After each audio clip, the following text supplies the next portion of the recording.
we can get the show started. Here we are. Yeah, see, let's refresh.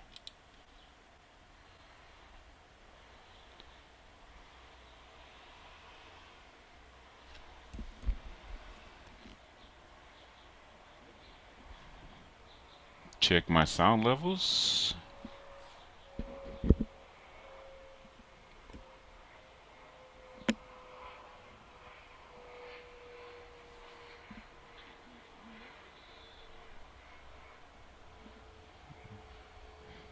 All right. Mute. Here we go.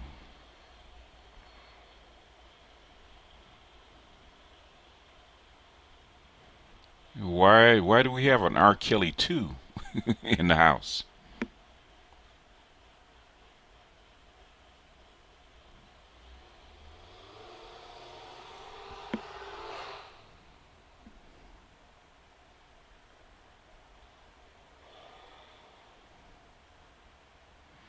Hey, Linda, how you doing?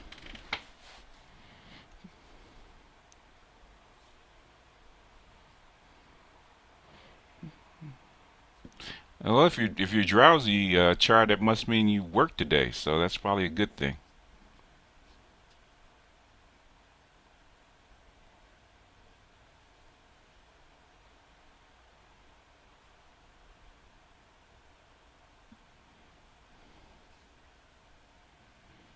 Hey, R. Kelly too.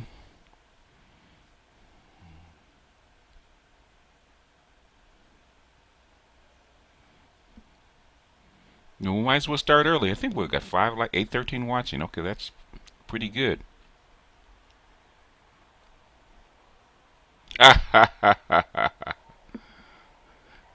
what you sipping on, Char?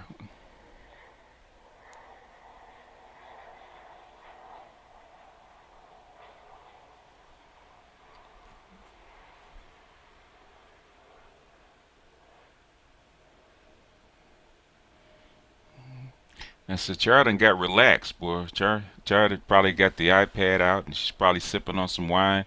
Probably got some music playing in the background. Hope it's not R. Kelly. At least not this week.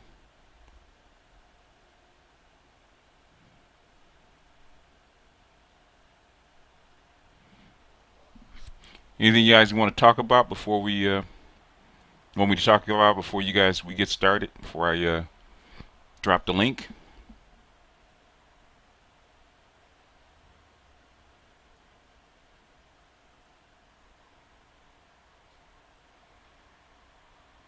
from Sterling somebody. When you forget the name of the wine, I guess the wine is good.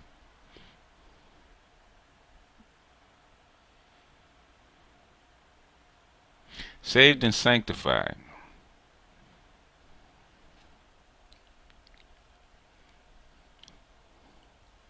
Hey GG, what's going on? Oh yes, it's that time, huh? Walking the sunset.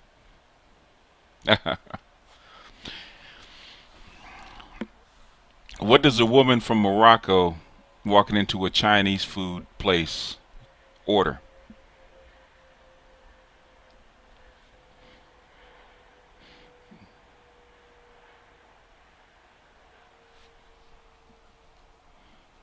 I mean, 30 years ago, I was in San Francisco, and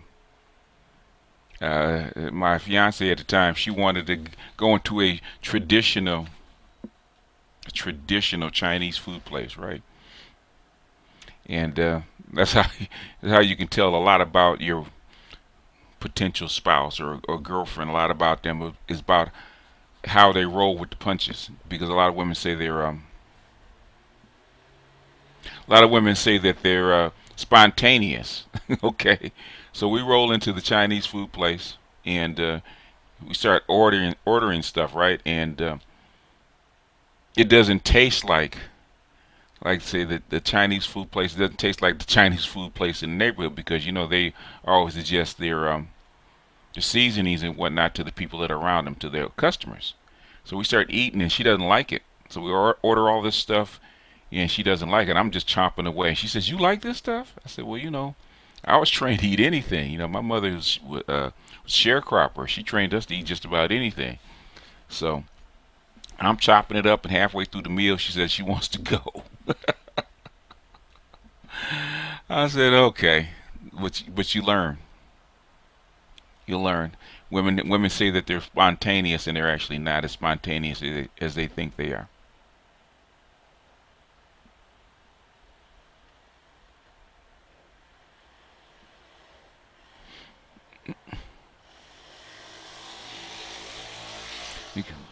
So you guys, nothing in the chat room. You guys just want the link.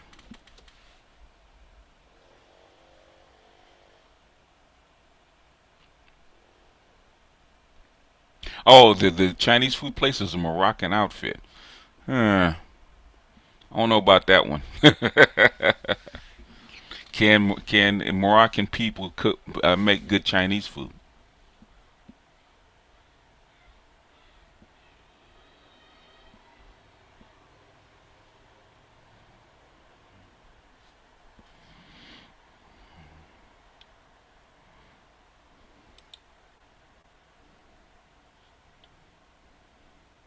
She gonna put on a softie, man. Okay, all right.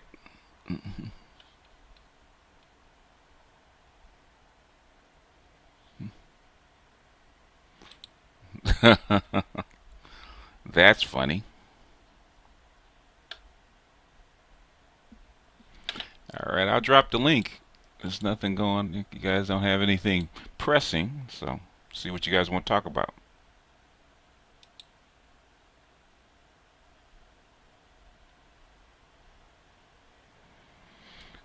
Uh, Gender equality, like equality is a relative thing. You know, like even the feminists, like Liz Monday, the video that I put up. Um, Nobody really can explain what equality looks like and how you can describe it because equality does not mean 50-50. Now, does equality mean that everybody has a fair chance and according to their talent? Does it mean that you should basically level, basically pound down everybody till everybody's equal, so everybody has exactly the same talents, exactly the same chance, and thinks exactly the same way? Is that what you mean? Because even she said equality doesn't mean 50-50. Equality should mean that everybody has the same chance. In fact, that's what most feminists actually talk about, that everybody has a fair chance. But unfortunately, what they want is they want to use the white women keep using the black folks argument. In other words, um, that that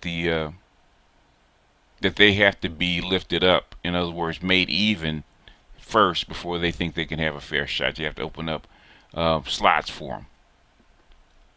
But even though they complain about that, they complain about the glass ceiling and whatnot. At the same time, they try to kill affirmative action for everybody else. So feminists, for the most part, feminists are full of shit.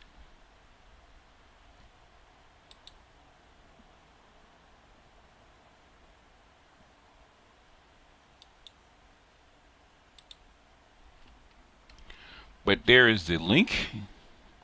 But equality, like I said, equality is one of those nebulous words that nobody can kind of figure out what equality is supposed to look like. You know, there's a bare minimum in a modern society that people are supposed to be able to live off of, and it's supposed to be equality as far as education. But we know that's not always true because your chances depend on where you were born, the area you were born in, your parents, and a whole bunch of other things that are all mixed into, and plus your own natural God-given talents, and all that's mixed into a soup bowl, and that's going to be uneven. There's no way you can make a whole society equal for everybody. You try to give everybody the same shot, but even then, there's going to be some cheating. Women cheat just like men do. Women don't really want equality because when it comes down to who gets the kid or who gets alimony and whatnot, when it's turned on them and they have to actually stand up for equality, they don't. So, in my, well, I dropped the link, LAR. Jump on. You can jump on and holler for holler for a second and say what you mean.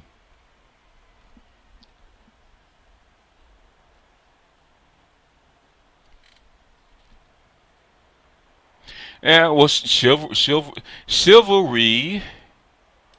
chivalry is for the nobles. Okay, courtly love. That's why they call it courtly love. Okay, courtly love is for the upper class. Now it's kind of like filtered down to the working class people, but it was for the upper class. So courtly love and chivalry is so that the knights in the upper class would show um, more of a humbleness for not only the women but also the people that had to feed them, which was the paupers or the landless people. So chivalry is always for the first for the upper class.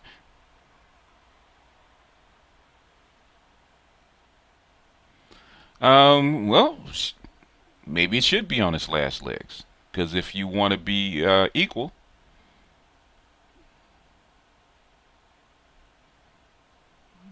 the chivalry that people talk about is actually it's actually an upper class idea. The lower class that had to be on the farm, they didn't show chivalry to women, okay, because they had to work, and she had to work right alongside you. So all that chivalry stuff, and the courting is a different story. Courting was supposed to be that one could prove that you were proper mates for each other. That's what courting is actually for, and all that stuff has gotten kind of rolled up and mixed in to we don't even know what or why we do stuff. Like a lot of that stuff is just imaginary. Because if we went by chivalry and courtly rules and stuff like that, most women wouldn't qualify. Gotcha. But the old school, you know, um, if you're a bachelor and a woman walks in your house and she doesn't start straightening up, she's already proven that she's not a very good housewife for you. True. Can you hear me? I can hear you. I was watching the link while I was at work today, Uh huh. and the lady kept talking. Like at a certain point, she kept repeating benevolence and benevolence, right? Mm-hmm. And I was like, well, but at the same time, she kept talking about the ladies resenting the fact that they were expected to do acts of kindness and quote unquote chivalry for their mate. And I was like, how you and Because okay, because under feminism and equality, right? Under feminism and equality, they have actually projected that in an equal society, according to them and their formula, which they achieved like around 2010, right? Because a lot of men got put out of work, right? Where you had a third of your families they had male breadwinners, right? You had right, a third of your families that were co-breadwinners, right?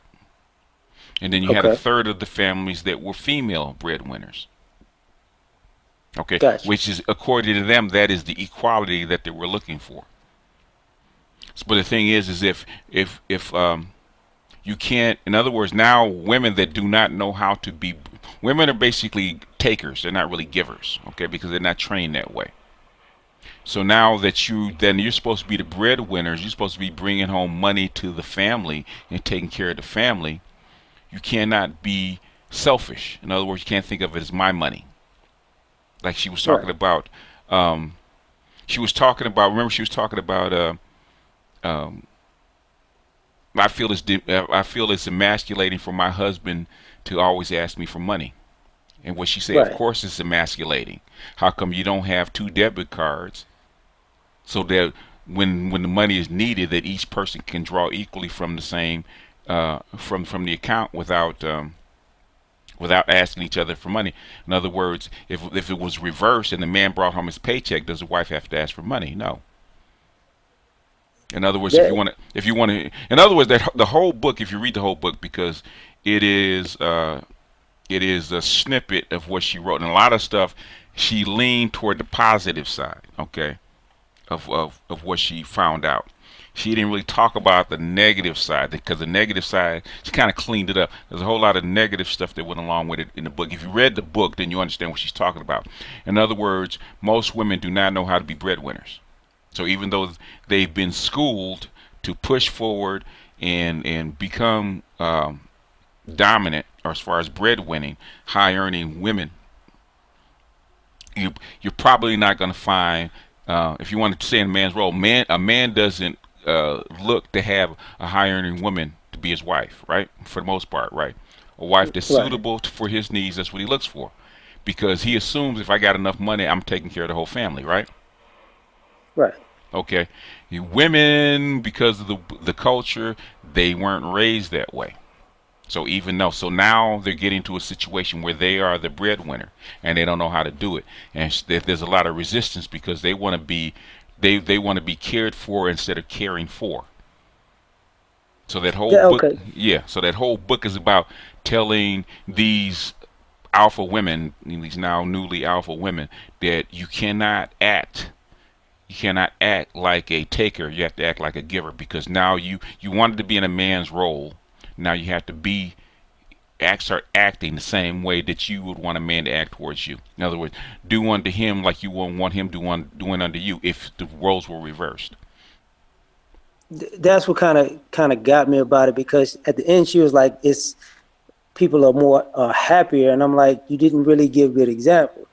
Like, cause it was the one lady who at the end who still wanted to be taken out and wanted the guy to pay. It was the other lady who she said was emasculating the guy. It was the other lady who was mad that the guy was paid for the veterinarian bill, Yeah, because, and it was the other one who she didn't want to. She just kept taking more and more trips without consulting him. And I'm like, I the majority of the people were just sounded like they was on a road to being miserable or already miserable. because this is something new for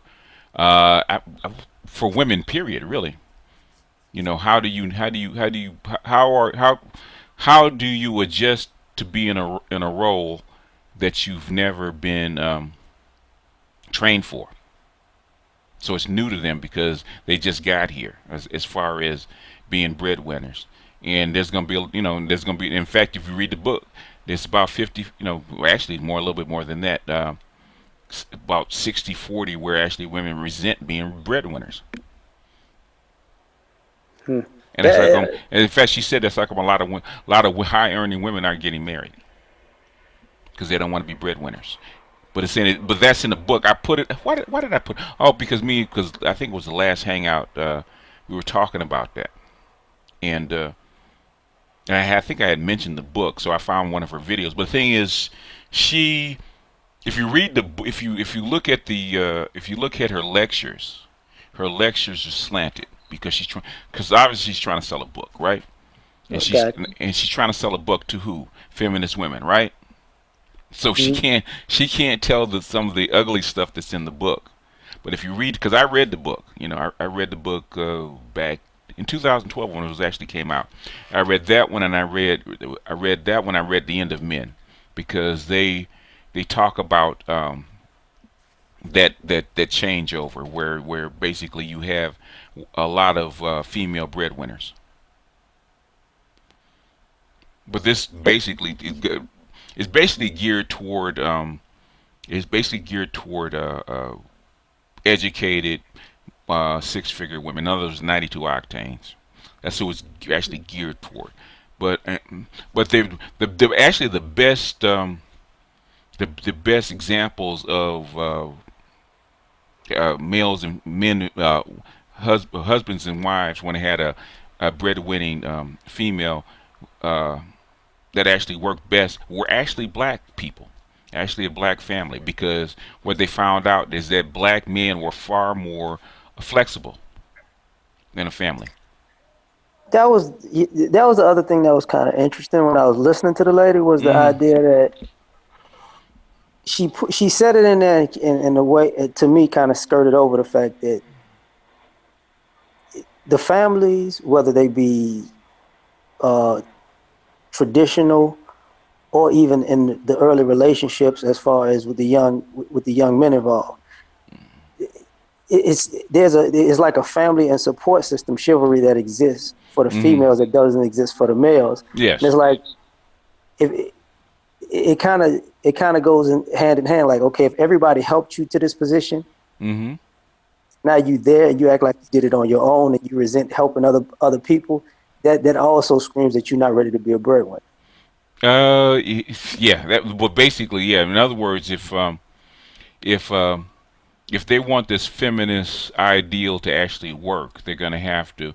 In other words, this is something that feminists never even talked about because, like I said early in the lecture, the way women are you can look at it, man. The way women are trained, especially in school and college, um, they think they think that when they get married, that the relationship is going to be exactly 50-50.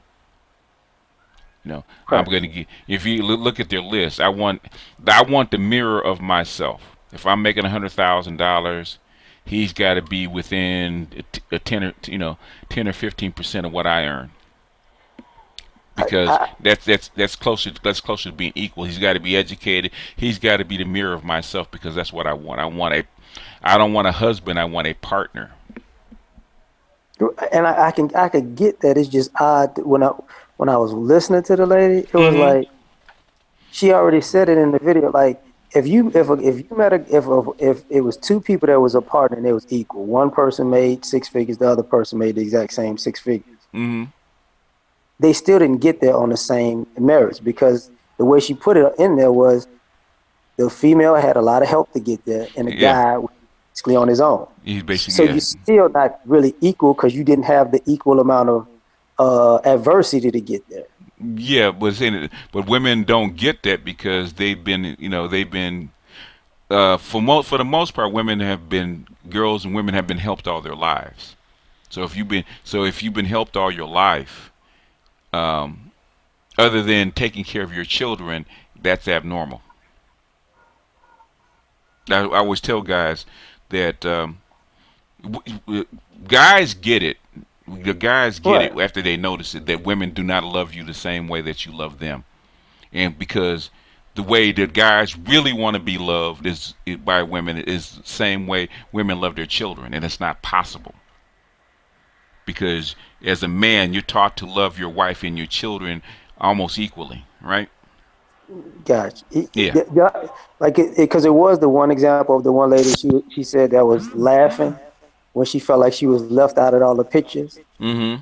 Oh But yeah. but she but she also admitted that that guy worked so hard to get. She had to give him credit for because he worked so hard prior to that. Yeah. And there's also a video when somebody's got their speaker on in the background. I can hear myself. Anyway,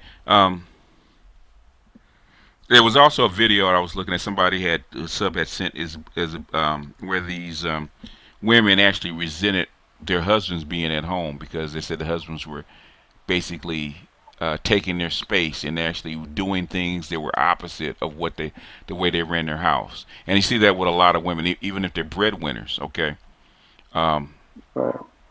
most women have a way they run their nest, right?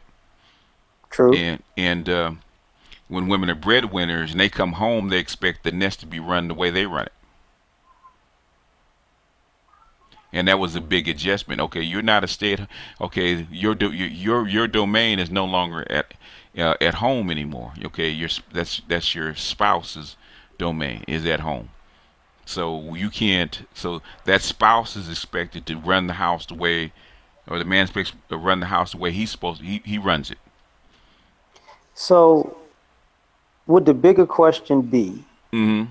that there's a miscommunication in the fact that men are not going to wait on generations on women to realize why the nuances of being a breadwinner and transforming from takers to givers. Well, the thing is that what normally happens is that if women don't make that transition, if they're breadwinning women, they don't make that transition, right? From being a high earner to a breadwinner and acting like one. What normally happens is that she gets frustrated, and since she has the money, what happens? She gets divorced because she doesn't need the husband, Right. so she But winds at the up getting. same time, but at the same time, she searches for a breadwinner. Uh, Actually, they don't know what they're searching for. That's the whole thing because it's Wow. unexpected. Because the way they were socialized. There's two things: the way they were socialized and their own internal biology. Breadwinning is the exact opposite, so they have to struggle with it. Okay. Cause okay, like when you okay now when I deal with women now, I Hmm. can kind of see that nuance where when she knows I make more than her, so she doesn't necessarily want to be with me because I guess that's a problem for her not having control. But at the same time, she wants to be provided for. She wants the comfort with the control. Like Sergeant Willie P says, a lot of women that are educated want to on point simp. Bring home the money and I run you in the house. Boy, oh boy, You become an indentured servant.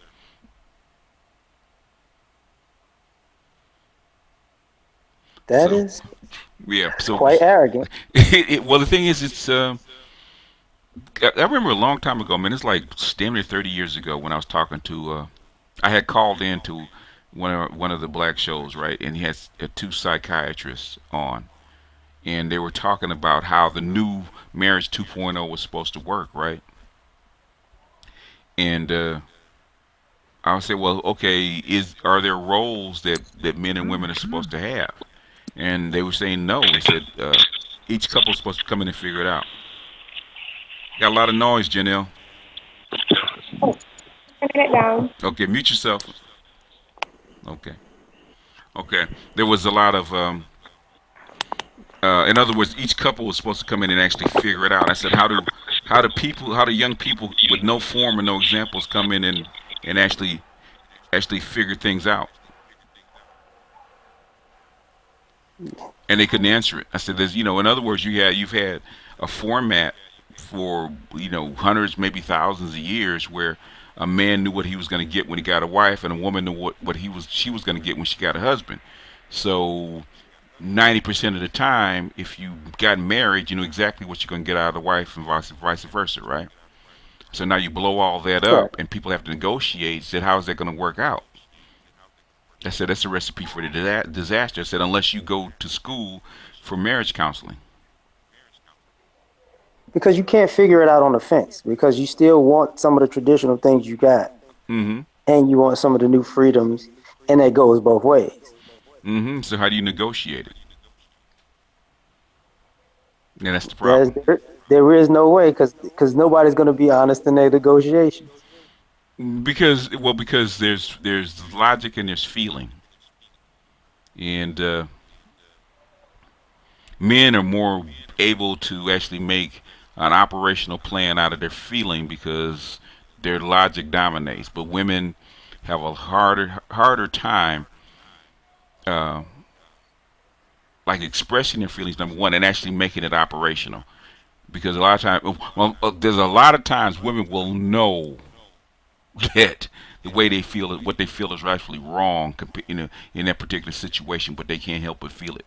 So they bottle it up, and there's resentment because Is I there? just don't. Yeah, go ahead. I'm sorry. Is there a thing where ever evolving and growing as a person or changing feelings don't get factored into the negotiation in the first place? It used Like, to cause some be. people agree to something. It used to I'm sorry. be. It used to be before no fault divorce is okay. You had to work it out. Just can't leave. So you had to work it out. because you just can't. You committed to each other, and the commitment was foremost. So under this, so why would somebody who's a 92 octane even want to get married in the first place? It's counterproductive to everything that they want. Because women need a partner. Most of them do. They're not the way they're built. Their biology is built. Okay, we think that for a man, that's making six figures, as long as he can keep himself fed. All right, mute yourself, Solar. As long as a man can keep himself fed, and he gets set. If a man can get something to eat, get his alone time, and get sex. Now, if he doesn't want to have kids, he's good. He don't need to get married. He don't need a spouse. You know, he just need. If he needs, say he needs her 3 times a week. Okay, he needs. For the most guys, okay, he might be horny 7 days, but he needs her 3 times a week because he doesn't feel like putting up with her the other 4. So, so if he gets sex 3 times a week, he can feed himself. His house is relatively clean and comfortable. He doesn't need to get married. But a woman needs a partner. A man doesn't necessarily need a partner. A man thinks from he projects outward. Okay, a woman receives inward because her biology is to receive inward. She needs to be belong to something. So that's part of her biology. In fact, I might post that that feminist and what is she, philosopher? If she's a French philosopher, she was describing that because of their biology. She said because she tested males and females, right? And their language Mm. that they use, she would give them a sentence, and she would say, well, "How do you describe this?" And it was always a man always puts himself at the center, and Okay. he's interacting with the rest of the world. A woman always couples herself with the group or with the person.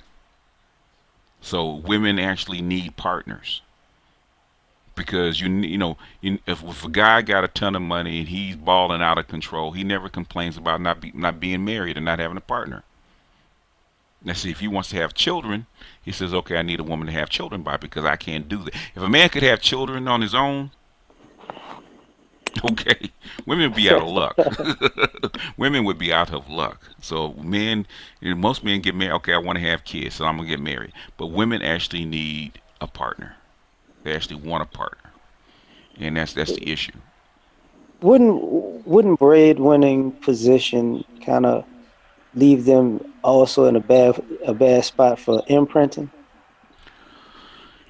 What do you mean? Well, they may like a certain type of guy, or and actually, or the guy that's all the type of guy that already imprinted them, or find a new guy to imprint them. You know what I'm saying? So kind of stuck between the fantasy of the guy they want and the reality of the guy they with. Always having two masters and loving one and resenting the other. If she can't find a lot of women don't tell you, but a lot of women split the difference. Janelle, you listen to us on YouTube or something? Janelle, Um. you gotta mute the YouTube feed. Okay.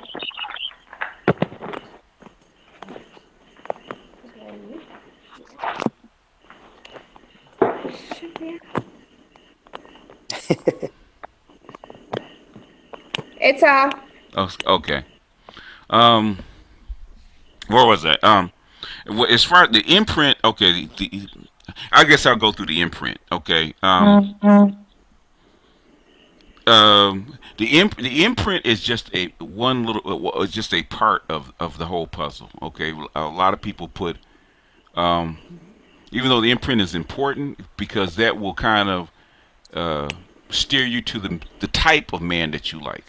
Okay, and that imprint comes from the men that what the society says.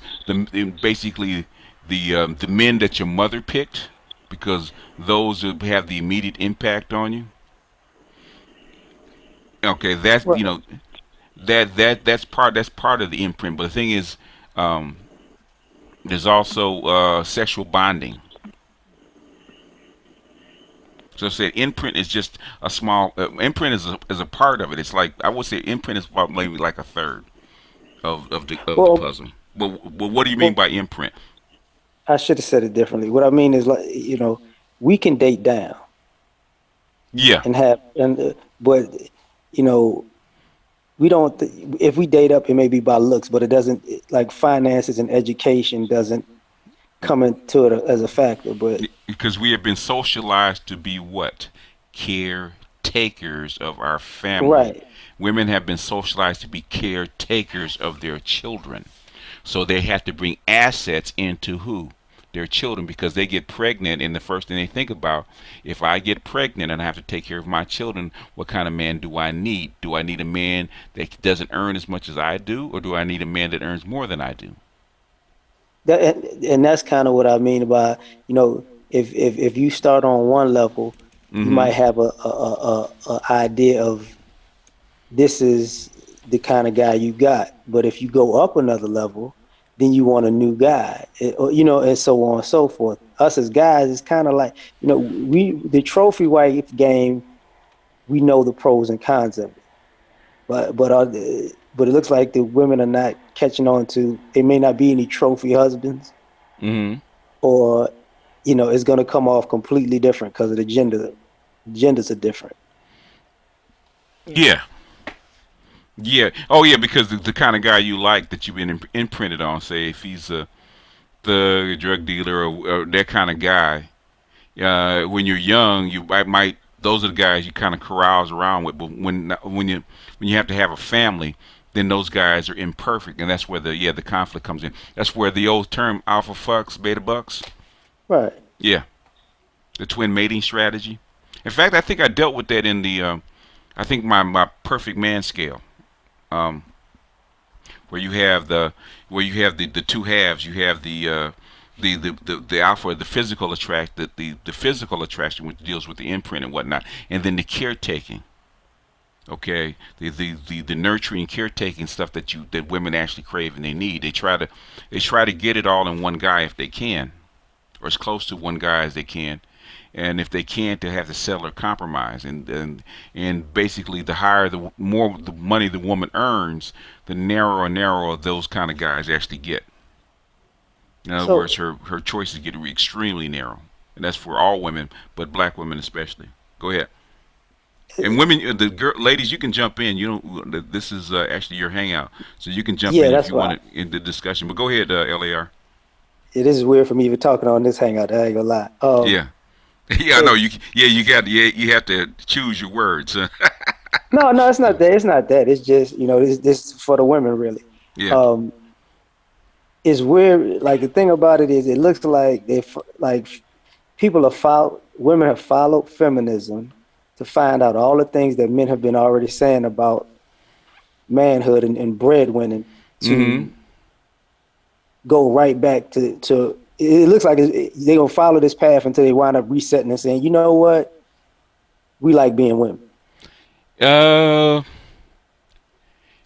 what they're finding out is that what they looked at, what women look at, and white women especially look at, is that they look at all the positive things that men have that they desire. Okay, um, their own agency, the freedom to go where they want, the freedom to do what they want, and all that stuff. But they never actually look at the costs that actually were involved in it. Like, you can go where you want, but the thing is, you got to protect yourself.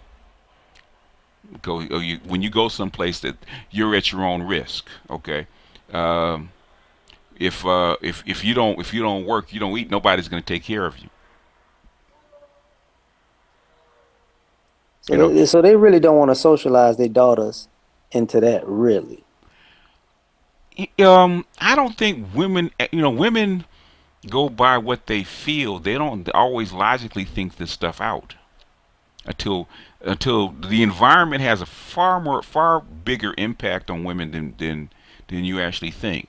Men kind of see a direction, and they logically see, okay, if I keep doing this, this is probably going to be the outcome. It's going to be this, this, or this. Women don't think that way.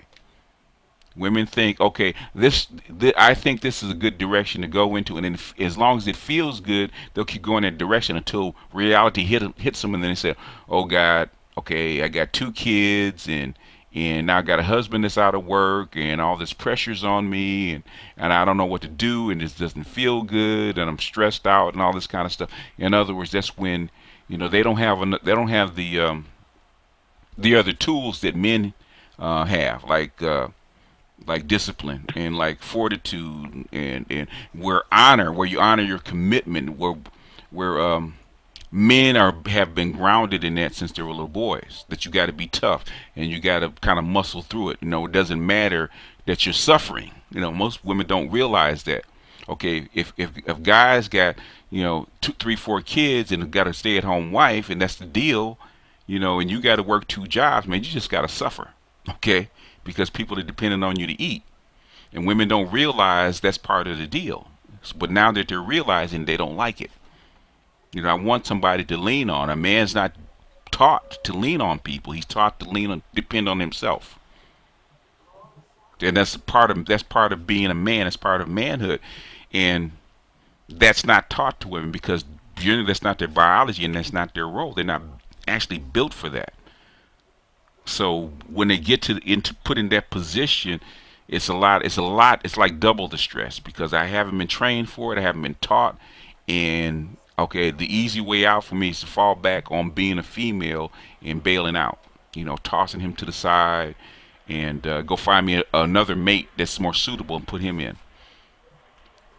Yeah, I rarely see women who try to take on a masculine role ever be happy. They're always like overly assertive, overly aggressive, and bitter. Yeah, because I have to, Warren Lance, who's a pimp, right? He said, Oh, I know Warren B. Yeah, Warren B. He said, women, believe it or not, women depend on others to make them happy. Unfortunately, if what do they say when they're married to a man? Well, I'm not happy. In other words, you are not making me happy anymore. So I need to go find me another man that's going to make me happy. So, will part of this be that there's resentment in the journey of being responsible for your own happiness? Yeah, there is. I do believe there is.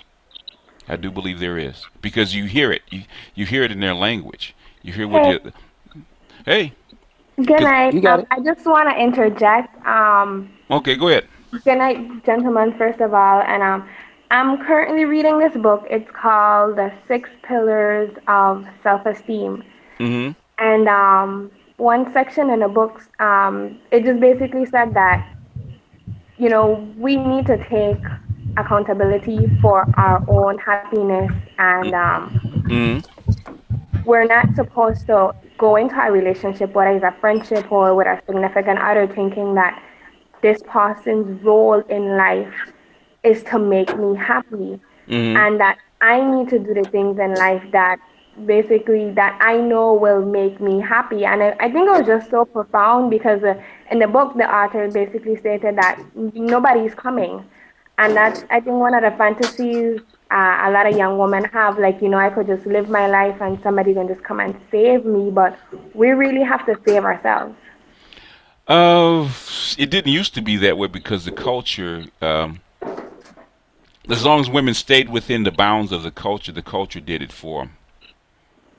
But the thing is, when you push outside those limits. That kind of thinking was always a man's thinking. And I think I believe now women are it's not internal to them, so now they have to logically learn that, and they have to experience that because it's always easy for a woman to fall back on I'm not happy and I sit back and I'm gonna cry. In fact, I was looking at Bronze Beauty sent me this. I had seen the link already, where they had this single mother who decided to go out, and she went to a club and she danced and she was crying because the black men were pairing off with non-black women, and they didn't give her the attention that she thought she was due. So she was unhappy that they didn't make her happy. Yeah. And I think what people fail to understand is that if you make it somebody else's responsibility to Mm. make you happy, chances are you won't be happy. Yeah, that is true. That is true, and I don't think a lot of women actually know what makes them happy. Yeah. I think So that's the biggest problem. wouldn't that make it worse when you take on a position of a breadwinner? Now you have to make other people happy because that goes along with Ooh, being a breadwinner. ooh, yes, that's a struggle, and that's what she was trying. That she was trying to do it in language that women would accept. And even then, even during the lecture, you see her tap dance around it because you know how women can, if women aren't don't like something, how they'll turn on you, right? So you can see even her as a white feminist, she was tap dancing around it. That is your responsibility to make you not only be responsible for your happiness but everybody else's. And the last thing a woman wants to be responsible for is a man's happiness. But okay, I don't understand because even if you're not the winner, aren't you still responsible for your husband's happiness when he comes home from work? People have opted out of that though. Yeah. That's why men go like men go their own way, and that's part of the reason. Besides greed, why men have multiple relationships. Because a lot of times, even when we're with women, we're still responsible for our own happiness, You still, even with the things that yeah, you're responsible for your own happiness. She might help you with it for a while anyway. But if you have children, you quickly learn that you're not number one. Okay, real fast. And she's more worried about her household, her happiness, her household's happiness, and the children's happiness. And you're always last. And if you're not, and I tell guys, if you're not comfortable with that, then you don't need to get married because you will not be first. You know, that's interesting that you say that because I have this one guy, he's my mentor, and he and his wife, they're married now for about maybe 15 years. So I just asked him, how did you and your wife make it work? And he said, well, I put my wife first and she put me first, and then the kids come after. Yeah, that's not, well, if you can do that, Yeah. if you can do that, but that's not. I would say 99% of the time it doesn't work that way Yeah. because because the kids demand so much. And if you can build a framework where the where you can actually work that out and the kids can still get what they need. And it depends on what makes you happy. If having a sound family life is what makes you happy, it depends. So it's not that saying that and seeing how it works out in real life is two different things. That's true. So he has how old is he has young children? Um, his oldest is about 21, and the second one is 15. Oh, okay. Okay, they may have come to that after a long struggle. It's easier yeah. when it's easier when they're that age. You know, it's easier when they're that age. You know, it might sound silly, but this is what I think about it at times. Mm-hmm. It's like guys are taught what they have to sacrifice early. Mm-hmm. So I think it's gonna be a difficult struggle for women to realize your shopping money is gone. Mm-hmm. Your makeup money is gone. Mm-hmm. I wouldn't say Your that. shoe money is gone. It's gone. Yeah. Well, yeah, If you're gonna be a provider, if you're gonna be a provider, then you have to uh, you have to put yourself behind. You can't put yourself first because the family unit comes first before you as a provider and as a man. that's to me. That's just for guys. That's a norm. Like if you ever seen a guy who was a breadwinner and a provider, You notice he wasn't dressed up all the time. He was on rare occasions. Everybody else looked better than he did. Mm-hmm. You know, everybody else, if you worked very hard, everybody else had a better car, better clothes, better shoes. They were better groomed than he was. Mm-hmm. So for women, all that's going to be the complete. I think that's just going to be a struggle. You know, Yeah. and that's you can't get your nails done. Yeah. That will be a struggle. But I think it's just more about prioritizing and realizing just what's important. I mean, whether you're single, whether you have a family, you definitely wouldn't be able to afford everything you want. So in other words, so the thing is that what he's saying is if you need your hair done, but your son or your daughter is going to a dance or going to a function, and that son or daughter needs the shirt and shoes or whatever that the child needs first. So do you prioritize yourself or prioritize the child and what the child needs? The child, obviously. Obviously. So you have to Yeah. take a step back. And if you say you have 2 or 3 children and let's say you have a spouse, I'm going to put it as a spouse, and they will not get it if you don't give it. So in other words, if you're taking care, if you're the captain of the ship, you're taking care of everybody else. Where do you fit yourself in? Last. Well, normally it's last, or if you. In other words, you're responsible for everybody else's happiness because they depend on you to do it because they can't be happy if you don't make it happen.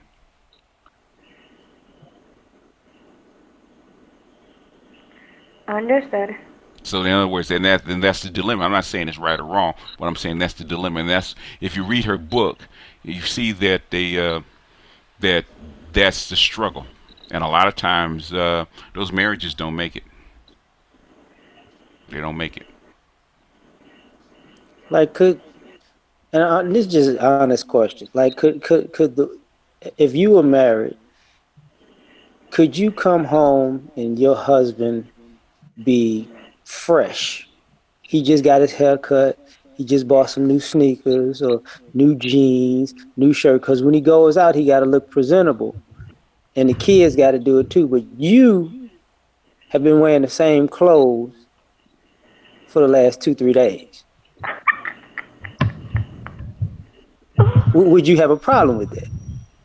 I would have a problem with that, yes. I think we should both wear the same clothes for several days.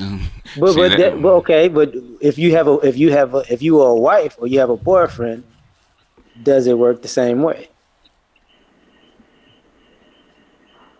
If it's a boyfriend, it's definitely a different playing field. If it's a husband, you both have different responsibilities. But you would be comfortable looking fresh and having your hair done and your nails done and having a different outfit, and you'll be comfortable with him wearing the same clothes. Not exactly. We could struggle together. We're on this journey together. And so in other words, if that situation were to come up and you were say he was the provider and you weren't, and you had the fresh clothes and whatnot, would you feel guilty about being fresh and he wasn't? Yeah, I would definitely feel guilty. I don't know. Well, it's hard to say because you're not in that position. But but saying that's what men struggle with. He's trying to give you an example of what men struggle with. Yeah. Right, well, like we expect that. Like that's just that's part of how we socialize in culture. Like we expect that I'm gonna have dirty shoes, dirty boots, dirty jeans, blah blah blah, and we might go out on Saturday or Sunday, and I'll look presentable. You, on the other hand, might change clothes 10, 15 times in a week. That is true. Like here's how would it look? Like I think women will lose their minds if next week you go into the mall and the women's clothing section is the same size as the men's clothes, and the men's clothes winds up being the same size as the women's clothes. You get what I'm saying? And somewhat, when you mean the same exact size. No, what I mean is they switched. Like your Oh, section, your clothing section is not the size of ours, and okay. now ours is the size of yours. Completely ridiculous.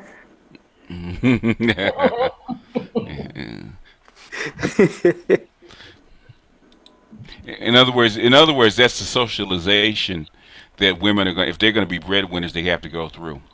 Okay, men already have been socialized to accept uh, a certain way of life, and women haven't. So when they're put in that position, then it's going to be doubly tough for them because men have already been socialized for it.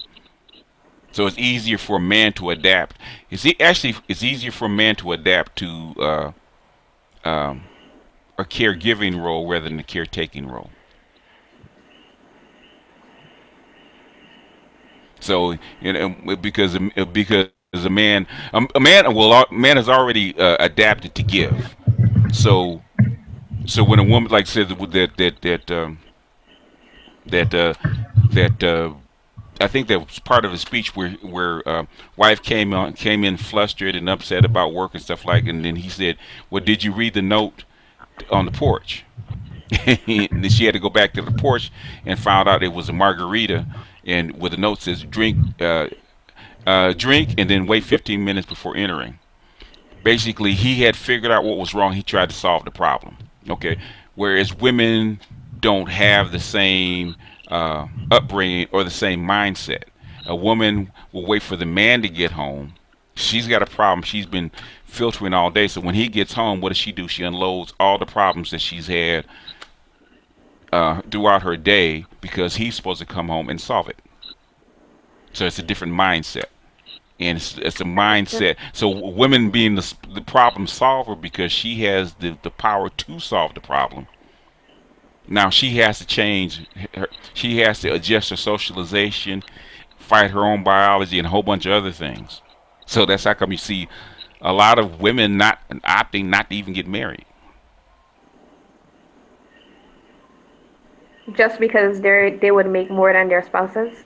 Well, because they'll be put in a role that's uncomfortable for them. That's how come a lot of men do not want to marry women that make more than they do because that puts them in a it puts them they know that they're going to put that woman in a role that's not comfortable for her, and she's going to demand that he provided with a lifestyle that she can provide for herself.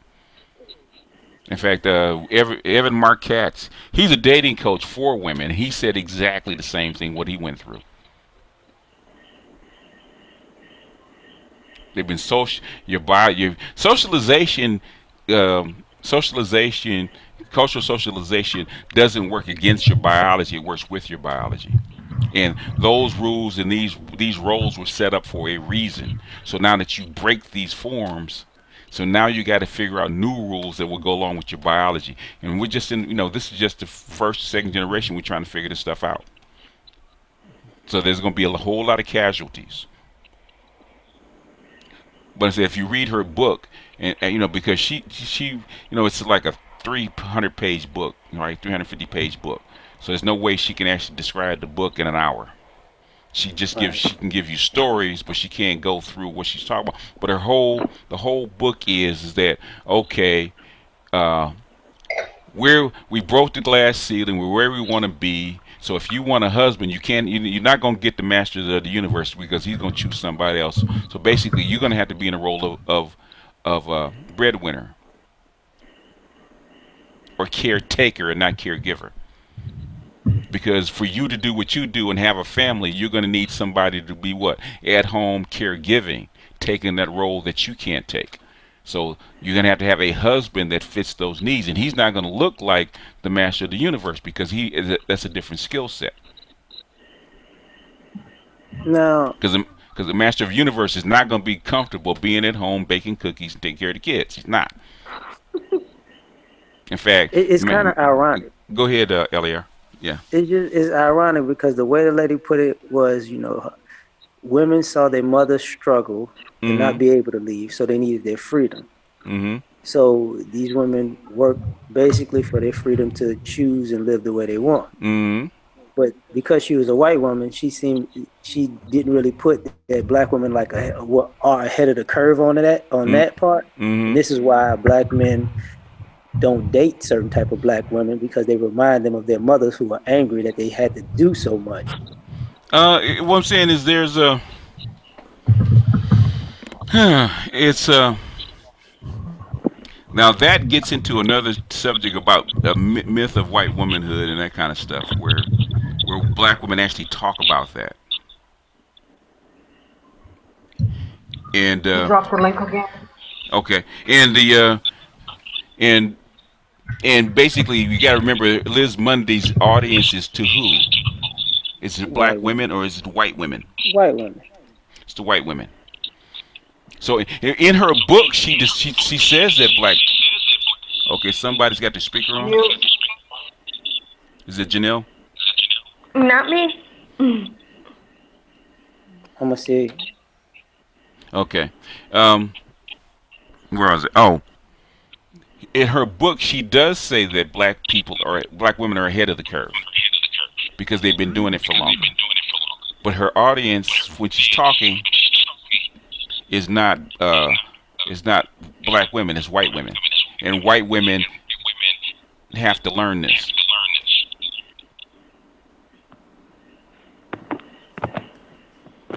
That's why I keep saying her lecture in her book. The lecture gives you a taste of it, but of an author like that, you really got to read her book I if you got you. really want to understand it. I'm not. I was just. I really was only meant for the women.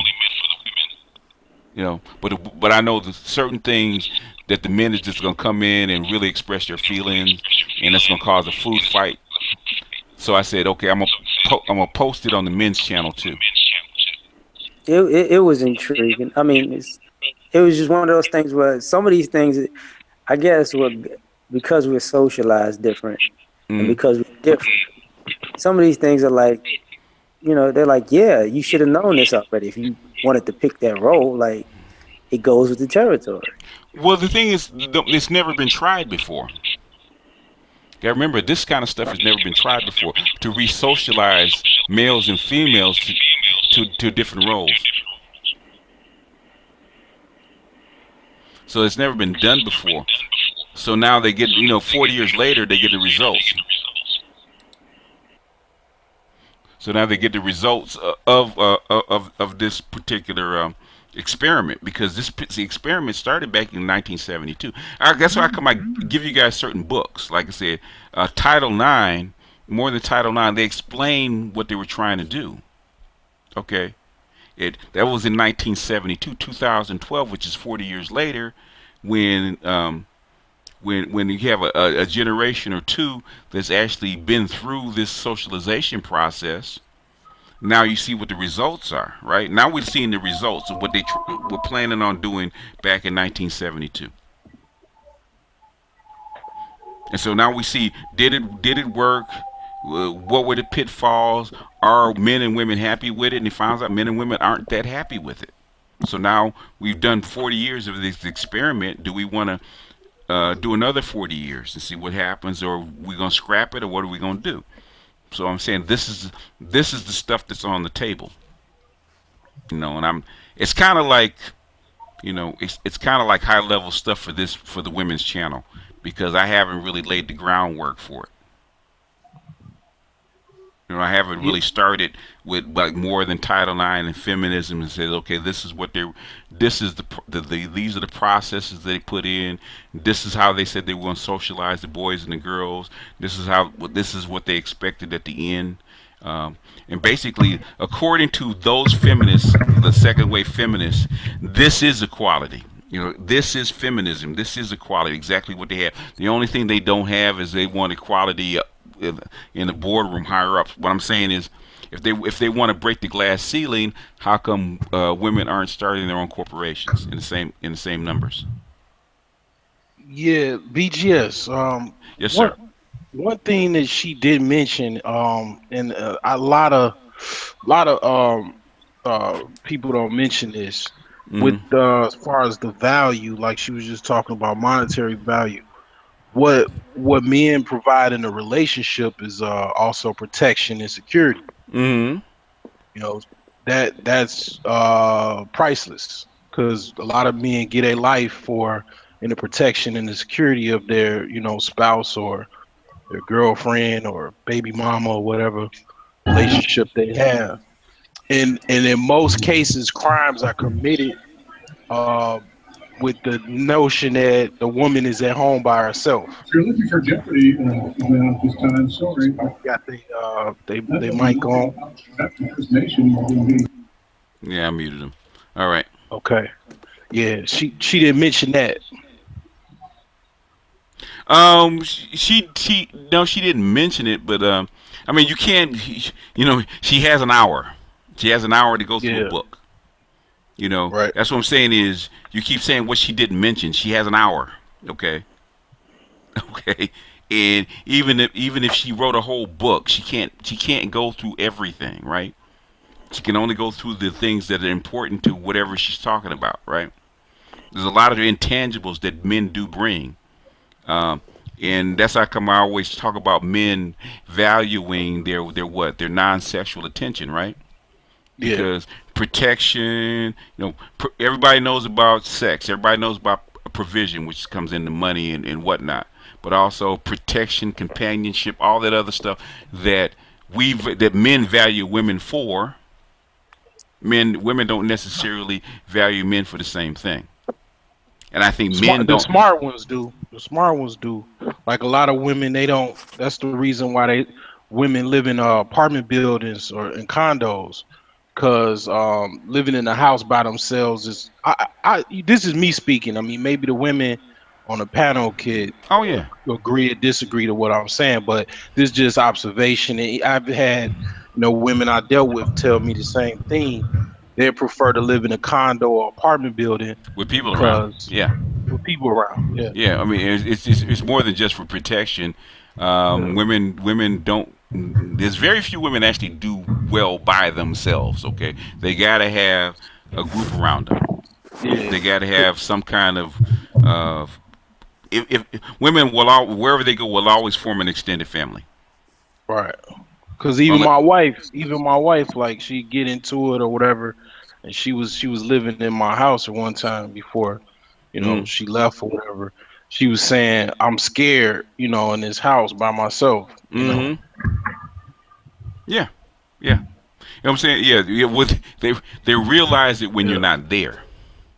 yeah, And as they mature, they realize, after going through it a few times, then they realize they need the companionship and the protection of a man because they feel what safe, right? yeah. Yeah, Char, am I off point with that or Janelle? Pick up. Huh? You have to repeat that song. I We I didn't ain't hear hear. you. We didn't hear very well. You need to repeat that Oh, you song. need to repeat it. Oh, I was saying Char that there's somebody in the background, MS or uh, like. All right, I was No. saying Char that as far as the protection and security aspect that men bring, a lot of women don't mention that. That's a big thing. Yeah. Okay, Janelle, hold on. Janelle, you got your speakers on, so mute yourself until you're ready to talk. It's actually not on. Can you guys hear me good? Yeah, we can hear Yeah. you, but somebody's got speakers on and got feedback or something. Not me. Okay. So repeat your question, Solar. Yeah, so I was saying, Char, that do you think that it's? I think you got your speakers on, Janelle. Hold on, I got it. I'll mute her till she's ready to talk. She can unmute herself when she's ready to talk. Go ahead. Yeah. So, Char, I was saying, do you agree that being by yourself, maybe in a house by yourself, or even your girlfriends, that they worry about security? I mean, even protection, being by themselves. Some do. The women that I know, either they're okay because of where they live, or some of the women I know, they just always have to have a man. So it's, one point or the other. It's not nothing in between. So in other words, let's say if a woman lives in a secured building like a condo that has a doorman or has a security entrance, she feels much better living by herself than say a woman in a house by herself that doesn't have that. I would say so. And a few women I know that have actually homes, they have a dog or they have security measures. But other than that, you mean in a relationship? I haven't heard anyone say that. They don't talk about it, rather. Okay. All right.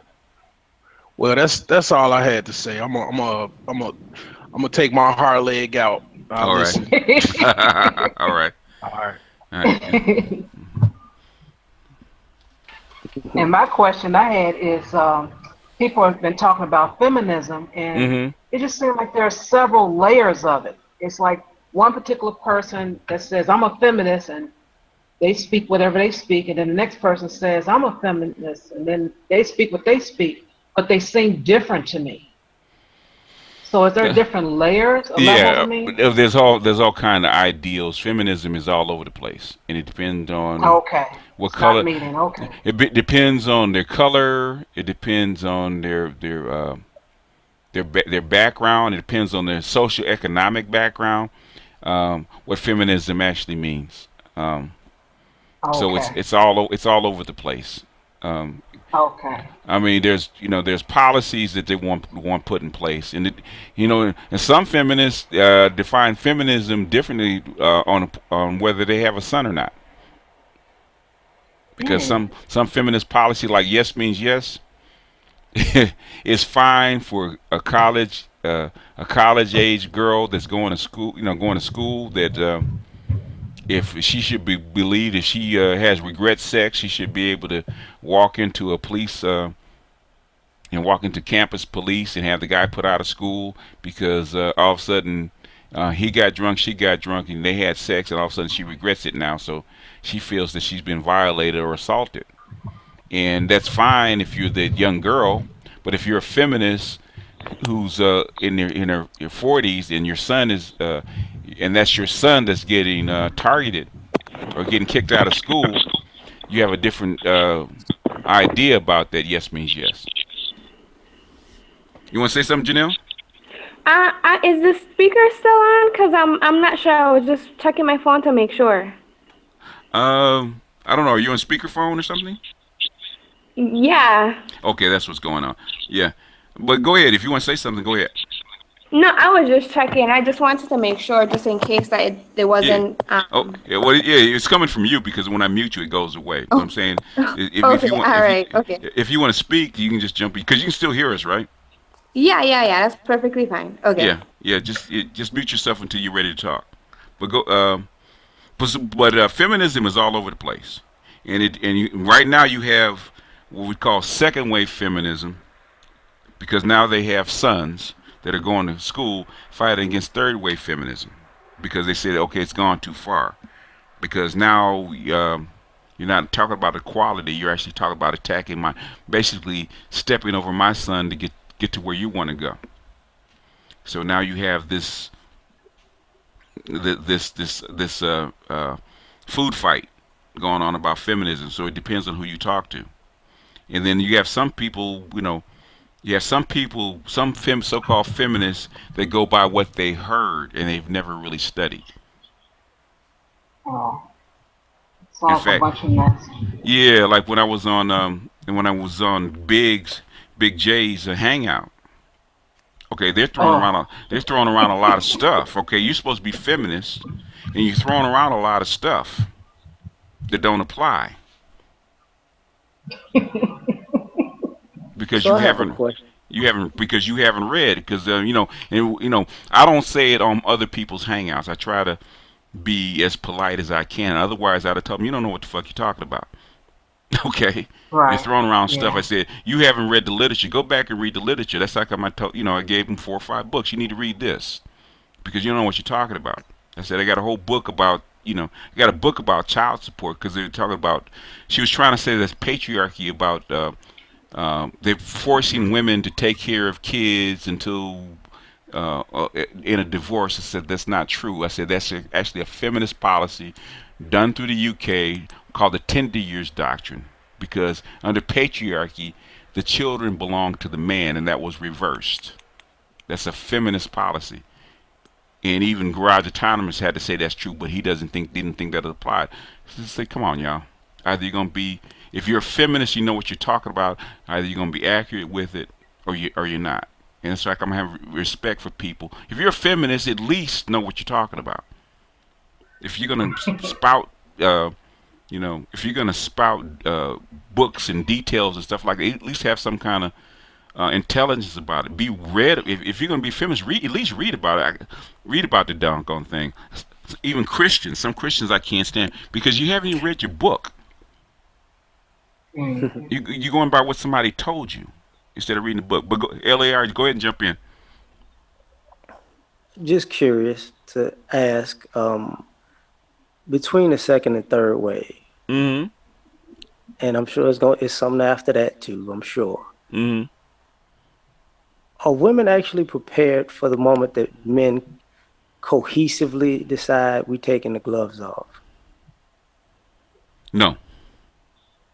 Elaborate on what you mean taking the gloves off. In other words, what he's saying is, are women prepared to the point where we treat you exactly like we would treat another man? No. That's what he's talking about. Taking the gloves off. In other words, excuse my French, God damn it, you're equal. No. So they're asking for it, and you give it to them. They're not ready for it. Is that what you're saying, LAR? Yeah, like exactly. Like, are you really? Okay. Because it's kind of like you want to play by the fire, but you still want a guy to grab you and say it's still too hot. Like at some point, the guy is just gonna push you in. Yeah. You want to be a man? Okay, we're gonna give you manhood training. And a lot of women react to when I say, shut up, cupcake. Put your big girl panties on and stop crying. That tickles you, doesn't it, Char?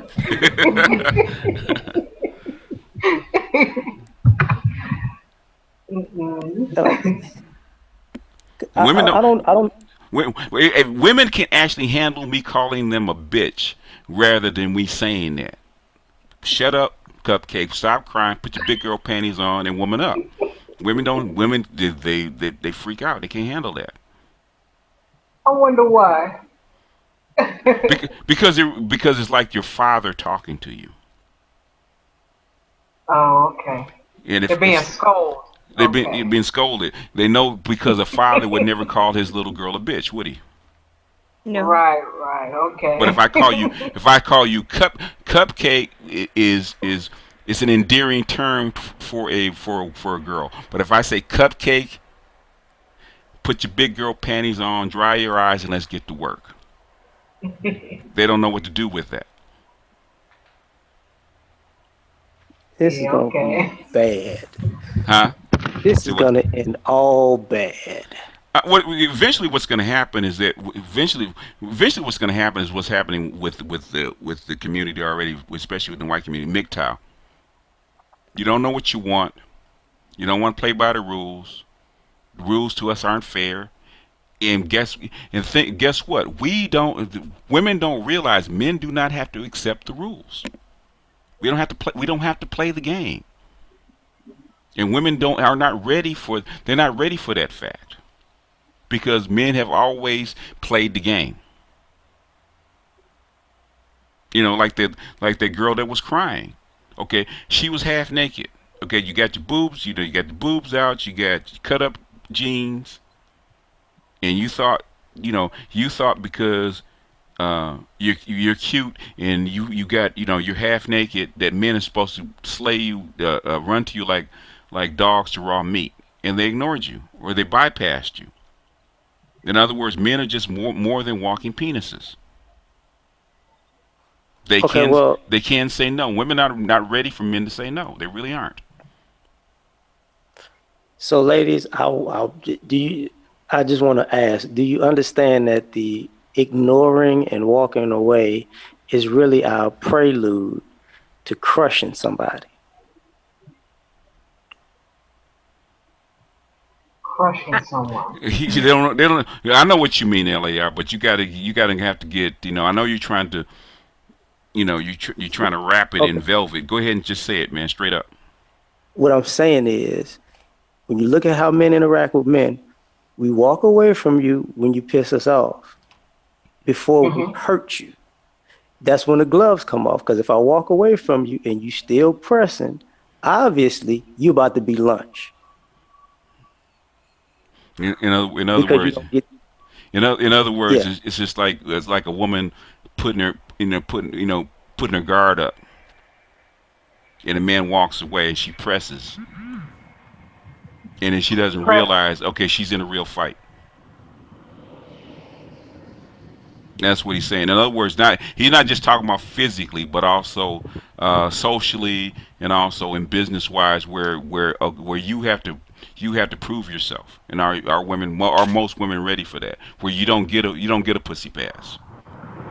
No, because we've already been accommodated to the luxury of, being first. Like, women, we don't even have like selective service because it's like, protect the woman and children. If you watch the movie Titanic, who Mm-hmm. goes on a boat, woman Yeah. and children, and then the man stay and save the woman and children. So even though feminists have this mindset that I want to be equal, I want to be a partner. I don't want to submit to anyone. It's still hard to get out of the mindset that women and children are first. Yeah, of course, because it's part of your biology. It's not just a mindset; it's part of your biology. It's part that's nature. So your thing is you're messing. You're not only messing with conditioning. It's not only messing with a mindset. You're messing with nature. In fact, I think I'm gonna. I gotta reread the Lucifer Principle. Who's outside? Oh, hey, is that Warren B? Oh, my bad. You can hear that? Yeah, I can hear it, man. But man, good to have you in the circle, man. I was Oh, just no, no, talking. no. I was Oh, just no, talking no, no. about. I was just No, no, talking no. about This you, is man. DC Native, man. Huh? This is DC Native. BC Nate. Okay, I'm not sure if I remember your screen name, but I see the name Lance. I thought you were Warren Lance. Oh, no, no, no, no. Okay, okay. Yeah, but I've, I've, go, I've go been on ahead. your I've been on your streams before. I didn't. This I'm outside. This truck Oh, just drove by. you DC native. Okay, I didn't recognize the screen name. Okay, yeah, yeah, I remember you. Yeah, you're outside. But mute yourself until I'll mute you until you're ready to talk. Okay, my bad, man. That's all right. Okay, that's DC native. Okay, I didn't recognize his screen name. Um, but that's biology. That's why I think I'm thinking about taking clips from the Lucifer Principle because he really talks about. He really compares um, uh, um, the animals, the animal kingdom, different parts of the animal kingdom to actually female nature, right? He actually give you a comparison to um what say like a gorilla would do, a female gorilla would do, and then how a human female will act in a similar circumstance, which is really really interesting. I started reading his stuff and I said now I understand. It's not just what we teach them. It's not just how they're socialized. There is a feminine component that goes through nature that females have. So that got me to understand. Okay, it's really a lot of things they do. It's not their fault. They're just built that way, and you have to understand how they're built. In other words, um, you can't expect a scooter to go to drive on a freeway at 100 miles an hour. It's just not because it's not built for it, right? So you're expecting a woman to do certain things that she's not built for. right. Just biologically, it's going to be difficult. So in other words, if That's yeah, go ahead. I can't hear you. Go ahead, LAR. so. That's the reason I was asking what I was asking was to. I'm sorry. I was like, I'm asking these things and I'm listening to what you're saying because I'm trying to figure out that So feminism doesn't have a point of contentment. Because it's They don't have a stopping point where like this is enough. We good here. no, because feminism is two things. It's a government policy. It's a movement and a government policy.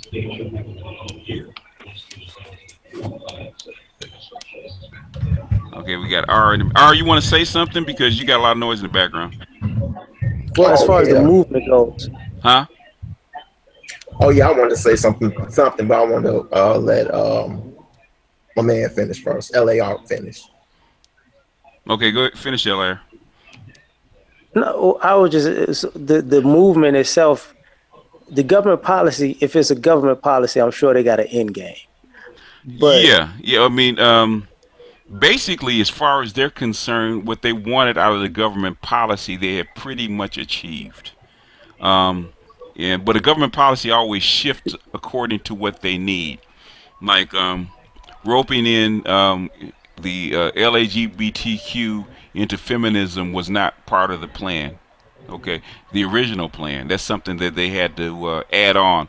But there's a lot of reasons why. There's a lot of reasons why they do things. Okay, if you understand about demographics, the reason that the original feminist policies were put in place is because of the baby boomers, because they had these huge number of men that they needed to control. And the second biggest number of men is who? The baby boomers, not the baby, but the millennials. okay. So you had the third wave feminism coming in to actually control those men, which are even more oppressive. So that's the policy, and then the movement is all the other little stuff that's in between. But the biggest thing that affects men is not the movement, because back when in the 70s, before the policies really got put into place, if you're men didn't care what you if you were a feminist. You know, if you're married to a woman, shut up, go in here and cook me something to eat because I'm hungry and I got to go to work tomorrow. Okay.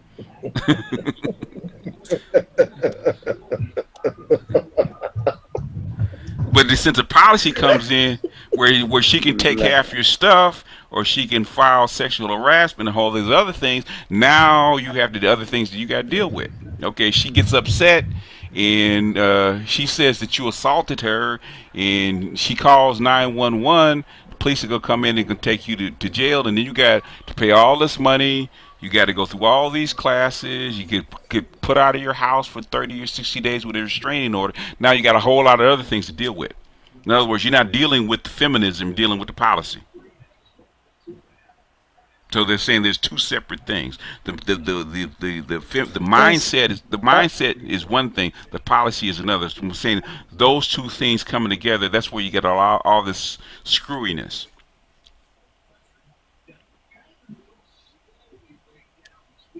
Because if you so in some ways, feminism still expects men to maintain it. In some ways, feminism still expects men to maintain it, because I still haven't seen. Yeah, of course they do. Of course you do. That's how come they're always crying that you need to pass a law. You need to do this. You need to make these guys do this. You need to make these guys do that. You need to make these guys protectors because we don't feel protected. You need to penalize these guys. If I go into a frat, if I get drunk in a frat house, and I forget where I am, and I lay up with 2 or 3 guys, then you need to go after those guys. You know, in other words, men have to come in and kick these guys out. They still expect men to enforce it. Yeah, they do. So, in other words, if you're a feminist, you have no accountability for your actions. The responsibility is the man to take care of you, regardless of whether or not he's in a relationship with you. Feminism is ultimate power with no accountability. It's a brat. Yeah, you see a lot of brats now. Mm-hmm. You know, fat acceptance. I want to be adored and objectified, even though I'm 400 pounds, because you're supposed to, and basically it's wrong for you not to. There is no way in hell a brat can go from brat to breadwinner. Then now you see the issue. How do you get these coddled I'm gonna talk about white women. How do you get these coddled, protected uh, uh, uh, snowflakes? You know, that never been tested by fire ever because they would melt, and all of a sudden you throw them into the fire. How do you think they're gonna react? They've never been Man, hardened. They've never been. Men have to be hardened. Men, you know, you can't throw a man into every man knows that you can't throw a man into a family without hardening him, sending him through the fire first. He has to be tested first. You know, back in the day, that man had to be tested before you would even allow him to marry somebody. He had to prove himself that you're hardened and you're ready and you can go through this ordeal so you can get this family from one end to the other. You had to be tested. So now you have women that are getting thrown into that role just by the mere fact that they earn more money.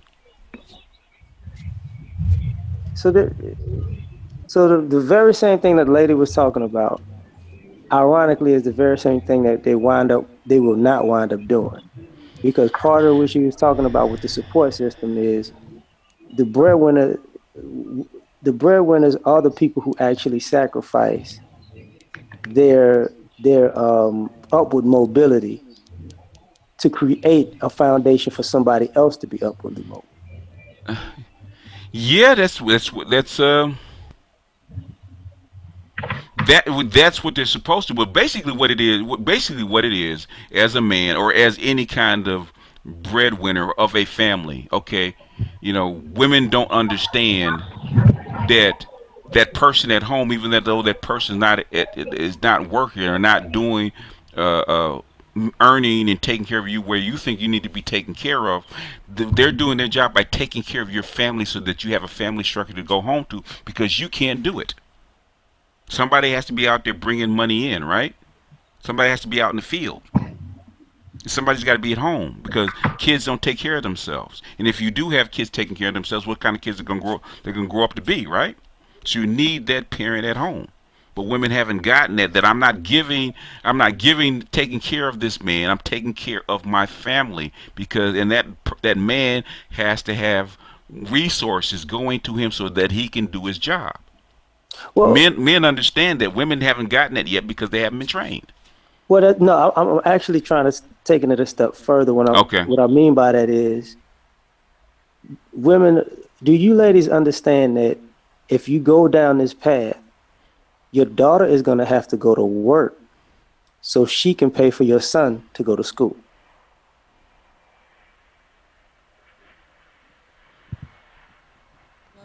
Hello? Okay, can you repeat that? I'm saying, when the lady was talking, do you ladies understand that if you keep going down this path, your daughters are going to have to go to work early to pay for your sons to go get an education? I didn't see the video, unfortunately. Not yet. No, in other words, if you're going to reverse the roles, you got to take the roles of what men have been doing for over a century. That's what they're saying. In other words, you're going to have to sacrifice yourself so that others can actually succeed. That's what he's saying. And men are basically taught to do that, expected to do that. In fact, that's what's wrong. You think that's going to happen? No, I don't think it's going to happen. In fact, I don't think it's going to happen. And I think it's going to get worse because now, since men don't think they're being treated fairly, they're not doing it anymore. Because if you're going to have what's happening, especially if you raise people feminized people where people are supposed to be equal, you cannot ask one group to sacrifice for you and you not being willing to reciprocate. In other words, you can't, if both parties are supposed to be equal, and that's what's going on now, especially in the black community, you cannot hold one group accountable and you can't hold yourself accountable. Yeah, that doesn't make sense to me that would ever happen. But I will check the video out and I'll be able to answer your questions a little bit more, LAR, once I see what you're saying, because I haven't seen what you're saying. Yeah, I mean, I just put it up, so I'm sure everybody hasn't seen it. But I know he had. I invited him on because he had a particular question about it. What I'm saying is, Yeah. and I would say, LAR, read the book if you Okay. can, read the book. Wait, doesn't this already happen in the community? Excuse me. In a way, hasn't this already happened in the black community? Yeah. No, not to this extent. No. I mean, but according to the census, the majority of households are headed by women. So we're already down this path. What I'm saying is there's a lot of households are single family households. They're not households that have dual earners. In other words, you don't really have even though black families are ahead of the curve on that kind of stuff because black men are more flexible.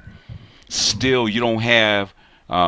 It's still new for a woman, for a man to be at home and a woman to be out working, and a man to actually take the place of that woman in the home. I know, but I'm saying the woman is still the bread owner, though. It's not. In other words, hold on a second.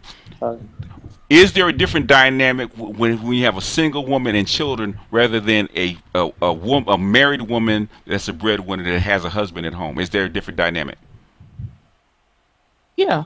Yeah, that's what we're talking about. We're not talking about a single woman because she has a parent-child relationship. She doesn't have a parent. She doesn't have a breadwinner, spouse, and then children. That's a completely different scenario. I mean, it just seems like to me what's going to happen is that they're going to end up breaking up. That's in fact that okay.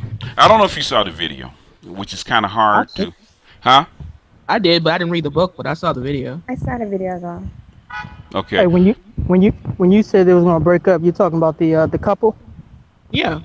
I mean, because in the majority of the situations that she was talking about, they had the old traditional style marriage, and for whatever reason, either the husband lost his job or the woman just happened to have, get promoted or whatever and get more money, and it caused problems in the relationship. That and then another thing she's saying, because a lot of things she doesn't really go into deep detail. The other thing is that since women don't need, traditionally women have needed a man to actually survive. Okay, she needed him as a breadwinner to survive. She doesn't need him anymore. So seeing a lot of women, especially black women, doing what? Not doing what? Getting married at all, right? Yeah. Which is. What I'm saying, though, it seems like the future is going towards. It's not going towards so much that the roles are reversing. It's just that people are just not doing it anymore. Well, at least black community, they're just not doing it anymore. Exactly. That's what it seems like the future is going to be like. It's just. Okay, so what the feminist plan actually wanted, okay, what they wanted, they did not want the family unit to break up. What they want is to assume the man's role in the family. She did not want to dispose of the man, she wanted to take his place. And the man take the woman's place? And the man take the woman's place. If as a matter of fact, that's exactly what if you read more than Title IX, you can say that's exactly what they wanted. That's how come they started giving. In fact, that's why I put the video up, because me and Char were talking about it last week, where they started taking shop classes and that kind of stuff, manual arts out of the high schools, and basically making boys take what? Cooking, caretaking, all that stuff. And they said that because the men were going to have to assume more responsibility inside the house, so they needed to do what? Socialize men to do what? Take care of the house. So they're already predicting that men won't have jobs? They were predicting that women. Okay, if you want to have a family, right? You have man, woman, children, right? Man is breadwinner, woman is caregiver, and then the children, right? If the woman becomes the breadwinner, who's going to take her place? So they're just preparing the boys just in case. No, not just in case. This is what they wanted to happen. Exactly what's happening right now is exactly what they wanted. A third of the families, and this is white families. It's not specific to black. A third of the families of the couples. We're talking about married couples. A third of them are the man is a breadwinner. A third of them are equal, and a third of them are women. Right. So now women have not been trained to be that, right? They haven't been trained to be breadwinner. They haven't been trained for the man's role in it. That's what L.A. was talking about. They haven't been trained for it. So now you have to re-socialize women into those roles. That's gonna be interesting. What that produces, what kind of people that produces in the future. If you're gonna have a third of households operating like that. Yeah, and that's where you have a lot of clashing going on. That's how come she wrote the book. But I think like in a video, what she just wasn't frank about is saying that if women just in these type of situations when they're breadwinners, they don't respect their spouse. She wouldn't sell very many books if she said that, and that those couples ultimately wound up getting divorced. Would she? In a talk. She'll say it in the book, but she's not going to say it during the talk because she's selling books. Okay. Okay, and we know about how many books you're going to sell by giving bad news to women, right? Yeah. If you want to sell books, giving bad news to women, well, you're not lying. You just omit some things. Okay. Drop the link again, please. Okay. It's just a certain type of woman that needs to marry a certain type of guy. Well, okay. If you looked at the video, what group of women was she talking about? I mean, but if you're looking at white women, they're not used to that role. No. I mean social economic. I'm not talking about color. Oh. Women who obviously made six figures, women who were breadwinners. Breadwinners, six figures, highly educated, all that kind of stuff, right? Yeah. Right, but I mean, some of the situations she was talking about, they weren't. It's just their husband lost their job, so the woman had to work, and those are the ones that kind of more resented it than the other ones. If you have a woman who's, I know some guys are not going to like hearing that, but if you have a woman who's more of an alpha woman, those type of women relish those kind of roles. They want someone who's kind of passive. No, they don't. You said, hold on. You said they want something. They want what? They want, in other words, the alpha women want somebody. They need basically alpha women want, those aggressive women want the same kind of guy that everybody else wants. They just can't do what? They can't get them, right? Because the guy he gonna put up with it. Because they're going to clash, right? Yeah. So basically, she gets a quote unquote milder kind of guy that's a beta, and basically what she Mr. Research, you got your speaker on. Or you're on speakerphone. Or your speaker on. You gotta mute your YouTube tab, man. Okay, you can mute himself till he's ready to talk. If you want to talk, go ahead talk.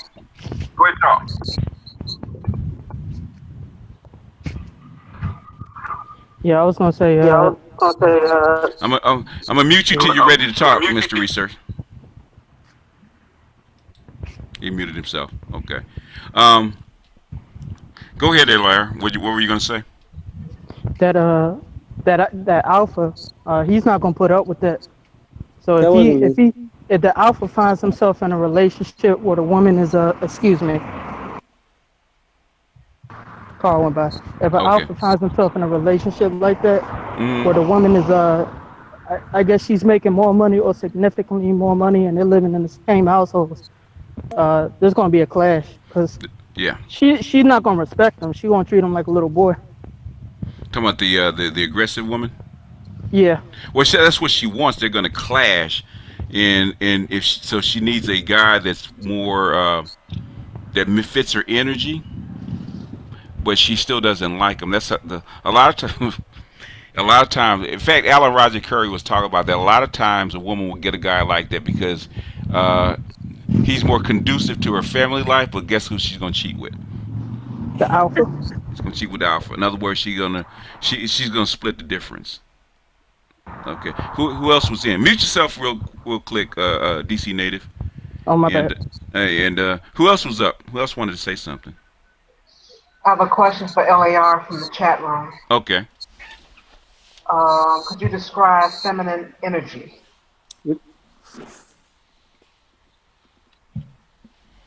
Feminine energy.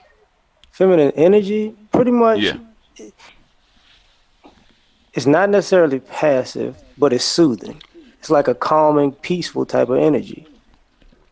You know, like guys are aggressive, so sometimes you need somebody to just make things less aggressive. That's why for most men, the home is your place of peace. You know, you don't want to go from aggression to aggression. Yeah, it's a passive. That's my simplest way to put it. It's a passive energy. It's a more agreeable energy. In other words, even though she's firm, you know, and rather than meet him head on, like an argument, she sort of like guides him. You know, in other words, she'll soothe him, but she'll guide him in a direction that she wants to go. She won't lead him, but she'll kind of guide. You know, kind of like how you say, like if you want to catch a bird, how you put breadcrumbs down. You're not running to the bird and snatching the bird up. You're basically leading the bird with breadcrumbs to the cage. That's more like feminine energy. You're guiding the man rather than meeting them head on. Supportive and sincere, but not appeasing. Yeah. I hope that answers your question, Royce.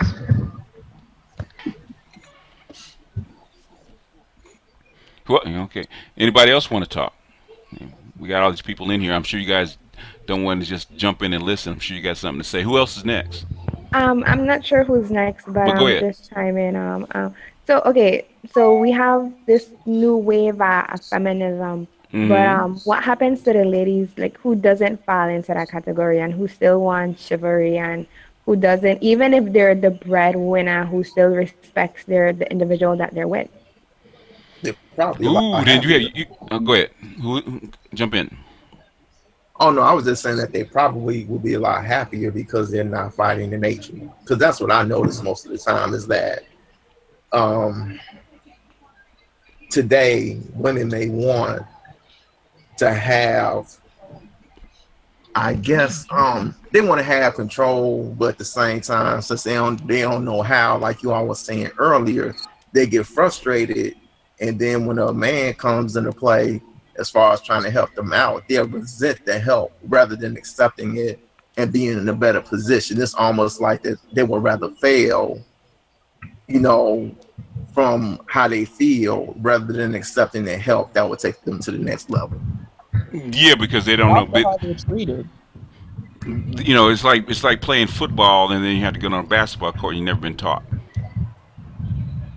But I guess it's the resentment as far as how they feel is what throws everything off. It's just like, I understand they haven't been taught, but I guess to me, I think that since they are emotional, and I don't mean that in a bad way, but if that's your nature and you're having problems and somebody just comes by and they assist you, you will be happy. But at the same time, you're resentful because somebody else came in and helped you out.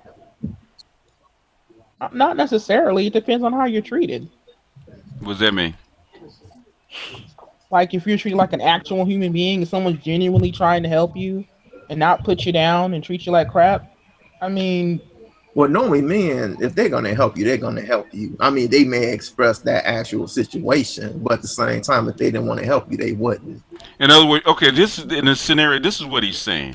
You've been taught that you're supposed to be in charge. You've been taught that things are supposed to go your way, and you don't know how to do it. So you get somebody in that says, okay, if you this is how you get there. So you're going to do this, you're going to do this, you're going to do that, you're going to follow my lead, but you're not used to following. You're going to resent the person, even though that person is guiding you to the direction where you want to get. Can I ask a question? Go ahead. Do you ladies feel like you were socialized to believe that being a man is easy? Yes. No. Yeah. But it's One at a time. One at a time. One at a time. Who's first? Who's first? Who's first? Who wants to answer first, ladies? I'll answer first. No, we have not been socialized to believe that being a man is easy, but it seems like you men have been socialized to believe that a woman's life is easy. Why you say that? Because of how you just describe our relationships and our dealings with each other. Like, okay, well, how do we describe that we think the woman's life is easy? For example, the guy just said, "Oh, the woman's gonna resent the help." He said that's his experience. He said that's his experience. Right. In other words, if you need help, if you need help, and somebody is coming in to help you, he's asking you a question. Do you resent the guy actually coming in and actually helping you? No, but I have had situations where I welcomed the help, but the help wasn't free, and he made sure he let me know that. Okay, what do you mean the help wasn't free? Meaning that he wanted something reciprocated to him. So you give help. So in other words, okay, put yourself in a man's shoes. Okay, if you're helping him, is it free? If I'm helping him? Yeah. Yes, I'm helping him out of the goodness of my heart because I want him to succeed. Okay. So you're willing to go over and above and help him and get nothing from it? No, I didn't say over and above. But okay. If me just dropping some advice or me just, mailing a paper for you or whatever, something easy, no problem. Can I make a suggestion? Go ahead. This is cute. Let me try to say this in a lady's way. A human does not want another human to take advantage of them. Every lady will agree about that. Agreed. Well, the same thing is true of males. Males many a times feel like some people don't treat them as basic humans with the same type of empathy for their situation. For example, you just said if it's something easy. Well, all that is subjective to what that person considers easy. That gentleman might feel like his time is his time. You see what I'm saying? And the unfortunate thing is between both genders, they don't look at it as this person is asking me for something from a basic human level. It's always, well, that ain't that much, or I consider this more than the others. Back in the 1700s, men went through the same thing women are going through now. But the problem is that men had to deal with going to war or some type of repercussions when things did not go the way that their decisions led them to. So ladies are not feeling that repercussion as of right now, but ultimately it's going to happen to where ladies are going to have to feel the repercussions of bad decisions that men deal with now.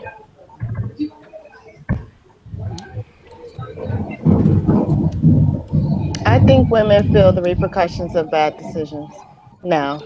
Well, it's hard to feel that when respectfully, you guys, not you specifically or any lady on this channel, but ladies have the government to give them a trampoline.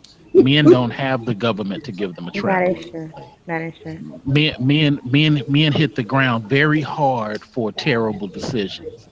Ladies get to go to a social agency where another lady is behind the desk, and that other lady goes out of her way to do something.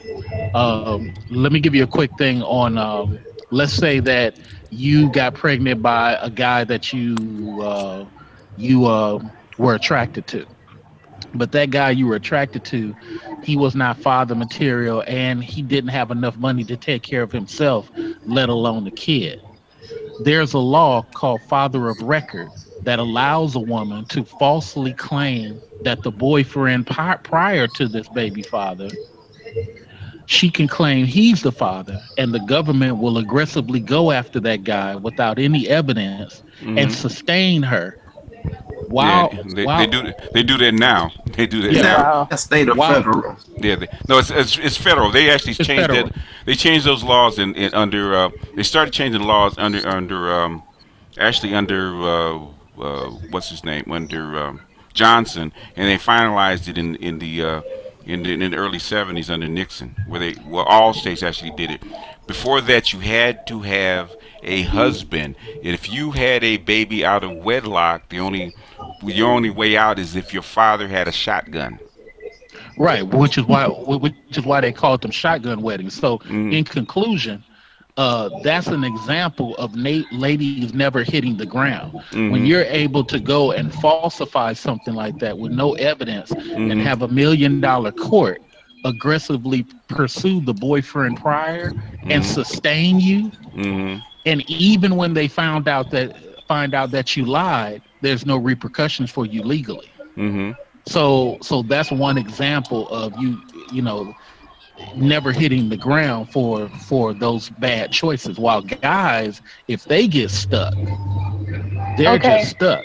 Those benefits are for the child, not for the woman. That's not true. That's not true. It's not true. No. It's not true. We're gonna act like children are not the number 1 cause of women's poverty. Well, here's what I mean. Okay. Hold on, Q. Okay, I'm gonna get real for a second. Okay. I'm gonna get real for a second. So if if you want to mute, just walk away from it if you can. Okay. The state knows you will not have fucking children if they don't pay for it. They know you won't have children if they don't pay for it. They're basically, you're acting as broodmares for the state. So they know if they don't finance your lifestyle, you're not going to have that kid. So yeah, that's that basically they're paying you to have a child. It's not for the child. They're paying you to have that child. They're not paying enough. Huh? They don't pay enough. If you have that kid out of wedlock and you starve like in the 50s, okay, where you are actually on the street starving if your family doesn't take care of you. Okay, but people acting like when you have children and somehow you're living a life of luxury. I mean, okay. Most of the time, and they've done studies. They've done studies that if the women will reject getting married if they can get like 70% of the median wage. So in other words, if you give a woman enough benefits to say to equal like $35,000, like the median wage is like 50. So you can give her enough benefits to get close to that $30,000 mark, she's not gonna get married because she's getting 70% tax free, which is basically the same kind of money she would get if she was married to a man to a breadwinner. They know that. It's to maintain, not to make you feel comfortable. It's just to maintain.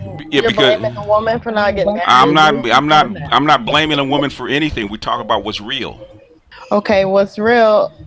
These men are marrying baby mamas, so that point. They're not picking husbands. Okay, I don't know. Okay, I don't know why black women get on here and don't know about the baby hustle. I really don't. Some women do have babies. No, baby. Come on now. Come on now. This is a no cupcake zone. Okay. Come on now. Majority of black mothers do not have babies for money. That's reality. That's not true. That is true. That's not true. So you're trying to tell me money? Where's the money though? Exactly. These women are living in poverty. No, you don't have money. Any money is money. Let me address the money, ladies. 30 seconds. I will address the monies. Can I ask a question about that? Go ahead.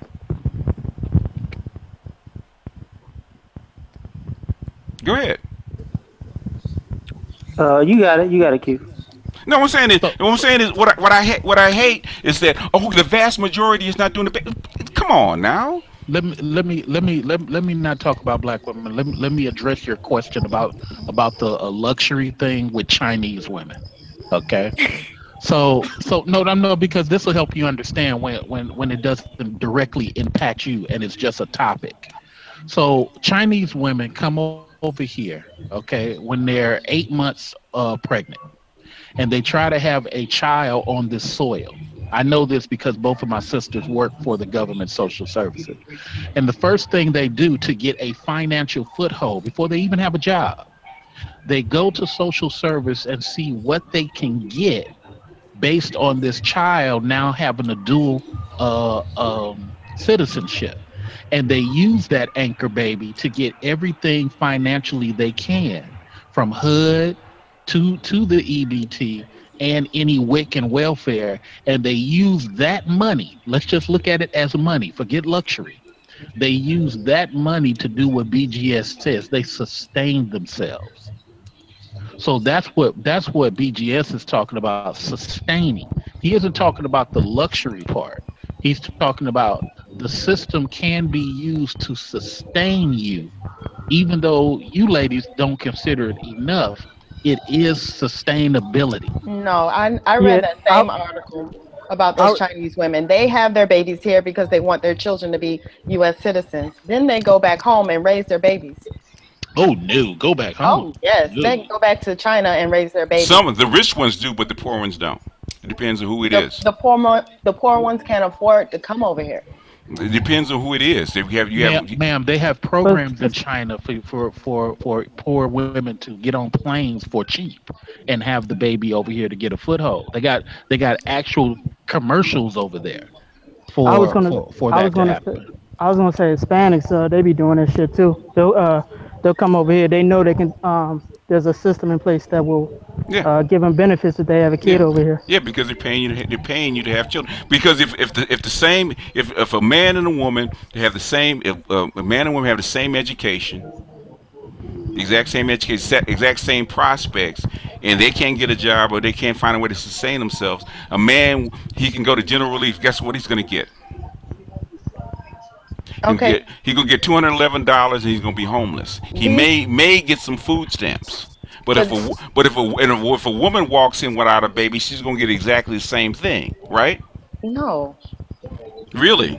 Really? A woman can walk in without a baby. Without a baby. And get a Section 8 and all those food stamps and everything else. That is not true. No, that is not true. I ask you the question. If she walks in without a baby, what's she gonna get? You have to have a baby to get benefits. That's the main complaint. Exactly. Exactly what I'm saying. Because the benefits are for the baby. The benefits are for the children, not the woman. They're paying you to have a baby because they need babies for the state. They need a certain amount of babies, and they know that you will not have them if nobody can pay for them. Because no woman's going to be in the street letting her baby starve. She's not going to have it. You and BGS are saying the same thing, ma'am. You're talking about the luxury. The benefits are still enough for women to take advantage of this. So. Yeah. I mean, an educated woman, a luxury is a 3-bedroom house and a car and all that kind of stuff. A luxury to a high school dropout is 3 square meals and a roof over their head. Yeah. Or they're just living in a dysfunctional household and they want to get away. Let me get a baby and take advantage of this system. In fact, I posted this chick. Remember that I don't know if you guys are on my channel or not, my Idmore channel. I posted a video about this young lady that was complaining about her Section 8 getting cut off, right? Yeah, you did. Okay, she has 4 kids. She's been living in a 3-bedroom house and had food stamps and all these benefits since she was 15 years old. She never had a job. And she's 33 years old, and she keeps having these babies to maintain the lifestyle. And I think what BGS is trying to suggest. I think what BGS is trying to suggest is not ladies whether this is a great situation. It's just that if all things were equal, men and women in same situations, the man still takes the loss because he doesn't have the power of that child. And even when men have custody, and I wish some of you ladies would talk to single fathers who have custody, the government does not support that child as strongly when that man has custody. The fathers have to do more paper.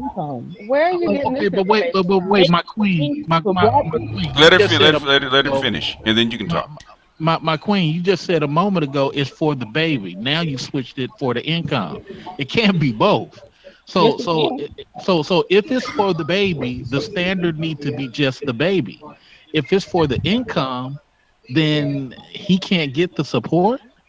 Okay. Let her talk. No, go ahead, Miss J. Or did she drop off? She dropped off. Okay, she got mad. Oh, there she is. No, I think Janelle. Yes, Janelle. She probably be back. What I'm saying? It's not that it's not that I want to be angry with him. I'm saying that let's cut. Let's be honest. Saying that you don't know women that do baby hustle, no matter what color they are, it's not true. Women do baby hustle. We're not saying that it doesn't happen. What I'm saying is it's not the majority. It's not. I'm saying maybe in your city it is, but in my city it's not. Where you live? I live in Orlando. You know what I think is that, women do baby hustle. Maybe it's just we don't baby hustle, so it's foreign to us, but we know that it happens. They know it happens because their friends do it. I don't have any friends that baby hustle. Okay? What do you consider baby? What do you consider baby hustling?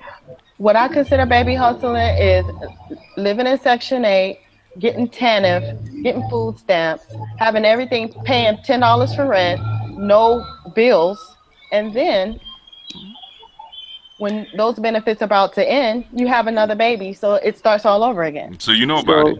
You know about it. Then. Of course, that's the baby hustle. That's the baby hustle. It's not the majority of women, and it's crazy to even think that way. How about child support? Child support, what? How about the child support hustle? Can that be considered? I don't consider child support a hustle because I just How about this? Child support is not a hustle. Why is it a hustle for a man to take care of his children? It's not. He had an opportunity to marry that woman and build a family, but he didn't. He was never. It's not what it's not. The child support is on Instagram. So how come? How come she didn't marry the guy before having a baby? He didn't want to get married. So why she had a baby? I never met any woman that didn't marry a man that asked her. Wait. I wouldn't know. That's a whole new conversation. I would have to be telling on a whole bunch of people if I actually said that. But go ahead. So would you consider it a hustle if a woman collected child support and didn't take care of the baby and put it off on family members, and also got the same person that collected the child support from to actually pay for things that the child needed? No, I do not. Wow. You know what? I'm gonna chime in here. Go ahead, Janelle. I haven't seen the documentary. I think it's called Mama's Baby, Daddy's Maybe. Yeah, I heard about it. I have to see it, but just from watching the trailer, it shows you, like, I guess the trials and tribulations that man experience. Even when the child is not theirs and they're still forced to pay child support, and even when the woman knew that the child wasn't theirs and still had them sign the ball papers, and now they're in court and there's nothing they could do. So, 1 second. You said you wouldn't consider that part of hustle. So, where would that money there at that point go? Well, it takes more than $300 a month or $600 a month to raise a child. Okay, but I ask if you put the baby off on somebody else and you still have the other parent paying for stuff when you collected the money, where did the money go? If you put the baby off onto somebody else, the baby needs a house to live in, the baby needs a car to ride in, the baby needs lights, water, all of those things. Mhm. So Well, if she puts the baby off on somebody else, so what? So she can't provide that, and she has a baby. She has child support. Does she not apply for like Section 8? I don't know. You know, I don't know anybody that's receiving child support and it's on Section 8. I don't know how that goes. You know. well, you don't have. That's the thing. I don't mean. Look, you don't even have to apply for Section 8. What I'm saying is, most single mothers use their families as babysitters. They don't really compensate their families for watching their child. And there are a lot of single mothers who collect child support who do that, who still do not take care of the child. They still ask the father or put the father in a position to have to take care of the daily necessities anyways. So where does the money go? But I'm misunderstanding like what you're talking about. If you're the father, you don't have the child no time.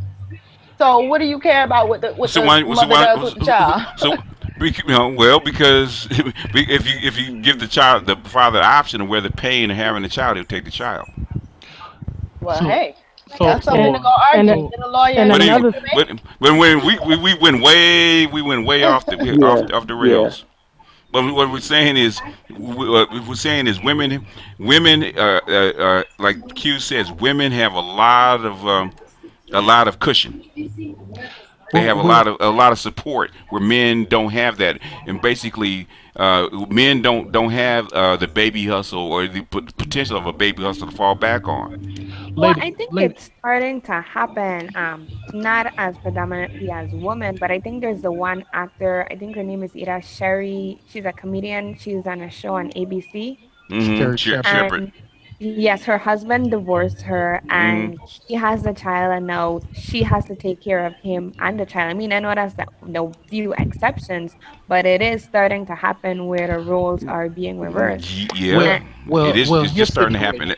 His situation, he had a contract with her. She talked him into adopting that child. She already had a child from previous marriage, and she talked him into having this child. So, you know, he was put in the position of, okay, well, now I'm divorced and you're the majority breadwinner, going back to you guys' discussion earlier. Now, since you're the majority breadwinner, divorce court looks at it as who's financially majority, who brought who into their lifestyle. They don't look at it like family court does. Family court looks at it differently. I think family court looks at it as gender. Divorce court looks at it as who had the most money and brought the other person into their lifestyle. And she had the most money and she contractually wanted to have that kid. So he won in that regard. He didn't win just because they saw the sincerity. Let me say this other thing, outcomes. What you guys were talking about with Janelle a moment ago was outcomes. So L, what he's basically saying is, hey, whose responsibility for the outcomes if the outside parent, no matter who they are doing everything they're supposed to do financially, and the child still doesn't develop? The child still comes out bad. You know, it has to be, somebody has to have some level of accountability. That's why me personally, I'm working with Republicans to try to get men to be primary custody of a lot of these children, because it just doesn't make sense the way family court does it. If it's all about outcomes, then let's just look at outcomes and let's get off gender or whether they should be with the mom or not with the mom. So in other words, you're tossing out the tender years doctrine, period, huh? All the way out. Okay. But I going back to what you said about outcomes, just primarily some men don't want to take on the responsibility of, you know, having the child or even having you call it half custody, or just, I'm not sure what the exact term is. Well, obvious we do, because we put up 3, 5, and 10 G's to fight a lawyer that she might be getting for free. So obviously we go ahead. And I've just known some men, obviously not all, but I've just known some men who just didn't want the responsibility. I mean, they had a child probably with someone who they weren't with, and regardless of whether or not the young lady, put him on child support or not, it didn't make a difference. Because because he didn't want to have a child, he wanted to have sex. Right. Yeah, can I say something? Go ahead. Each situation is different. There are certain situations where I think if a dude, and it depends, right? Like if a dude, he lays down with a woman, has a child, and he doesn't even attempt to take care of the kid, like he wants nothing to do with the kid. I'm not necessarily against him paying child support. I think it should be put out there, like, look, dude, we know you want to have sex, so on and so forth, but when you have sex with someone, unprotected, it's a chance you can get this woman pregnant. So like it's called it's called sex education. You have it twice. There's no excuse for not knowing that. Right. Can I add something to this? Hold on. So I'm saying, like if it's a situation like, okay, dude, you got this girl pregnant and you don't want nothing to do with the child. You don't even want to financially help out. I'm not necessarily against that nigga being put on child support, but then in certain situations, and this is several that I know personally, where the dude he's involved with his children, his child or his children, but he doesn't want to. He doesn't want to be with the woman no more for whatever reason, and out of spite, the bitch will put him. My bad. The girl will put him on child support. Yeah. All right. One particular dude. This dude was working 2 jobs, 20 years old, had a kid, daughter, want nothing to do with the mother no more because she was off the chain. But he was always there for his baby girl. Like if he wasn't working, most of his money and his time was going to his daughter. This nigga was out here looking bummy just so his daughter can be straight. Yeah. But this bitch still put him on child support. Come on, all right. Women's channel for everybody, every guy that's on the line. Please, okay. My bad. Because I want to allow you guys in, right? I want to allow you guys in on the channel so the ladies can chop it up with you. But I'm saying is you're going to have to respect that this is a ladies' channel. I created it for them because you guys wanted me to do this, okay? So please try to watch your language. Now on my channel, on the Ibborn channel, you can, as long as you're not trying to start a war, okay, all that language can come out. But I'm saying respect the ladies in their own house, all right? My bad, BGS, my bad. It's all right. My bad, ladies. But this topic, this situation, it gets me hot. It does. But go ahead, Mr. Research. Lance, here's the problem, though. It's our fault as older men for not schooling you that WIC is a 28% credit card. It's our fault for older men you've not been exposed to let that 20-year-old dude know that there's no honor in this. It doesn't matter if he's a noble dude. The family court system doesn't care about you being a noble dude.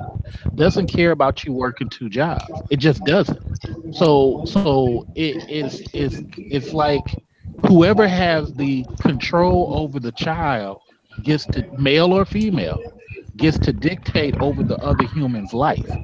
And that's just the reality of it. I know women who thought they should have got custody. The father was able to show that she was a super unfit mother, and then she doesn't get custody, and then there's no court trying to throw her in jail for not paying her half of child support. I know many men who have that problem. So I do hear what you're saying, but it's a lack of knowing that this stuff was out here all the time. It's nothing about fair or unfair. This is the screwed up system. Just to interject on what you're saying about, teaching the younger generation about, the system, it's also good to teach, men and women whom or who they should or shouldn't have children with. I mean, it's just a crazy culture out here where it's so easy to have a child, and then you start meeting the person's representative and you meet who that person actually is, and people really don't take the time to vet a person and to see a person's psychological state of mind to assess whether or not they want this person to be in their life for the rest of their lives. Because if you have a child with someone, regardless of whether or not you're with them, that person is in your life for the rest of your life. Well, you know, it's very okay. If I can remember, it's very difficult to talk to a 20-year-old guy with a hard penis. He doesn't listen. He doesn't listen very well. And this is the reason other cultures will tell their children not to interact with American people. I mean, because American people are not necessarily family first minded people. Right. That's why people from other cultures, whether you be black and you come over here and you're from Grenada and you have a strong thing of investigating the family before you interact with them, that's not a thing for America. America's a very me, I type of mentality, to where there's not too many families anymore. Everybody's single and condo living. Nobody's really doing the family. Say the same thing. Hold on. Let him finish, and then you can jump in. Oh no. Oh, okay. Go ahead, finish, Q. So in conclusion, I hear that, and you know, I do empathize with both sides, male and female. But the problem comes down to, we have to understand what we don't see. Me and BGS always preach on both of our channels. Look for things that you never thought existed, and dream about the worst case scenarios. It actually is real, and you gotta look at it from that standpoint. Yeah. Okay, go ahead, bro. Jump in now. You were trying to get in, R? I think it's R. I think that's what. Yeah, I was just agreeing with y'all because I used to work with an Egyptian guy like over a decade ago, and our supervisor was talking about, I guess, one of her girlfriends, whatever, and it was related to divorce, and it was like he slipped up and said something like, "Yeah, because that's what you all do." Oh, really? As far as like, yeah, Okay. like, I mean, as far as Americans not really having morals, a strong morals and a strong family structure. Yeah. It's just like they know they just can't hop out of their situation, you know, the family that they created. But they know with us, we have a different perspective, and our actions are going to be different because they know, like, because we know that, okay, well, it's not working out, I'll just get a divorce, and they don't have that option. That's what I was trying to say. Can I add something real quick? Go ahead. I think it's maybe Janelle and Miss J. One of the things that even when it talks about breadwinners, right? There is the assumption that goes that these guys don't really want to be bothered with their children, and these women actually want to be bothered with their children, and that helps people. That ideal helps people, especially in society, family, court, divorce, or whatever. When women become the breadwinners, understand to be the person who doesn't want to be around your children. You see, like, what's good for the goose is good for the gander. So even though that's not a reality, you will fall under that umbrella. Understand. And that's from this new book that I got, Lessons from a Non-Custodial Father, page 69, moving parts. Yeah, buddy, I'm supporting. I appreciate you, Q. I have a question from the chat. Go ahead. Okay, he couldn't rewrite it, so I'm gonna do the best I can. Okay. So he says, someone that earlier mentioned that a man should not care where his child is. I don't know who said that. Will you repeat that? A man should not care where his child is. Should not care where should not care where his child is. He must have heard. He must have heard a sentence. Yeah, something that doesn't make sense. So either you know, unless you're just dropping seeds in, you know, one of those guys that has 31 kids by 12 different women, and you don't care where you drop your seed, you know, that doesn't sound right. Okay, sorry, driver. When you get a chance, Yeah, type again. yeah, it actually rephrase that question so we can understand it. I will say this about Janelle and her Orlando thing. I have been to Orlando, Fort Lauderdale. I will agree with you that there's a certain type of class in certain parts of Florida. But I will also suggest to you what BGS is saying is that the collective of Florida is not like your region. So even though you might not experience that as much in your region, you do know that there's other sections of Florida that are 2 and 3 times worse, which is why he said you do know what the hustle is. Oh, you know what? Remember the Veganator? The Veganator. He lives in Orlando. Okay, he's a white dude that lives in Orlando. He actually went to those sections where the apartments are, where the Section 8 people live. There's a huge population of people that do the hustle. I believe that, and just to chime in, I'm in the Caribbean, but if you want to send me to Orlando, I'll be there. That was the other young lady. Oh, that was it Yep? But she was Yep is, I think it's Yep. Yep is still in the queue. She's still there. Oh, my bad. But whoever that was talking about. Yep, I think Yep. She can unmute herself. She's in Orlando, I do believe. Yeah, but I agree with you. You know, the Section 8 thing, the baby hustle. It's just culture. It's a part of American culture. Not everyone, obviously, but it's a mindset that some people have adopted, and it's an easy way out. The government has played so many games with that. So many games with that. Do y'all really think that's the majority? Do I think it's the majority? Yeah, I'm saying y'all really saying that the majority of black women are playing the baby hustle. Of black mothers. Let's not say black women. Let's just say women. Period. Yeah, okay, women. Period. That's the majority. I'll put it like that's mathematically impossible. Okay, exactly. Let me show you a baby hustle. They know it's an option. Hold on. Yeah. I'm saying when you look at the stats of people who are on government assistance and the stats of people who actually have kids, that's impossible. Okay, no problem. Well, it's not just them. It's the child support. The child support hustle by finding a guy that's well off or well enough off to where they can actually support you or support. Okay, I'll give you an example. I'll give you a real good example of a lady I worked with years ago. Okay, she made a decent living. But where we worked, we had guys that have above average wage, above average earnings, right? She had 4 children by 4 different guys. Wow. And she collected child support from all of them. So basically, you know, she more than doubled her salary by doing that. That is called it's called the baby hustle. Why is that a hustle? Come on. Can I answer why is that a hustle? Oh, one at a time. Hey. You know I run my hangouts one at a time.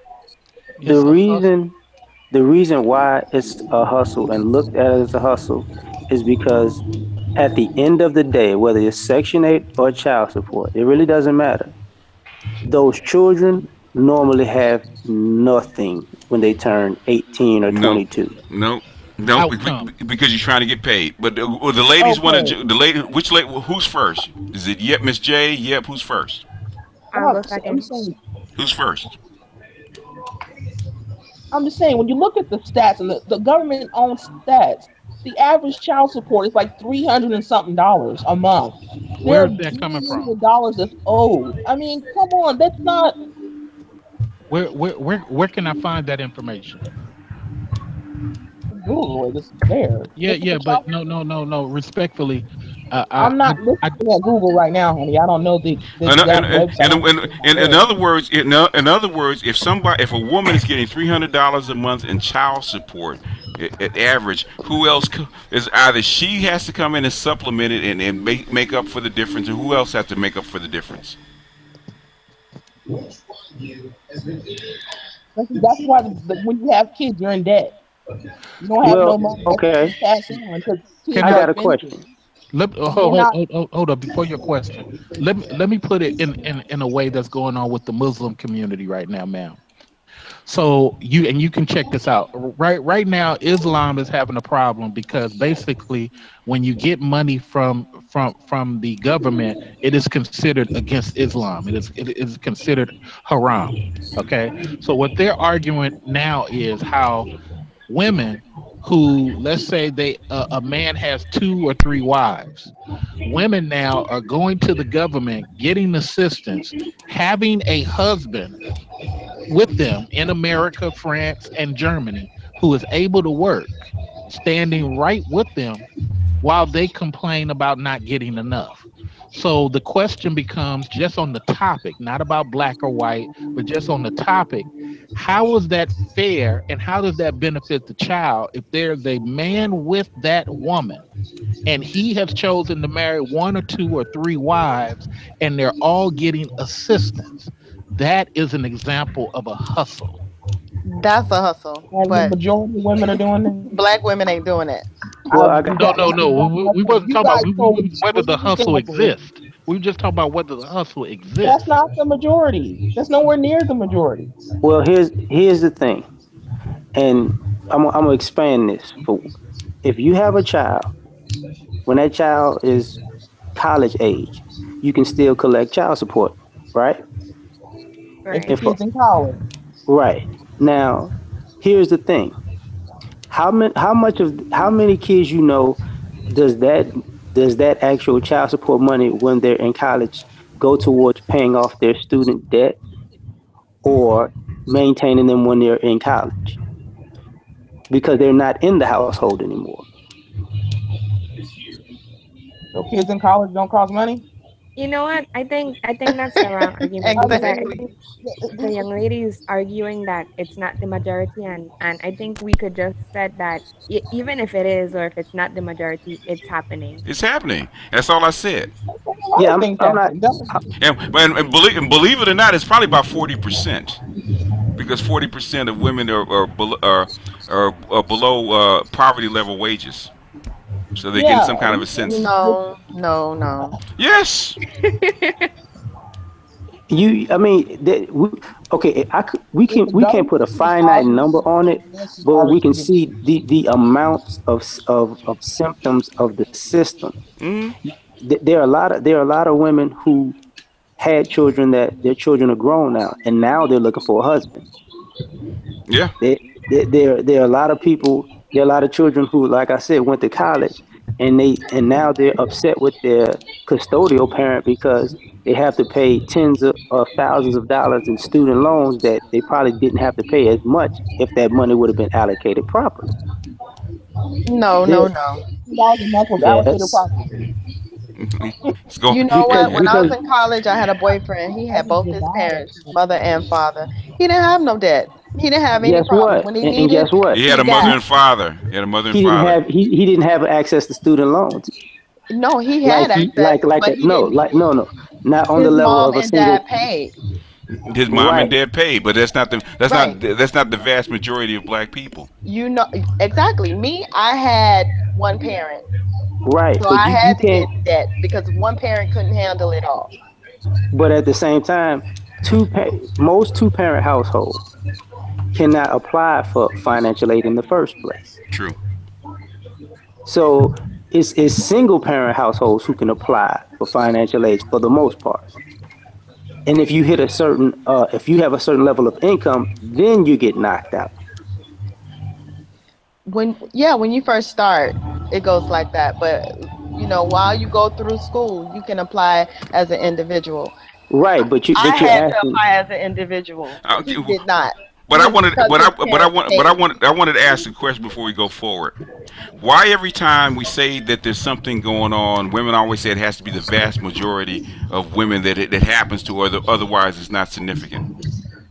Because you could report that it's raining in Australia or it's snow falling in Arkansas. Yeah, it's happening, but it's not affecting me, so it's well, could I say something? It's irrelevant. It is affecting you. Okay, once it's happening, Yes, it it's is. affecting somebody in the community. It's something that should be discussed because it shouldn't be the norm. It should be evaluated, and I mean, we wouldn't be able to come up with a solution, but it's something that we obviously who's don't got want a party to going on? Who's got music in the background? Is that you, Q? That you, Lance? Who's that? I think that's Q. If you got music going on, please mute Q's yourself. is already muted. Okay. Well, somebody's got music in the background. No, that's not me. Okay. All right. No, I always try to mute myself when I'm not talking. Okay. It's probably those Caribbeans. You know those Caribbeans? You know what? They always want to dance. Where are my people? I do, but not tonight. What I'm saying is it does affect you. If it didn't affect you, you wouldn't be here on this panel talking about it. It does affect you. I don't see how. It affects everything because it affects politics, the laws about Section 8, about SNAP, what Trump's discussing. I mean, every time you turn on the TV, it affects how the children are raised. If they're raised in a single-parent household, it affects how what kind of boys get turned into men.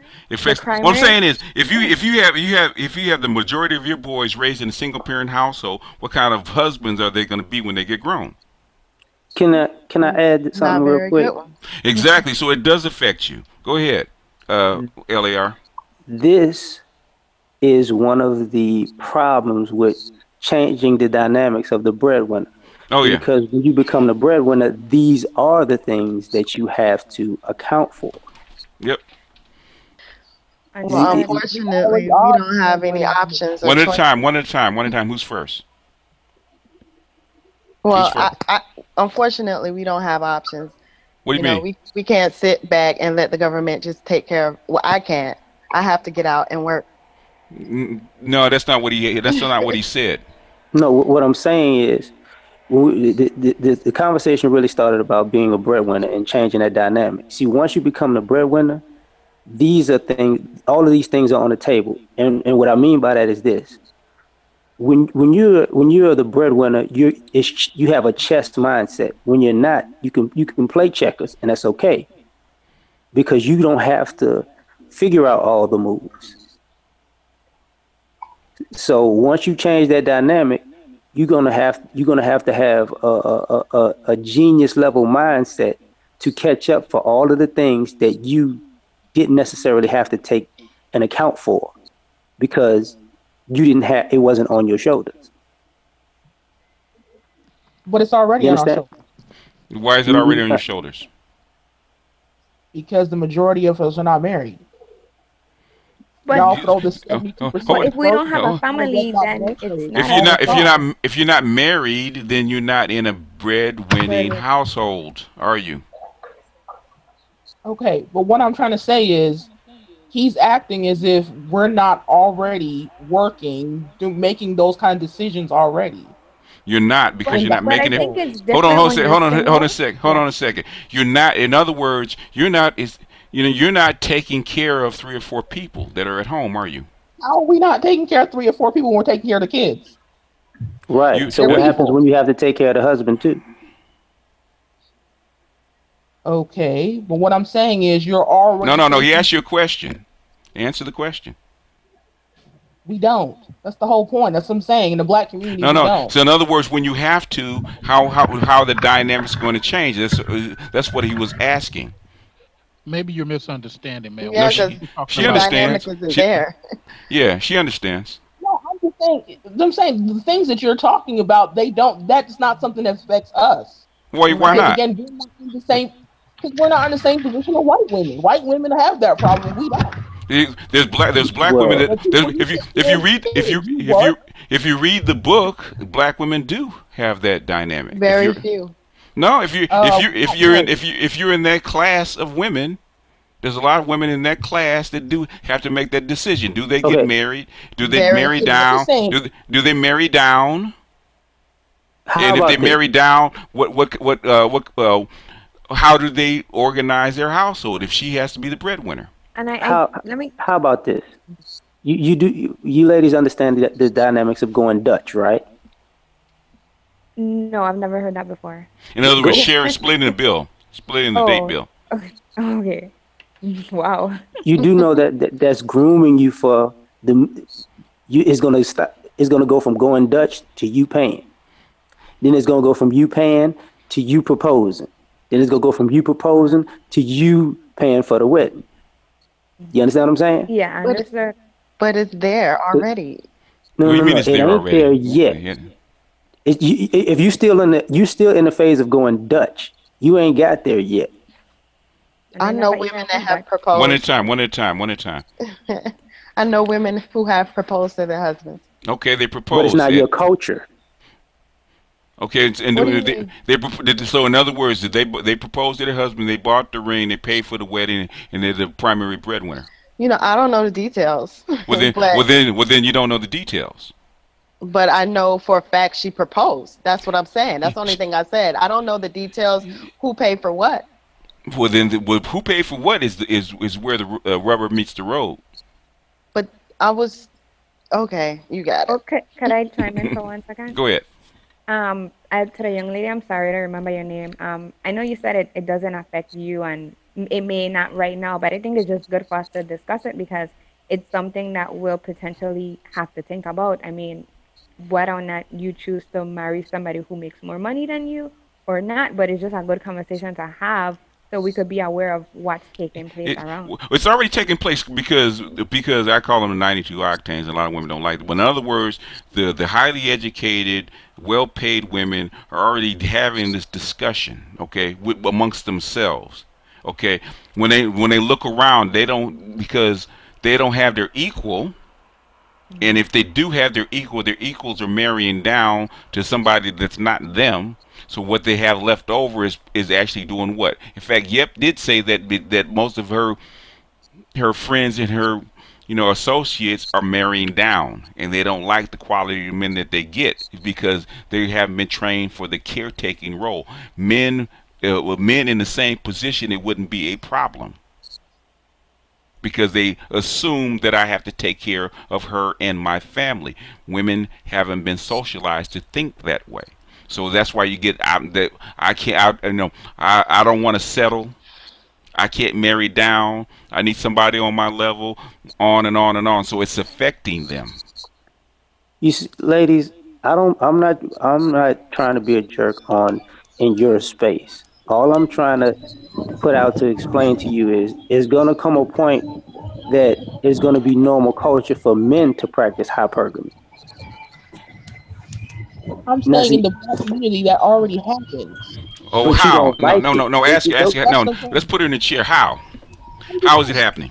Even when you look at, even when you look at, I'm trying to say, even when you look at in the black community with black women, there was even the guy who did the study about his marriage for white people, and even he said the majority of black women who are higher earners, they are already marrying down. Time out. You said the majority of black women that are higher earners. That's that demographic. I'm talking about the whole culture.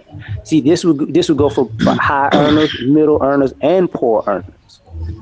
I understand, but I'm saying when the women who are the higher earners marry down, and available for the women who are already in the lower economics. So then they go ahead and get lower. Next thing you know, the women who are hood rats are getting the men who are fresh out of prison. It all the majority of women that are higher earners, black women that are higher earners, aren't getting married. When they do marry, they marry down. When they do, when they do, don't get married. First of all, so in other words, what he said, they marry down. So in other words, what he's saying, and if you read the book, what he's saying is exactly what he just said. It is affecting you. You have to talk about, which is exactly why she wrote the book. That's why she wrote the book. Is what's happening to white people now has been happening to black women. We're already the primary for the majority, even though you don't want to include marriage, because again, black women for the most part, we're not getting married now anyway. But I'm just saying, when you look at the overall, we're already the ones for being the primary breadwinners in the house, even though you don't consider women with kids the house. I'm saying we're already doing those things. The higher income, the higher educated women, they're already take a breath, but that's not the same dynamic that we are discussing, is it? I was discussing both of them. I'm saying no, you can't. In other words, you're mixing apples and oranges. We're talking apples right now. Okay, but you know what? Because the biggest reason that these women are having their babies out of wedlock and basically having babies by themselves is because they do not want to have a spouse that is lower. Not true. In fact, it is true. It is true. If you read, have you ever read the book Promises I Can Keep? No, they can't find one. That's the point. Right. What do you mean they can't find one? In fact, even poor, who's not a drunk, who's not an alcoholic. Take a breath, Miss J. Take a breath. Because the one thing I do not allow is people to talk through me on my hangout. Okay. Now I've allowed it because you're ladies. We just started, but the guys know on my Ibmore hangout I do not allow that shit. Okay. So take a breath. When I say take a breath, you will get your chance to talk. In fact, this is the very thing that's affecting the black community right now. If you read his book, and I happen to have the book, Marriages for White People. I've read the book Promises I Can Keep. In fact, you can go online and actually see her talk about it. That's exactly what they're saying. In fact, you can go back to that video Hezekiah musicologist actually put up about poor women that had 2 babies out of wedlock and said, how come you don't get married? Because I would have to take care of him, or I feel I would have to support him. And that's the mindset. That's why they don't get married. That's why a lot of your upper class women can't find husbands, because they can't find men on their level. So what do? They go alone. They go it alone. So come you have so many women that are 30, that are high earning, that are 35, never been married. All of a sudden, I want a child. Can I just out of wedlock? Go ahead. Because I'm in that situation, because the women that she's talking about, with the 92 octanes, yeah, the men that are on their level really are not intimidated by them, because what I've noticed, when most women have 1 or more degrees, they feel that they're entitled to a level of intimidation from men. There's some men that are, but the ones that are normally on their level are not intimidated. So when they're not, then they shun them. And then it's like they find somebody who they feel they can have control over, which where the intimidation comes into play. And many times those are the men that she's referring to, as far as like the drunks or whatever, or men who can't sustain themselves. And it's like, oh, since I don't want to deal with the man who can deal with me, I'll just select the man who's not on my level, and I can have it. I'm being redundant, but you know what I'm trying to say. Know, it's and then they wind up not even marrying them, and that's another issue that's happening. That's not the group that I was talking about. Well, you did mention the men that were drunks, and we'll go ahead. No, the women who. Go ahead, explain yourself. I'm talking about in the book, The Promises I Can't Keep or Can Keep. They interviewed women who live in those certain areas. The reason why they were having the kids out of wedlock, the reason why they were not marrying their baby daddies, basically were because of the quality of the men. A lot of them had addiction problems. A lot of them had employment problems. They were basically not husband material. I'm not talking about the 92 octane women. I'm talking about those women. It's just a matter of scale. The reason why those women were having. That's what I'm saying. It is. I'm saying it is the matter of scale. The higher octane women, one level below, because they cannot find, or they say they can't find a man on their level. So they go one notch below. Can I interject? The women who are on the level of the men one notch below are getting whatever men available for the men on that level. In other words, but they're not marrying at all because they can't find a man on their level. which is part of, which is part of the problem, which is why he's discussing this in the first place, because a man will marry down. See, yeah, Miss see J. what? Let her go. I interrupted her, so I'm gonna let her finish. I'm sorry. Go ahead, Miss J. What I'm trying to explain, even though maybe I'm not explaining it right. I'm just saying, higher up men or women, they cannot find men either who want to marry them on their level or they just don't exist. So if they get married, which the majority of black women now are not getting married. Exactly. If they get married, they go one level below. Yeah. Right. And then they throws them right into the court, right to the book, which is the dynamic that we're talking about, that he's talking about, the lady that was on the stage was talking about.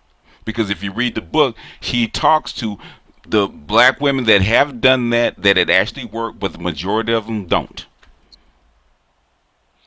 So let me just say this real quick, Al. Just and then I'll go back to mute myself. So, ma'am, understand this. I am one of those guys that's on that level. Okay. So here's what I see from my lens. Most of those ladies are not interacting with gentlemen like myself. To BGS's point, they are downgrading because they're looking for people they can control. They're not looking for people on their level. The same way the lady would not tell her daughter to go get with the young assistant manager at KFC.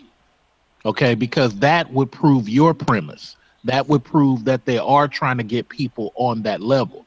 But from my standpoint, me being on that level, I try to tell people all the time, like yourself, you got to understand that some of these gentlemen do not have the financial career situations that some ladies do. That's why I work in a female-dominated thing. I know how easy it is to make 60, 70, and 80,000 in a female version of working, compared to a guy who might be working in warehouse dreaming of $10 an hour.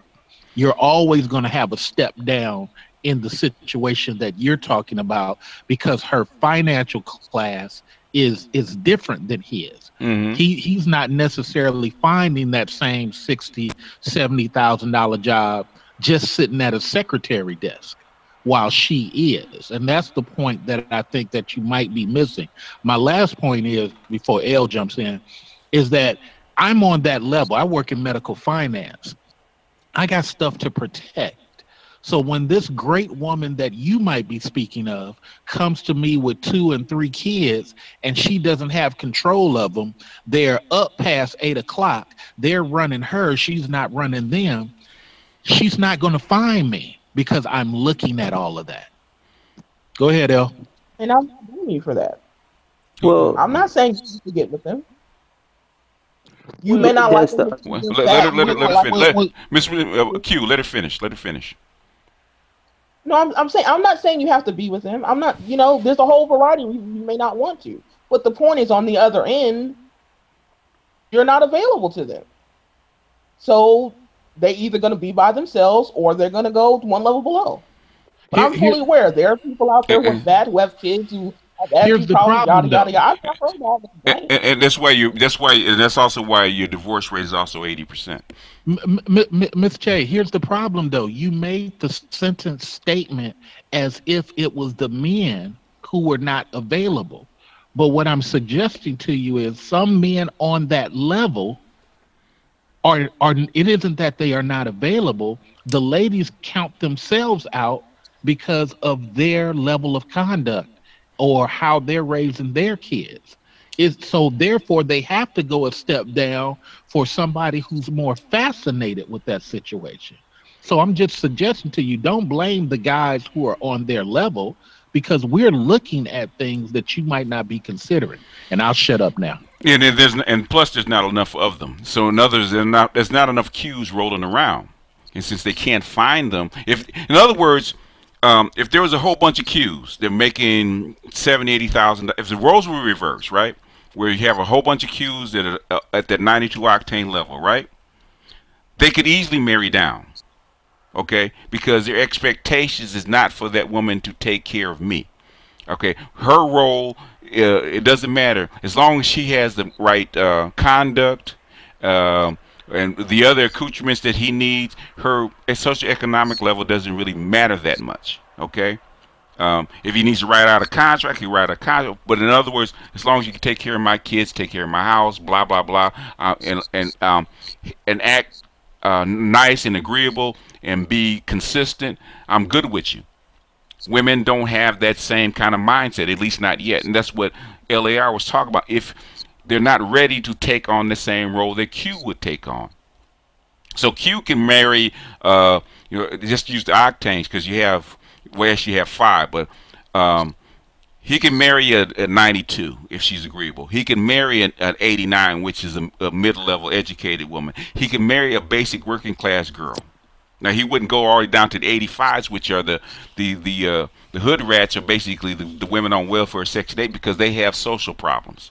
What I'm saying is he can marry 2 levels down, whereas a woman that's educated, that's making 6 figures, it's going to be harder for her to marry down because it goes against her grain. But she still does it. And she doesn't do it happily, and that's how come you have friction in the marriage, which is exactly what this lady, Liz Mundy, was talking about. How do you change your mindset to where you become that breadwinner and start acting like one? That's that's part of exactly what I'm getting at.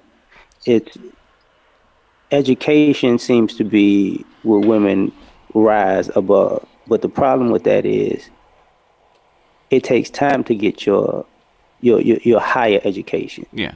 You might be 22 when you get your bachelor's, but if it comes to a master's and PhD, that's another thing. Yeah. Then you're going to start in the workforce. You're going to start your career. Yeah. And by the time you actually feel like you're in a position that you want to be in, you might have baby fever, but you're still late to the party as far as interacting with men. So just because you're ready doesn't mean the world's going to stop for you in particular. In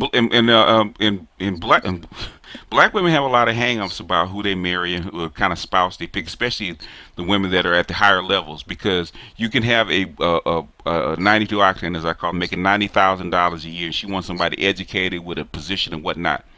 So she'll look at everybody else, says she can't find a man, but her male carrier, who's making $75,000, $80,000 a year, she'll overlook him because he's wearing a uniform. Educated women already know an education doesn't mean anything. I wish that was the case. When it comes to intelligence, I wish that was the case. Most educated women know this. No, that's not true. That's not true. In fact, we had a interview with Tia San Johnson. He's got a PhD. He's been a PhD for the last 20 years. He's written about 4 books. He's published all kinds of studies. He says the exact same thing. You can't get more educated or successful than he is without being a millionaire or a billionaire. Okay. And what does he say? He says the exact same thing, that women on that level have a whole lot of hang-ups about what they want. I'm sure he doesn't know very many women. Come on now. Come on now. He knows a lot of them. He's a nerd. He don't know women. See, that wasn't nice. Why is he a nerd? I'm just talking. He knows all those women on that level. Because a guy on that, a black man that's educated, that's making that kind of money on that level, is like hen's teeth. He has more women. Anybody can buy a degree nowadays. So intelligence, your degree doesn't dictate your buy a degree. I'm talking about a professor. I'm not talking about a guy with a degree. I'm talking about a college professor that's written 4 books. So he's not anybody, okay? What I'm saying is, and he's anybody can buy a degree, and anybody can write a book. That don't say that their research is sound research. So anybody can be a tenured professor. Oh no, anybody can be a tenured. Okay, he's a tenured professor for the last 20 years. Okay. Oh, okay. But you missed that part, okay? But what I'm saying. You don't want. Well, hold on a second. No. Hold on a second. Hold on a second. Now you missed everything. You missed everything I said because what I said you didn't feel was right. You missed that part about him being a tenured professor for 20 years, didn't you? Yeah, I didn't hear you say that. You know, you didn't. You heard it because everybody else heard it, but you missed that part. I didn't hear it. I didn't hear it. Selective. Yeah. Everybody else heard it. Can I add something real quick? So in other words, he does know. He does know because he researches this, and he's like hen's teeth. And Q can tell you any black man on that level has more women on that level chasing him than he can shake a stick at. Right, Q? We do. Right, Q? I've seen professors, and no woman want that. He's not a nerd either. Oh, he's not a nerd. Oh, no, not with dreads. He's 6 foot. He's 6'3" with dreads, and he weighs 280 pounds with muscle. No, he's not a nerd. Yes, I will jump in and say that is true. The only unfortunate thing is mostly non-black women who come at you the most. That's true. Yeah. He did say that. Yeah. Oh man, non-black women will walk up and introduce themselves and hand you their card. You know, I mean, the lady who does my dry cleaning is an Indian lady. She sits up here and asks me constantly, let me introduce you to a nice Indian woman, because she sees what type of suits I drop off to get clean. Yeah, she want that money in the family. She know what's up. Now, do you realize that part of what we saying is that y'all don't want that money in y'all family? Yes. Of course we do. But do you do the same thing to get it? Like what? On dry cleaners? No, like come up and hand Q the card.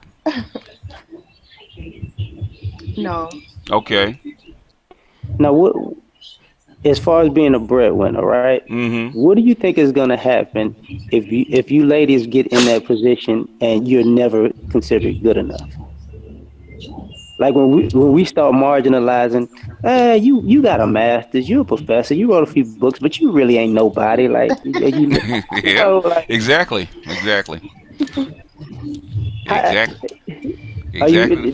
Exactly. That's called educated lames. Exactly what the educated lames were talking about one day. Because really, like they're gonna say, she's cute, but you got all these accomplishments, but you ain't Halle Berry fine. You more like you a step below that, and I need something great. Like think about it. Like think about a guy who graduated high school who told you ain't good enough. You know what I'm saying? It wouldn't mean nothing to me, honestly. You laughing like it's preposterous. Yeah, we know. Come on. Come on. Like, okay. And why would you laugh? Why are you smirking over there? Like, okay. We know. We got you. It took us about 45 minutes to an hour to get the truth out of her last time. So we know where. Go ahead, jump in, Char. I have a question from the chat. Mm-hmm. If a man pays child support and a woman takes the money, but the child is living in another people's house, are we not supposed to say anything about that situation? You should. But there's not much you can do, and most men. It's the norm. It's the norm. Most black men, fortunately for black women, most black men are scared to death of going to court, being in front of a judge. It gives most black men hives by going to court and being in front of a judge, because bad things happen when you're in front of a judge, even you're a black man. And most guys look, okay, well, they serve the papers. I don't want to go to court. I want my baby. I would love to fight over my baby, but guess what? You know what? It's going to take a lot of money, a lot of time, and I'm black, and I got to go in front of a judge. So why even waste that time? A lot of black guys feel that way. What's really disheartening to a man in that situation is part of what the person who asked the question said about the child being somewhere else. Because a lot of single parents who do that wear out their welcome with the people that they're using to take care of their kids. So the kids wind up on their own anyway. Well, it's the same thing I say to when I get into these little Republican areas. I tell these people, I say, you know what? Part of the problem is outcomes. We like to say to these guys that they're all abandoning these situations. So I tell them, let's put it to the proof. Let's create a bill where the guy can go and say, hey, I'm going to sign here and say I will never apply for welfare, which is these Republicans' greatest fear. Give me primary custody of the kid. You won't have nothing to worry about. Put it to the test. Mm-hmm. But when people start talking these type of things of giving this guy primary custody, they will move the flag post and say he don't want custody. He just don't want to pay. That's an oxymoron because every amount that he pays will go directly to the kid. So, you know, how is he trying to have custody so he don't have to pay? Because kids, because in old times, kids were wealth because they were labor, right? Because you're on a farm, you're in a position where your children are actually labor for you. So there's a wealth attached to them. Okay, with the Industrial Revolution, that divorce that dynamic, right? So for women to produce children, you have to make children valuable. You have to attach wealth to them. Oh, that's a good point. You have to attach wealth to. So whether it's welfare in the beginning, or public assistance, or child support, because child support, when they raise child support, all it is attaching wealth to that child. You don't really believe that. That's the only way for women to have children is to attach wealth to the child. It's proven. It's proven. Yes, I do. It's proven. I mean, I got to find that. I got to find it for Q number one because it's something he'll be interested in. They actually did a study. Where they could control the fertility rate by the amount of welfare that was given to the women. Wow, that's ridiculous. I need that PDF, man. I don't believe that. Number one, I don't care whether you believe it. Okay. But what I'm saying is, you can go get a report or a study to say anything you wanted to say. Actually, we're not even okay. It took us 45 minutes for you to admit that the people around you, the women around you, it wasn't that they couldn't find men. They couldn't find men on the level that they wanted. It took us 45 minutes to get it out of you. So I'm not even listening to you. But Q, I will find that report for you. Appreciate it. But that's ridiculous to believe that the only way a woman will have a baby is to attach some kind of wealth or financial. Have you done any studies on this? No, it's just then it's your opinion. You haven't even looked at it. Okay, so when do welfare start? Depends on what kind of welfare you're talking about. As far as for women. Yeah, not for women, for children. It's designed for children. Are you gonna let me finish? Okay, go ahead. Okay, actually started in Great Britain. It's called the Widows and Infants Fund. In other words, a woman had to be married, her husband had to die, and then she was eligible from payments from the state to keep not only her alive but her children alive. If her children grew up, she got a pension because she was a widow. So it's for her and the children. Okay, and the U.S. never had nothing like that. So yes, it did. When did it start in the U.S.? Yes, it did. It started in the mid 19th century because it was a lot of your laws come from Old English laws. Okay, so they adopted the same principles to where you had to be a widow, you had to have had a husband, and the husband had to have died.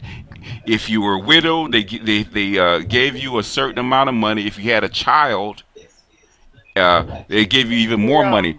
Excuse me? I'm not talking about that. That was for women that. Have you let me finish? Because you haven't let me finish yet, have you? Okay, go ahead. I'm waiting. You asked me where did it start, didn't you? Yeah. Right. Or within, are you gonna let me walk you through the timeline, or do you know something that more than I do? In fact, I'm gonna put you in the chair. What do you know? Okay. No, what do you know? What do you know? What do you know? No. What do you know? No. You keep it. You don't believe it. You don't believe what I'm saying. I'm here to be educated. So okay. Within politely, if I could use your shit, shut the fuck up. You know what? Go ahead. Okay. Before BGS finished, let me try to share something I try to say to people on my channel, ma'am.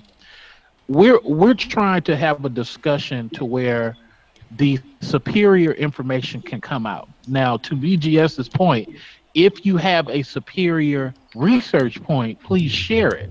If not, then what you're making is a statement, an empty statement, so that he can't make a statement that has research attached to it.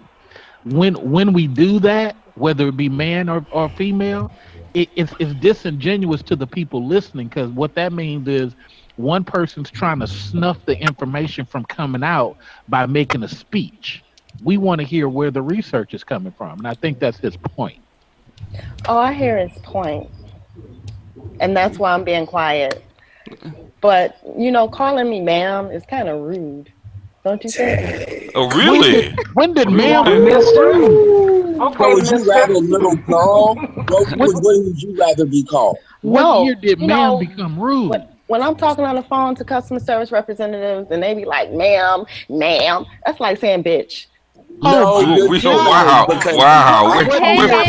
raised you?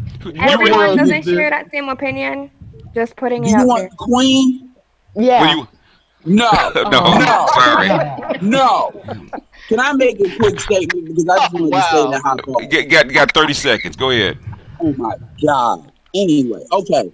So I promise I'll be 30 seconds. 30 seconds. Here's the thing. That video that you just put up with the white woman, let me be clear here.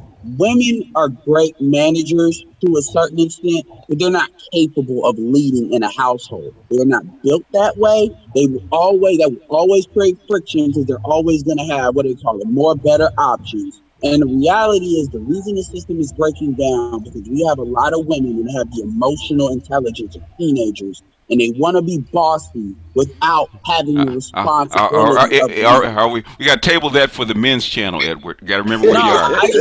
I know. You put that. I mean, Rose is already in my behind for saying shut the fuck up. But I needed to be clear though. Yeah. Okay, and the last quick thing I wanted to say is we got to start separating the difference between logically disagreeing and then having these emotional disagreements, because that's what I'm hearing. I know. From the I know. But I got this, Edward. I got this. Okay. I got this. Sorry, I know you got my back, but I got this. I'll have to get cut off. Yeah. But anyway, she asked me a question. She didn't believe the research that I had, so she asked me a question. Where does it come from? And she asked me a question, but the thing is, she didn't want me to answer the question. But she doesn't want to get in the chair and be grilled, okay? So the thing is, that's how come I politely, Rose, that's how come I politely told her, because she wasn't getting what I was saying to shut the fuck up, okay? Because she didn't hear me, but she needed to feel me. So I said it to her in a manner where she could feel what I was talking about. So to continue, the antecedents of this did come from Old English law with widows and infants, right? And you had to be married, and your husband had to have died. And it didn't change until the 1930s, when you had the Depression, where men had to leave home to find work. So they literally had to leave their wife and their children alone because there was no work in their area. So to allow the women and children to survive as far as welfare is concerned, which is AFDC, which is where the modern term comes from, right? Under Roosevelt, he allowed them to, if they could prove that of abandonment. In other words, you have a husband, you've been married, you have children, but your husband has abandoned you for whatever reason, whether you're in Missouri, went to California to find work, but you haven't heard from. So then you could apply for AFDC, which is welfare. And that continued in that form until the 60s. okay, when they allowed AFDC to be afforded to women who were never married and didn't have what we call illegitimate children.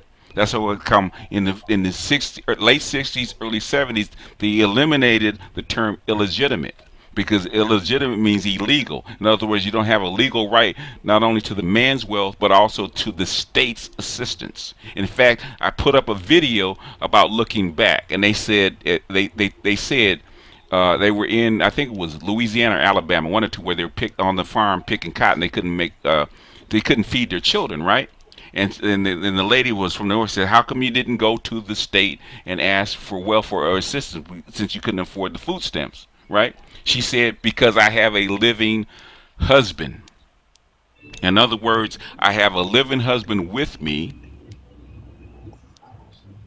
and if he's alive, I can't apply. So if you had illegitimate children, or you had a living husband, you could not get welfare. That didn't change until the late 60s, early 70s. So now you have welfare as we know it now. But that is the antecedents of welfare.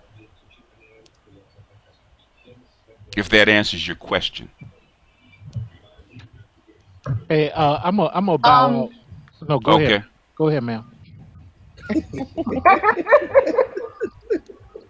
Sir, she likes sir, I think. Yeah, so call me sir. Call me anything but ma'am. Call you sir. Wow.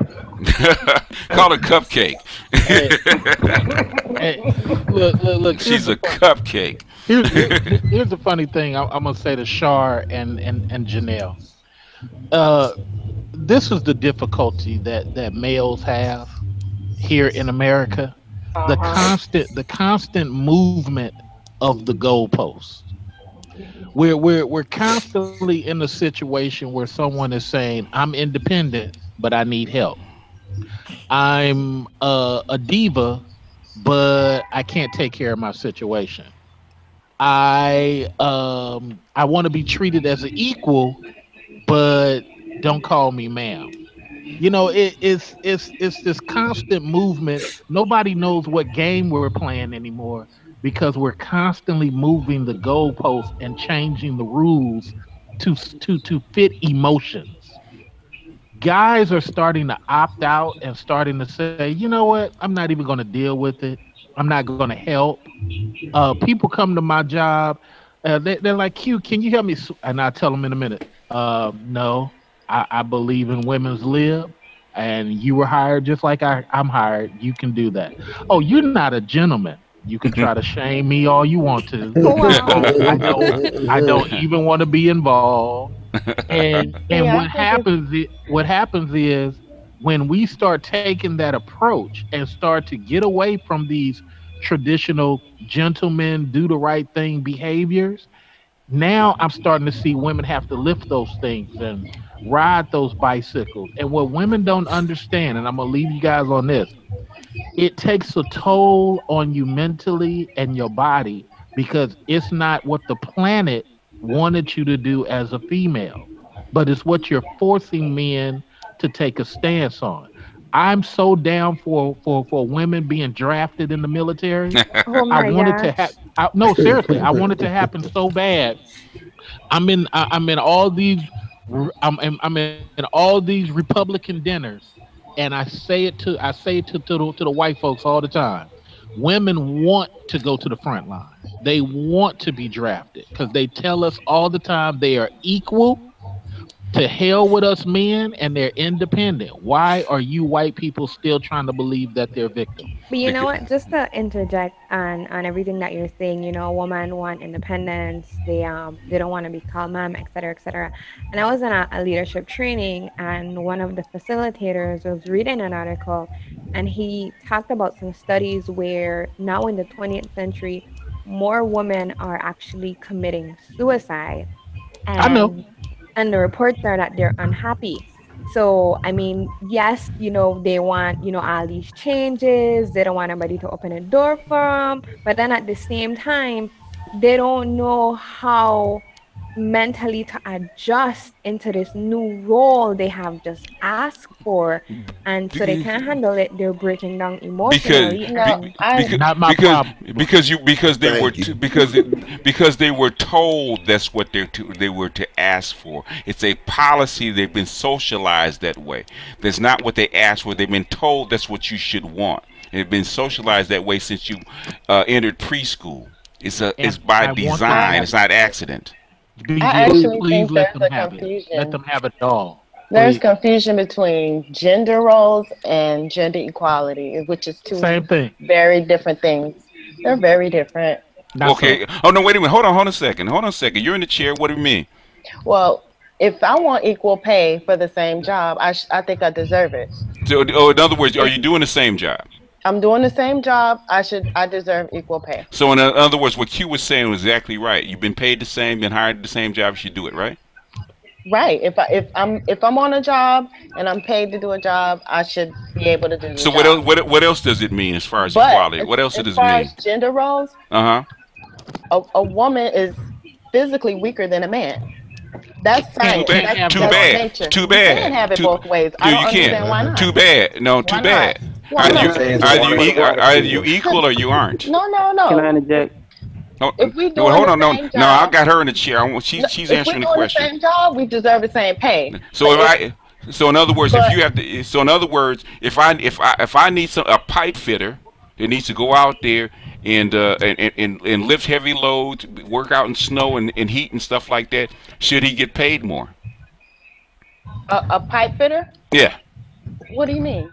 In other words, if he's doing more physical work, harder job, should he make more money than the secretary that's in air conditioning? Yeah, I don't know. It depends on what what the salary is for the job. I mean, the secretary should. And that's what a secretary should make more money because she's a female, and the male shouldn't make any more money because he's a male. In other words, he's doing a harder job. A harder physical job, but most physical jobs make less money than office jobs. I mean, a lot of them are. They just make less. But that's not true. But that's not true. But a lot of physical jobs make less than office jobs. That's reality. That's true. Nah, that's not true. But a skilled electrician is going to make $40 an hour. Most secretaries don't even make 20. But my point I'm trying to make is, if I'm weaker than you are, meaning I can't carry heavier things than you, and I might not be able to experience heat or cold as long as you are, that should make a difference. Because you're not going to tell a person. You're not. I know. No. She's laughing. Yeah. Let me give an example. You're not going to tell a person with one leg to go out there and run a track meet. Okay. Janelle, do you see what we're dealing with? Let me say something here, and this is. Okay. Yeah. Janelle, go ahead. Okay. This is what I mean. I think your name is I don't remember your name. I'm sorry, but Cute. Okay, the feminist movement, it's good, I guess, for women who are feminists or who have that viewpoint. But then for women who don't share that same perspective, like myself, we receive negative backlash. Because then when we interface with certain guys, they're already like, okay, you could carry that box too, or I don't have to open the door for you, but that's not my philosophy. So then what happens to me? You get caught up in the wave. It is what it is. It is what it is. Because it's interesting because at my job, I ordered some laptops for like the entire organization. So I asked some gentleman to bring it from one office to the next. And he was like, well, why do I have to bring it for you? I'm like, first of all, I wasn't rude. I was like, I bought one of those laptops for you. And he was like, well, you work here too.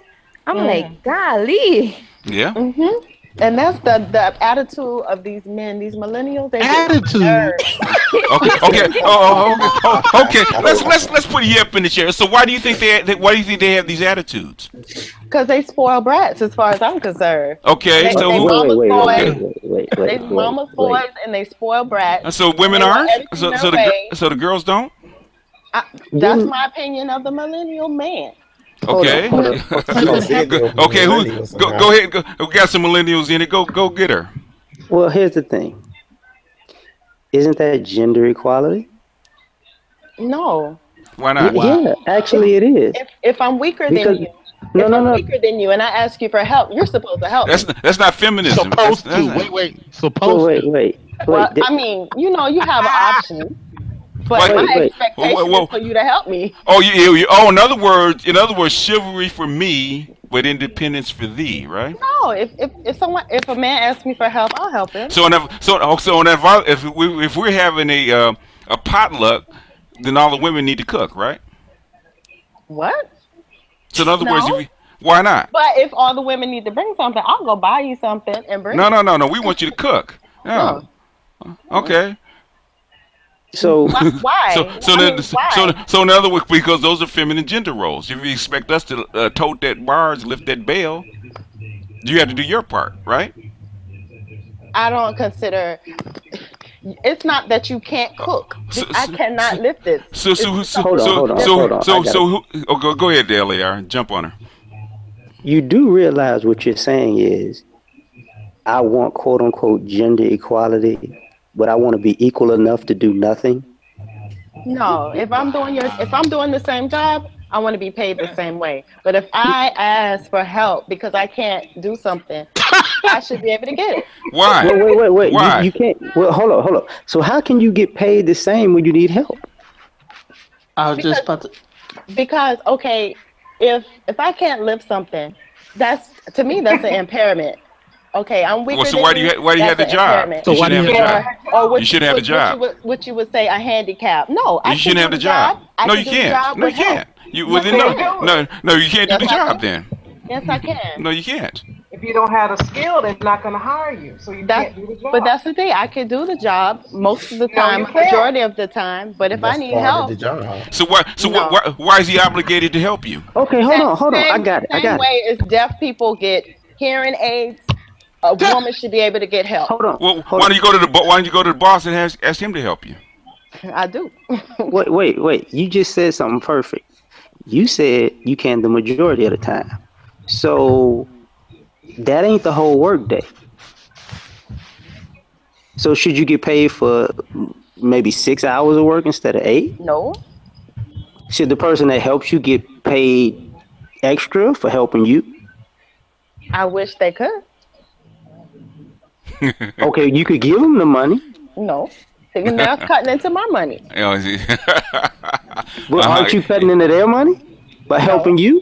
But see, there lies an issue right there. You want to get paid, a woman's unproductivity versus a male's productivity, right? You want to be paid for your you want to be paid the same for your unproductivity versus a male's productivity.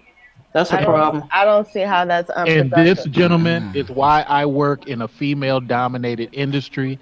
They get $70,000, $80,000, sometimes $100,000 easy just for this same thing. I battle this all the time, and it's amazing to hear people complain because I originally came from a warehouse environment, and we as dudes, we ain't got time for all these type of conversations.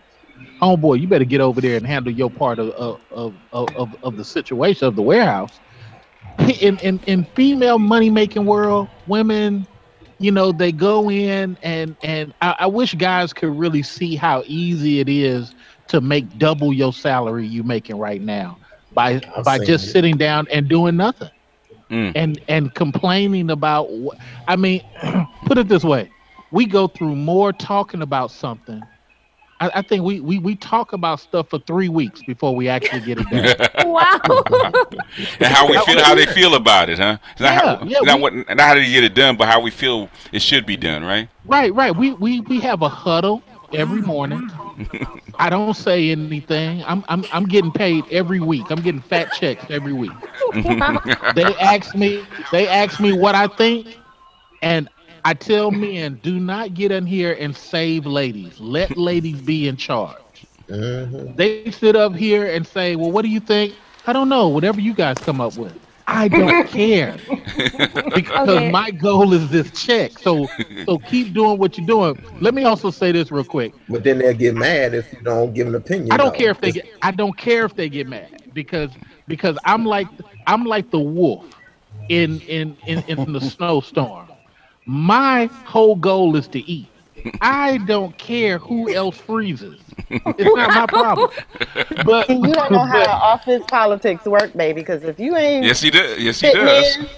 I'm 12 years in the sweet love. I'm 12 years in the game. I work with white folks and women. It's probably me and 3 other black dudes in the whole building.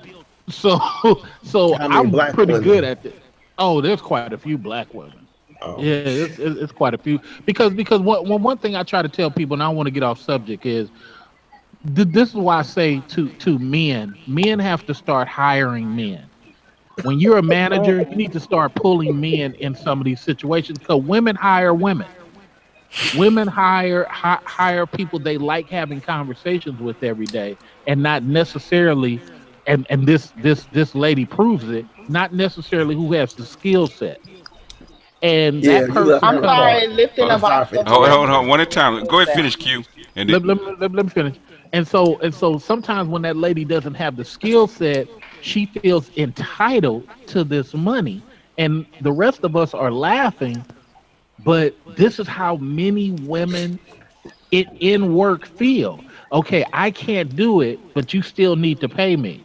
I can't do this in the military, but you need to make a special test for me. And I don't blame them. You know who I blame? I blame the man that fights for her to do it. Yeah. He needs to get shot. Well, hello to my esteemed brethren and Matt Adams. Hello. How are we? How you doing? I'm all right. I noticed you didn't have a super chat active today. No, because you have to have a certain amount of subscribers, so I don't have that yet. But in fact, O'Shea gets on me all the time when I say I'm doing something for the women. He says, you're basically helping people and donating your time. I say, yeah, well, that's part of the gig. So the women don't support as much as they probably should, but I promised I would be here and open up something for them if it helps. And so far, all I ask them to do is participate for the most part, and they actually are participating, so it's okay. Hey, speaking about donating, I tried it on your IPMOR channel, but it's not accessible to individuals. Oh, okay. Don't worry about it. Yeah, it's a donation. If you can, you can. If you can't, you can't. I was just joking with Cerulean about that. It's I mean, some people actually really actually need it more than me. So if you can't donate to me, donate to somebody else, or somebody else that helps you. But that's okay. Yeah, I was just joking with him. But I had a question for the 2 defiant ones. Oh, Yep, and who else? And who's the other one? I think Yep is the only one. Oh, Miss J. I don't know if she's still in the queue. Yep and Miss J, are they still in the room? Defiant? Yeah, Defiant. Miss J is there. Yeah, Miss J still there? I called them defiant children. Okay. That's interesting. Well, how are we, madame? You mind participating in a quick survey? Don't call them ma'am. Well, it's up to them. Ask that. Do you mind participating in a quick survey? No, thank you. Let's go ahead and ask the question. Well, when I did the litmus for the fellas, it was it's pretty bad, and I'm actually kind of contemplating even doing for the women, for the simple fact it's more devastating. Well, you're already here. Go ahead and answer the question. Guys, the first question. Okay, 2 men are competing for exclusivity with you. There's a proposal for a date by these 2 men. Guy A wants you to cook for him at his place, and Guy B wants to cook for you at your place. Which one do you choose? I didn't hear the second part because it cut out. I heard the first part. Speak up a little, Cerulean. Okay, so two guys are competing with exclusivity with you. There's a proposal for a first date, and guy A wants you to cook for him at his place. Guy B wants to cook for you at your place. Which guy do you choose? Let's see. He wants me exclusively. Wait, do they both want us exclusively or just? Yes. Yes. Just being honest, yeah. Guy B. Okay. Uh-oh. Anybody else? Anybody else got an answer? I'm thinking because how long do I know this guy? I don't want to let a stranger in my house. Equal. Oh. Yeah, In other words, you can trust either one of them. It's just hypothetical. I have a little fun. I'm going to his house. I'll pick A. Okay. Oh, that's very interesting. Anybody else want? Any other ladies want to answer? Going once. Twice. Going twice. Continue with the circle. All right. Is that it? You want to reveal the answer, or you going to table it? Okay. Well,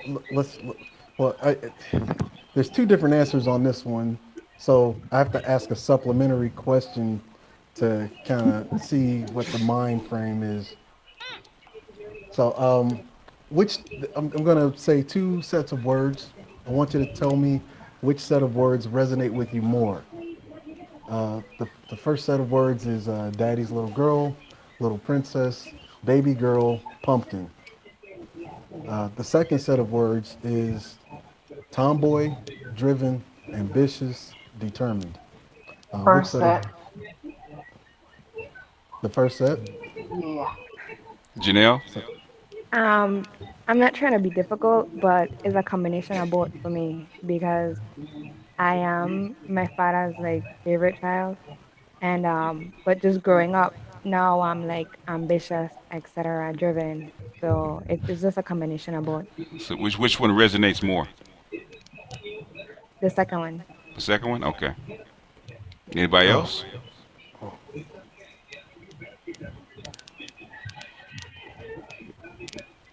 Going once? Going twice? Okay. So, since nobody else is going to answer, I'll just explain the test. So, the first question is actually normally a question for the men. If they answer it either way, it's a fail. For women specifically, if you answered B, it's a fail. And the reason that is because question 7, which is the second question I asked you, was a set of words, two sets of words. One which a father would generally call his daughter, and the second set of words is one that basically society would generally call women. Okay. And the second question actually determines that you actually have more of influence based on society. Now we know that society is basically feminist driven. So this tells me that you have a feminist mental framework, even though you may not ascribe to the institution of feminism itself. For the first question was based on, would you rather have the guy cook for you or would you rather cook for the guy? For women, this is why I said it's more devastating. It lets me know the type of social capital that you bring into a relationship.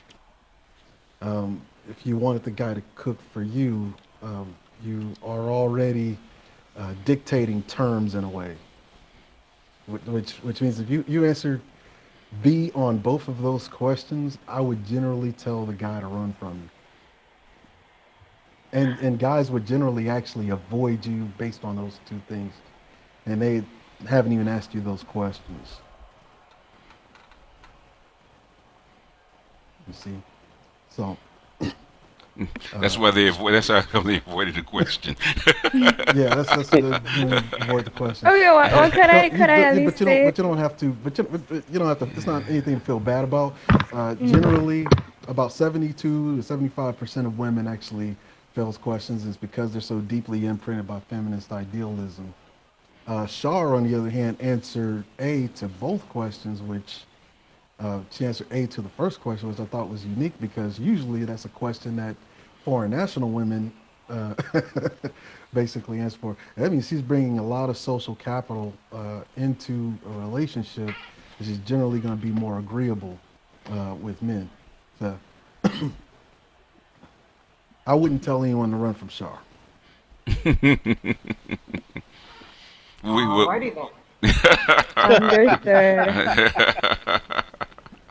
But it gets into the mindset of your conditioning. That's what he's talking about. A lot of women don't think they're conditioned by feminism, but it kind of because you've been socialized throughout your whole life, so you don't know the difference. Older women, older people know the difference because you live through it. So you know the difference. You've seen the changeover. But it's like the difference between a fish and a man. Okay, he knows the difference between land and water. He knows that water's wet. A fish doesn't know that water's wet because it's a fish. It's been in his whole life. He doesn't understand the concept of wet. Can I ask a question? Go ahead. Kind of along the same lines. For the ladies, if you were actually the breadwinner, what would the dude have to bring to the table? I hear another book coming. He's getting ready to write another book. I can't wait. Go ahead. If I was actually the breadwinner and I guess the roles were reversed, I would expect him to cook and to take care of the family and etc. Just everything that a woman. Shut up, Edward. would normally do. I mean, because if he's home, I mean, if he's a stay-at-home parent. Mm-hmm. Then I would expect him to do everything. But how many years are you going to be okay with that? Like they got something called the 7-year itch. So do you think after 8 years that's still going to be a standard you're going to be happy with? Well, I mean, hypothetically, just guessing, I don't think I would have a problem with it because the most important thing is communication and me respecting him as a man, even though I'm the breadwinner, respecting him as a leader of the home, if I have that mindset. See, you answered B to both questions. Well, what about the other ladies? They didn't answer. I don't know. Oh, no. You're talking about the question? Your question, LAR? Yeah. Okay, if they want to answer, they can. They haven't answered the other man's question, so they might answer this one. Yep, you want to answer that one? No, because I wouldn't be in that situation. Okay. Yeah. Well, yeah. Okay. We know where you're coming from. Miss J, you want to answer the question? Is she still in the queue? Yeah, she's still there. This is a good one for you, Miss J. Can y'all hear me? Yes, we can. I mean, to be honest, I don't plan on getting married, so I won't be in that position. I'm just being honest. I don't. Miss J, you fought so hard. Yes, she did. As if you were going to be married, and now you're saying that was a whole facade. She's not fighting for herself. No, I was talking about other than the majority of black women. Oh, okay. I can already tell before I enter. Well, how about hypothetically put it for if the majority of black women were the breadwinners, would they expect the men to bring to the table? Hypothetically, Miss J. I mean, to take care of the house and the kids if they're at home. Okay, well, That's about as much as we can expect. So, what else are if you read her book, she says exactly that most black men are working, or if they're not working. If they're at home, if the roles are reversed, where he is a stay-at-home husband, then yeah, he should take care of the house and the kids. Okay. If he's home. And the second question is, how long would you tolerate that? I mean, as long as it works. I don't know.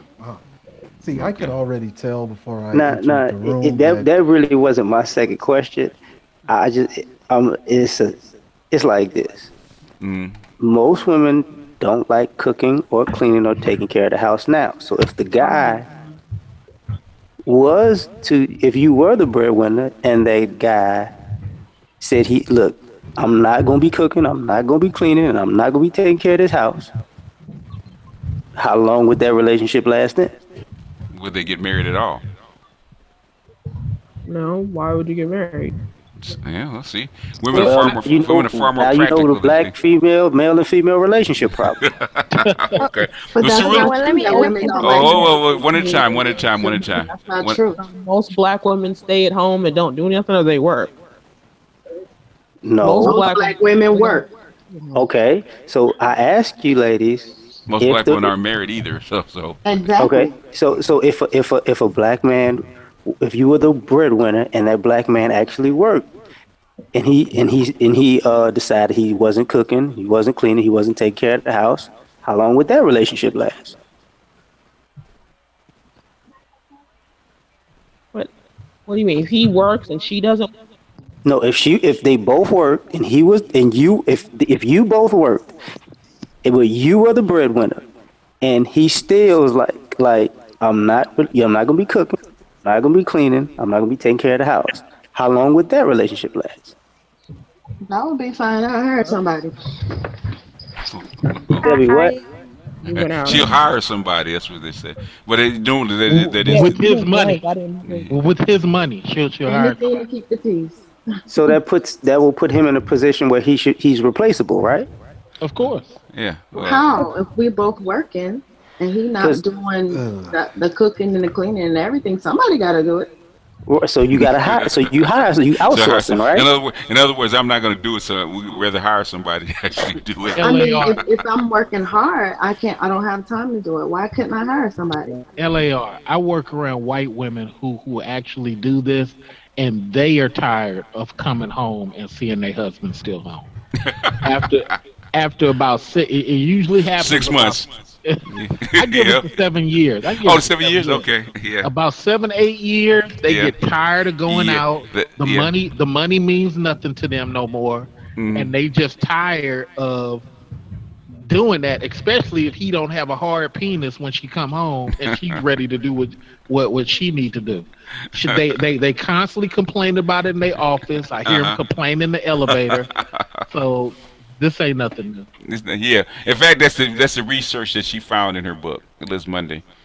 And you know what the crazy part about it? The reason I'm saying this, ladies, even if you switch these roles, if the guy stays at home like that, he's gonna get lazy. His testosterone is gonna drop.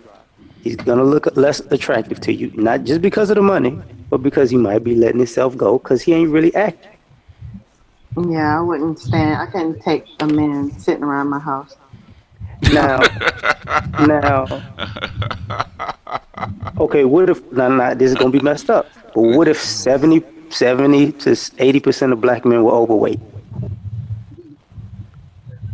A large amount of black men are overweight, though. That's not the question. I mean, so? and those were the guys you were coming home to? No. No. You trying to say that men are coming home with fat women? No. Oh my God. Yes, they are. Yes, they are.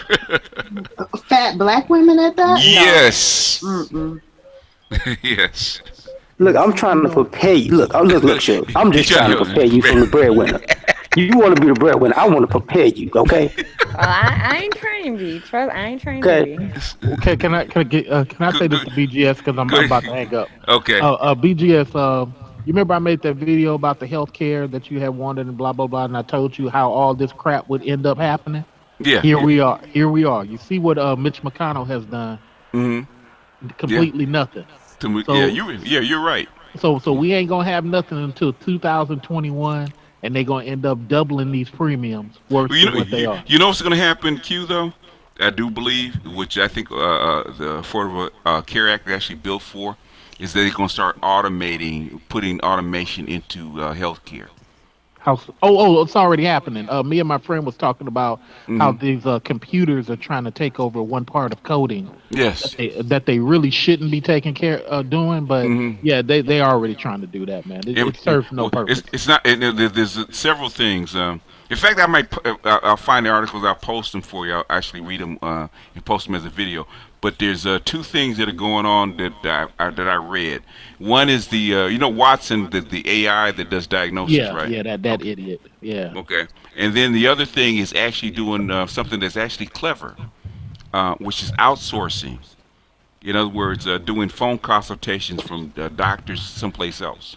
Yeah, scribing is what they call it. Yeah. Yeah. So it is what it is. I mean, I think it's going to get worse and worse. What they're trying to do inside of healthcare is stop it because it's getting ridiculous. But you and I will talk about that another time. Let me not steer y'all away. Take care, everyone. All right, thanks for stopping by. Take care, Q. Have a good one. Can I get right back to it real quick? Go ahead. Hey, see if they still want to participate though, because they seem really. Okay, go ahead, LAR. What I'm basically getting at is, you're gonna have the same complaints that black men have today, and that will be gender equality. You're gonna come home to Rick Ross. Hey, LAR, I'm gonna just say it. You ain't shit. Hey, Rick Ross, get the fuck out of here. Go ahead, LAR. Continue. You're gonna come home to Rick Ross, and he's not gonna cook, and he's not gonna clean. And I don't think he had a hard day at work too. A man sitting around. I just don't. Why not? A man built to work. That's all he's supposed to be doing. Is work. Really? Why? Really? No, where they come from? That don't sound like equality to me. But on the equality end, can I also leave the relationship and find me a hot piece of ass? Exactly. You know what you know what you sound like right now? If I can come home to Rick Ross, not to touch Rick Ross, but go find a nice hot piece of ass, okay. You know what? In fact, that it's going on. In fact, it's going on right now. They call it. What do they call that? What do they call that relationship nowadays? It's an open relationship. No, there's something else. They call it what? They call it something else. What is Cerulean? What is it that they calling it nowadays? Polyamory. You know what that means? You women ain't nothing but dogs. Nothing but dogs. Woof, woof. You know, it's funny. Before I entered the chat, okay, and, I was participating in the chat room there, and people were like, "Give them the litmus." They wouldn't do. Rosemary, get your tail in here and get out of the chat. It's a devastating thing. And see, before I came in, I was listening, and I can already tell, like, Miss J and Yep. You're either going to be very single for a long time. You're going to go through a series of back-to-back relationships all the way up until you're about 45. I guess you're going to be the judge of that. Go ahead. Yeah, go ahead. No. Lace them, Cerulean. Go ahead and lace them. Well, I would say, you know. Actually, I had a snide remark because no, you can't. This is a woman's, can't have slide remarks. You can't do it. Hey, in other words, will they have a child before they're 40? One out of two of you might. Do you have a? If you do, they're gonna leave immediately after. So that Miss J, I don't think will have a child. I think Yep probably will. Why would you be sharing this information? Like, your opinion is supposed to be like what? It's called conversation. But him. That's kind of rude. Why? Him not rude. So wait a minute. Wait a minute. Wait a minute. You haven't been rude? This is equality. Please. Oh, please, Cupcake. Please, Cupcake. Wait, I mean, this is, you're rude to me. I wasn't rude to you. Yes, you were. Yes, you were. Wait, this is all gender equality. I mean, I haven't been rude. Okay, could I ask one question? Go ahead, Janelle. To the gentleman, I'm sorry, who came in and you were talking about, before you came into the chat about, your predictions. What were your predictions of me before coming into the chat? I didn't really hear much of you. I heard mostly was it Miss J and Yep. Actually should have replaced the E with an A. Did you misspell Yap? Don't do that. Don't do that. No, Keep going. He only heard what he wanted to hear because he wanted to be rude and come in here and be rude. And that's exactly what he did when he first got in here, calling me defiant. I think that was pretty accurate, though. Oh, how is that defiant? How am I defiant? There have been some defiant children. Oh yes, they have been. How would I be defiant? Remember when I was trying to explain something to you? Hold on, Cerulli. Hold on a second. Remember I had to tell you to shut the fuck up. Remember that? No. I remember that, but that's exactly. That's when you're being defiant. Go ahead, Cerulli. And did you hear this exchange we're having right here? That's what you call defiant. Like that's not called defiance. What is it called then? That's calling you on your shit. That's called defiance, sweetie. No, that's not. That's not defiant. Okay. Oh, well then. Can I say something? Oh, go ahead. My wife has this attitude. Not attitude. I don't want to call it that, but she has this disposition. Is she listening? She could be. I don't know. Okay. Oh, well then clean it up then. I was gonna say if she's not listening, let it fly. Yeah, she has this disposition where she doesn't believe defiance is defiance either. She believes that she's just challenging me. She uses the word challenge, but she also says the thing that Yep said. She says she's calling me on stuff. Yeah, I mean, what you see as calling us on things is actually defiance. Defiance, yeah. To black women, that's normal. Yeah. Can I ask a question? Go ahead. Be gentle. Be gentle. I thought this is a legit question. I'm not going to do this. The lose-lose survey for solution. Okay, go ahead. But what is for all the ladies, and please answer, what do you define as emasculation? What is emasculation to you? What is what? Emasculation. What is oh, okay. You sound kind of warbled. No, okay. In other words, somebody's. Oh yeah. What is emasculation? Somebody has their speaker on in the background. It's been driving me crazy. Who is that? Somebody on a speakerphone or something?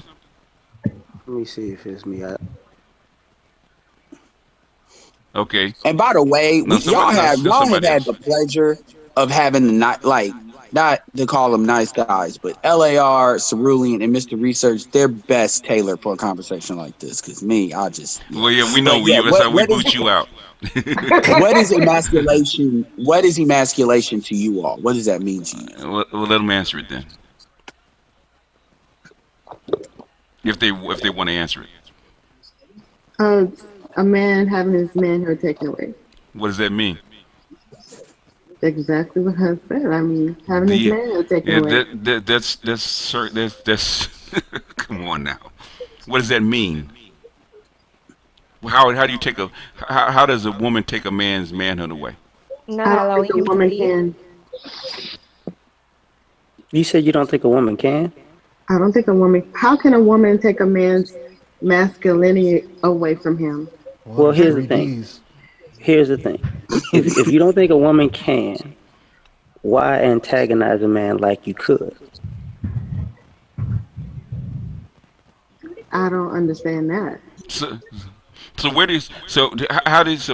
calling a man out on his shit, as you say, where do you learn that from? Where I learned that? Mm-hmm. I didn't learn it. It's just and mean.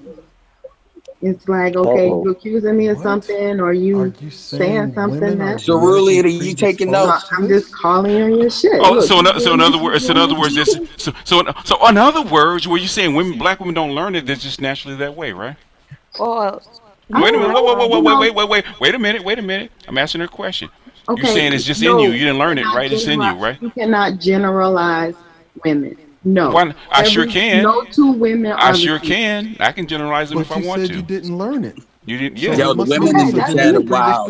No, nobody taught me that. They didn't. I just learned that on my own. How? Hold on. That means society taught you. If somebody's saying something that I don't agree with, I can call them on their shit. So who did you see model that behavior? No one. Really? How do you learn to talk? I learned from listening, paying attention.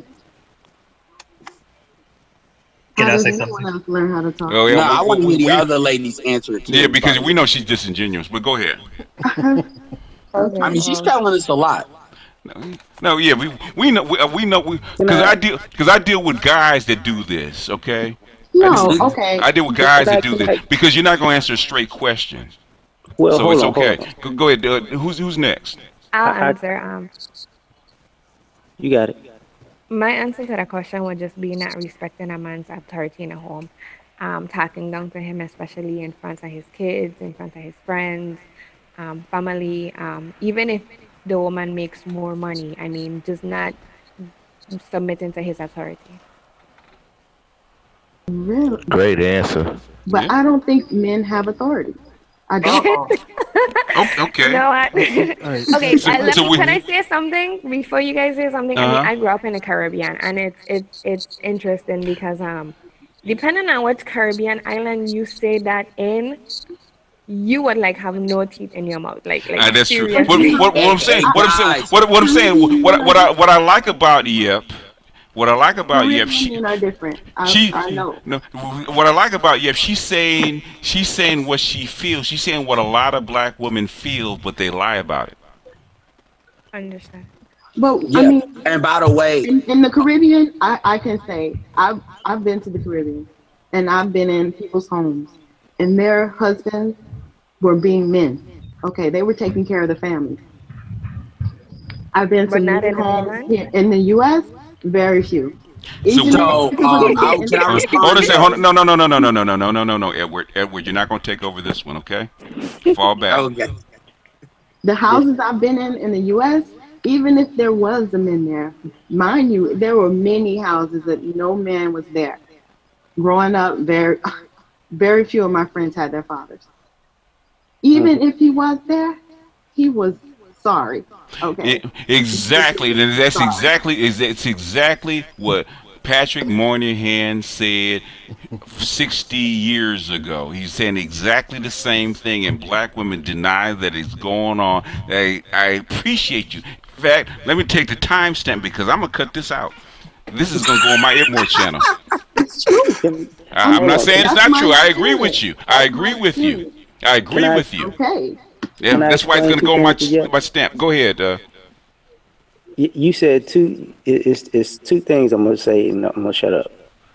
First, you said you don't believe men have authority. So, right. if you believe in gender equality, that goes for you too.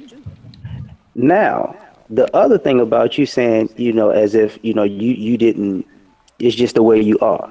I can actually believe that, but not because of you, because when you take when I go out to like daycares and camps, I see the little girls already being taught to be adversarial with the little boys. So you don't realize it when you're 2, 3, 4, 5, 6, 7, 8, 9. But now that you're grown, you think that just naturally happened. But you don't realize you probably have been groomed to be that way. I don't see a man as my adversary. I don't see a man as my enemy. I do not. You see him as your inferior. That's what you see him I don't as. see him. I see him do. as my equal. I don't know where yes, you men do. get off saying that they should lead or should be above. Exactly. Everything has balance. Exactly. Can I say something? Everything Let her that's finish balanced, first. and Let her if you finish do not first, and have then you balance, next. that's where things go awry. That's what's happening right now. Men steady trying to dominate women, steady trying to control women. That's why shit is messed up. We need balance. No. Let her finish. Let her finish. I wanted to talk. In fact, everybody fall back. I want her to talk. Keep going. I'm just saying, where's keep, the balance? Keep going. Keep going. You got more to say. Keep going. You can't force people to do things. You need to have balance. Okay. So what's gonna where are men forcing black women to do something? They're not in the homes. They're not forcing. They're getting on Facebook and they're getting on YouTube throwing these temper tantrums about women, bashing them. So how's that forcing black women to do something? That's not forcing. I said they are attempting to force. Oh, really? Many men attempt to control their women. Yes. Oh, really? But they're not successful at it, are they? No. Because you need balance. You can't force people. Hold on. She's in the chair. I got this one. So what in your mind is going to allow black men and women to achieve balance? For men start to value their women. Like how's that? Not see them as bitches and whores or pussies. So okay. So in other words, not seeing them as bitches and whores or pussies. Okay. So why do they see them as bitches and whores and pussies in the first place? Because that's what they were raised to do. Oh, really? And who raised them to do that? The society were raised. No. Who raised them to do that? No, older men did it. Hip hop music raised them to do that. But they're raised by their mothers. Society raises black children. Everybody knows that. Oh, really? So you weren't raised by your mother? No, I was raised by the TV. You're raised by who? TV. You're raised by the TV. Wait, time out. I said that. Who put you in front of the TV? Time out. You do realize earlier you ladies were arguing that, the men don't want to be in these children's lives and these women are taking care of these kids. What? Say that again? In other words, you guys said that it was the women that were taking care of these kids. I didn't say that. Yes, you did. I didn't. I said that women were taking care of kids. This is recorded. No, my argument was go ahead and go back. No. This is already. Calls are not monitored, but they are recorded. Yes. I never said that women were taking care of kids. Yes, you did. I didn't say women were taking care of kids. Yes, you did. In fact, I said that even if a mother takes custody of a child and leaves the child at somebody's house, the man shouldn't be upset about that. If he paying child support. I said that. Why not? Because even if the child is over at somebody else's house, the child isn't with him. Okay. Well, let me ask you this question. Okay. You own a vehicle? Yes. You own a vehicle? Say your boyfriend or your baby dad was using your vehicle, right? And he let his friend drive. How would you feel about that? I wouldn't like it. You wouldn't like it, right? No. Why wouldn't you like it? Because I gave my vehicle to my boyfriend. Because you why is his friend driving? Why is his friend driving it? Well, it shouldn't matter. It's in his possession. Still, I don't know their friend. He could be irresponsible. So now you don't know the friend. So why do you think a man should not care about where his child is, or who the mother leaves the child with? I mean, because at the end of the day, he's still paying for that child. No. So he has a vested interest to know the location of the child. All they have to do is pay child support, and that's fine. And just visit the child every other week. And visit the child every other week. The mother has that child 24 hours a day. Okay. Let me ask you a question. Let me ask you a question. Do you have children? No, I do not. How do you know? Because I have friends who have children. How do you know? How do I know what? Yes. How do you know? How do I know what? How do you know? Are you inside their relationships 24/7? No, but I have friends. Do you know? So do you know that women lie? Do you know women lie? Yeah, everybody lies. Yeah. I got 2 daughters. Okay. I got a daughter that's going through the same thing. She lies about it all the time. I have a question. Be gentle, real quick. I've been asking good questions. Okay. If this is for the ladies on the panel. The one is most recently talking specific. And then Black Quizzes got the question after you. No, if a man and a woman both have 50-50 custody of a child, right? 50-50 custody. In your opinion, who should have more say-so over how that child is raised? To me, no. If they have 50-50, oh, you want to talk to Janelle? But no, I'm asking. I'm asking. Well, yeah, I'm asking the one. Yep. He wanted to ask you, yep, because she's in the chair right now. If it's 50-50, they should have equal say.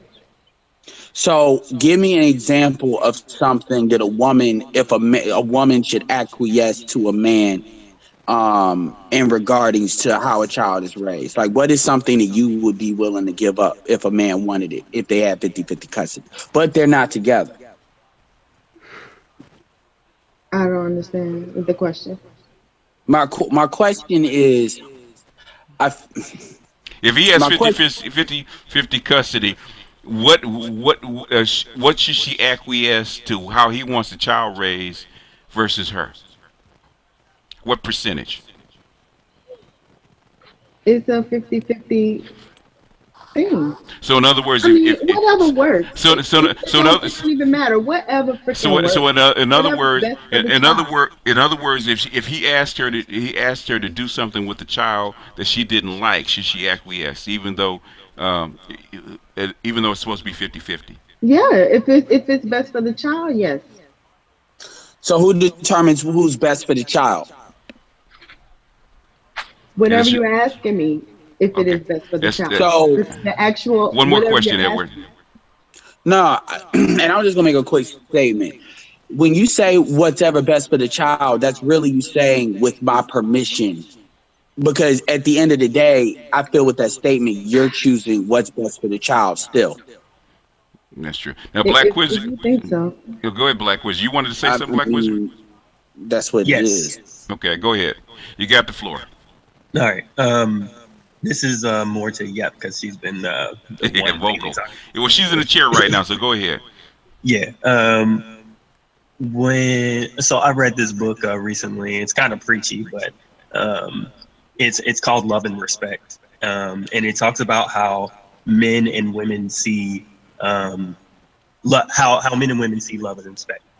Men, we most react to respect. When you say, like, if we were put in a position where we were like, would you rather be loved or in a relationship where you're loved and not respected, or respected and not loved? Most men say respected and not loved, because respect is our love.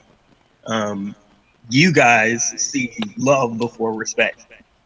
When you say things kind of like contrarian, or like you're kind of disagreeable, when you see things as challenging, or you have the right to call someone out, a man sees that as disrespectful immediately.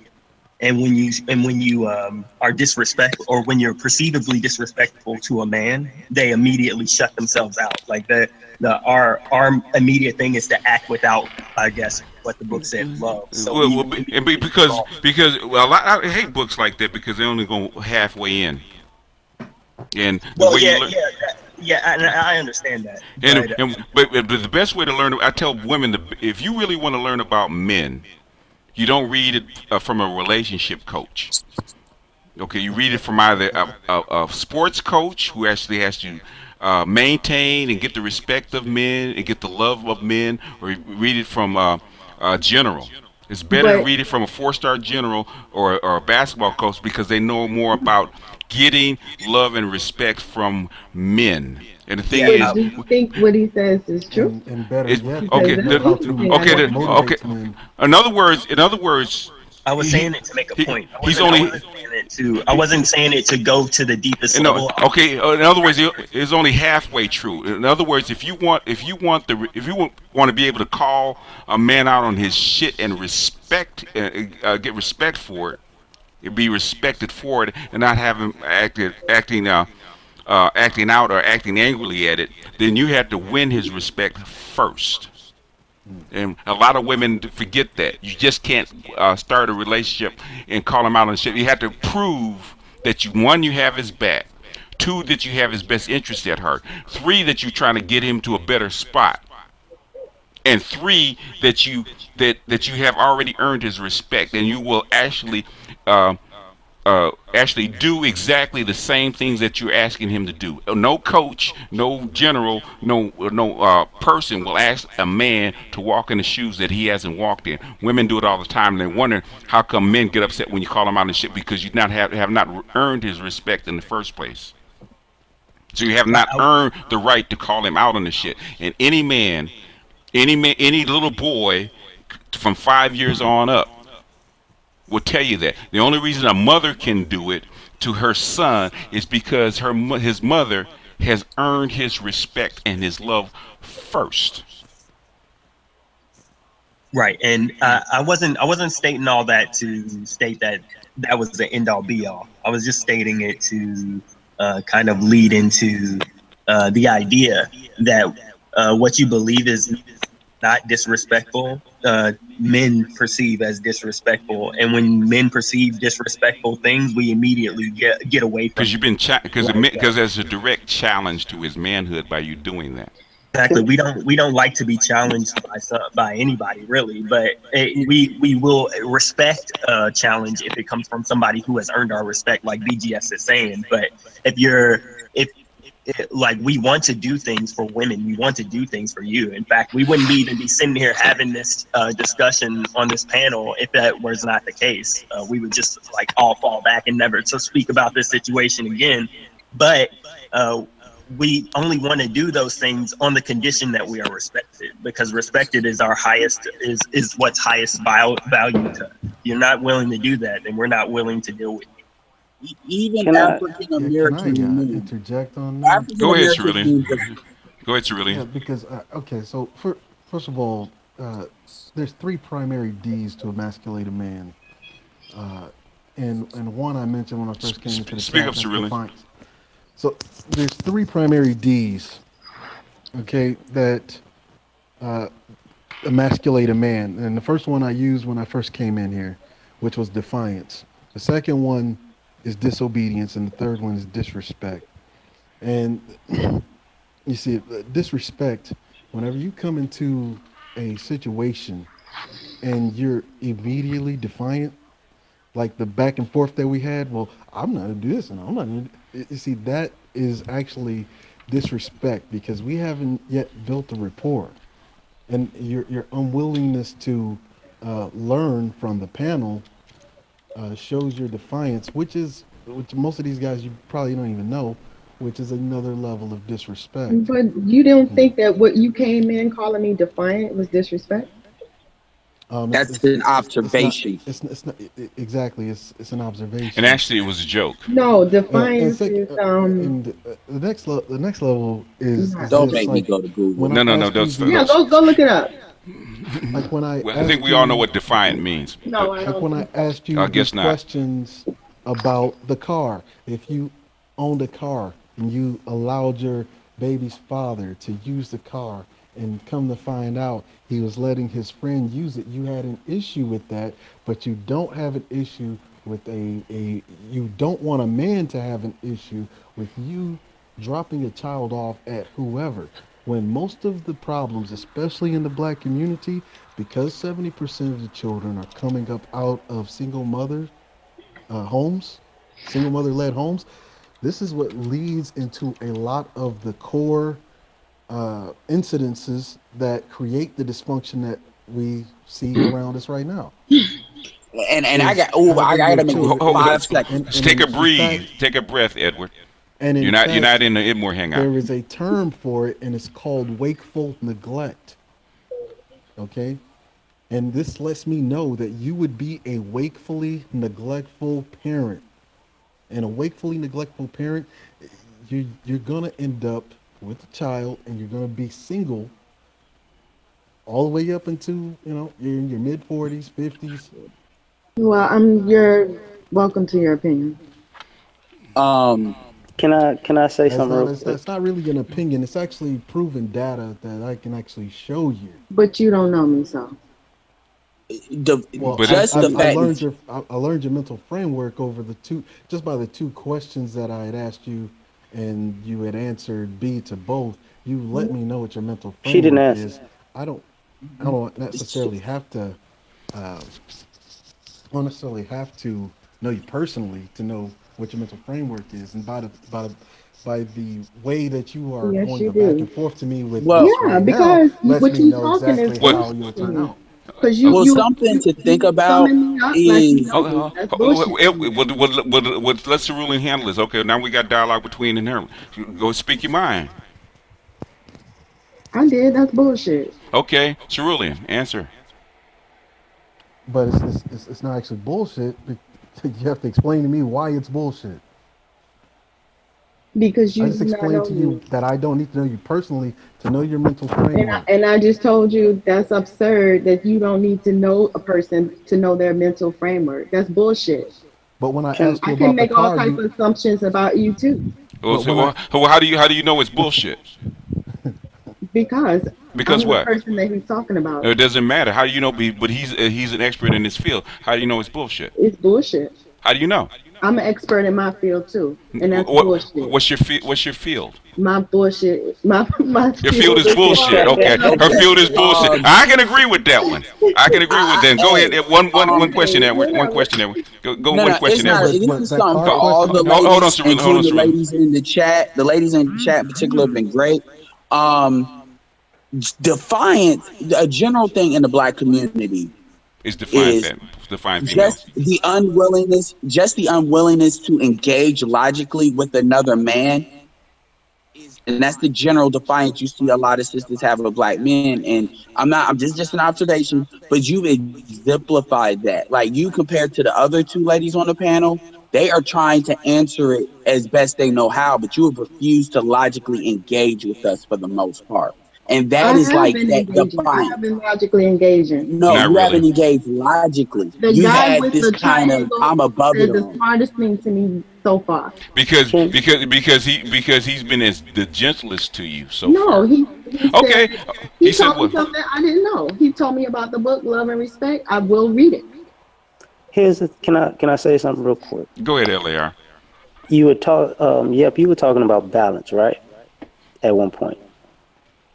And the thing about that is, there's not an imbalance with men challenging femininity. There's an imbalance with women challenging masculinity. If you're not born in that, if you're not socialized in that, you're challenging something you don't know. A fish doesn't challenge an eagle in flying. Because it's asinine. So when there's an imbalance in the community from a male perspective, the imbalance is you want to be a man knowing that we don't want to be females. Yeah. Don't want to be women. Real quick, I think it was last week, she was asking me the question, why do the upper tier males, black males, don't engage with black women and they go to another non-black ethnic group? Woman of the past answered that. So in other words, now she has answered her question. She has truly answered her question completely. So sometimes you need to just look in the mirror and answer your own question. To thine own self be true. Now you know why black men are jumping the fence. Now, I got a question about the black men ain't shit, and that's why black women don't submit. Who said that? No. You did. No, I didn't. You said that Caribbean men. You said Caribbean men. raise their children and raise their families, and that's why what I forget the last woman on the panel. Janelle. Janelle. Okay, Janelle. That's why what she said. Well, that's how women are there because the men actually raise their children versus black men in the United States. And versus when I say that either they're not there or the ones there aren't what. I said they're sorry. I didn't say they ain't shit. Okay. Well, you use the wrong word, Edward. No. Don't, Edward. Correct yourself. Okay, so it's fine. They're sorry. So basically, are you stating that the average black man in the United States is sorry? No, the average man in the United States is sorry. Well, I'm talking about black people. No. She said average. So in other words, she answered your question. Period. Well, no. This is my question, though. This is my question is why don't I'm serious question. Why don't you see more black women date non-African American black men? Because that's not what black women want. Why? Because we cannot relate with men from other races. No, I mean I'm talking about non-American black men, like Africans, Nigerians, because they have all the education per capita. We do. Do you what? She said we do. Yes, she said we do. Go ahead. Who's that? Anthony? Go ahead. Yeah. What is your relation to men? Like, how do you relate to men? I don't understand the question. In other words, what is your relationship with men in your area? Black men, non-black men. What is it? In other words, how do you relate to men in the dating scene? Well, I'm not dating right now. Okay. Because men and women usually, like, we got different interests and things of that nature. You know what I mean? Like, when we come together, what is the relationship?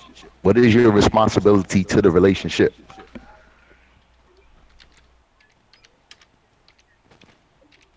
What's my responsibility to the relationship? Yes. Do you bring love? Do you bring nurturing? Do you bring what keeps the relationship together? What do you bring that keeps the relationship together or makes a man want to relate to you? What's the relationship? I don't know. Yeah, I mean that's why you probably. No. Let him finish his question first. No, let him finish his question first. Let me finish his questions first, and then they'll. No, but yeah. I just want to just interject real quick because I'm like, all men are, you saying all men are useless or, sorry. No, I said sorry. Sorry. Yeah. Or lazy. Or lazy. Or I need to know what sorry No, Edward, please. They not living up to their potential. Okay, why not? I don't know. Oh, okay. This is so vague. Go. Well, that's what she is. I'm saying 2 more minutes, and we're gonna let her out the chair. Go ahead, LAR. Thank you. I'm not even trying to address a person in the chair, but I'm gonna say this. Do you realize you're even though you're not going to say it explicitly, you're basically saying men in America being sorry is unacceptable, which everybody can agree with. But are you also saying that you can't say that are women who are sorry acceptable? No. Oh.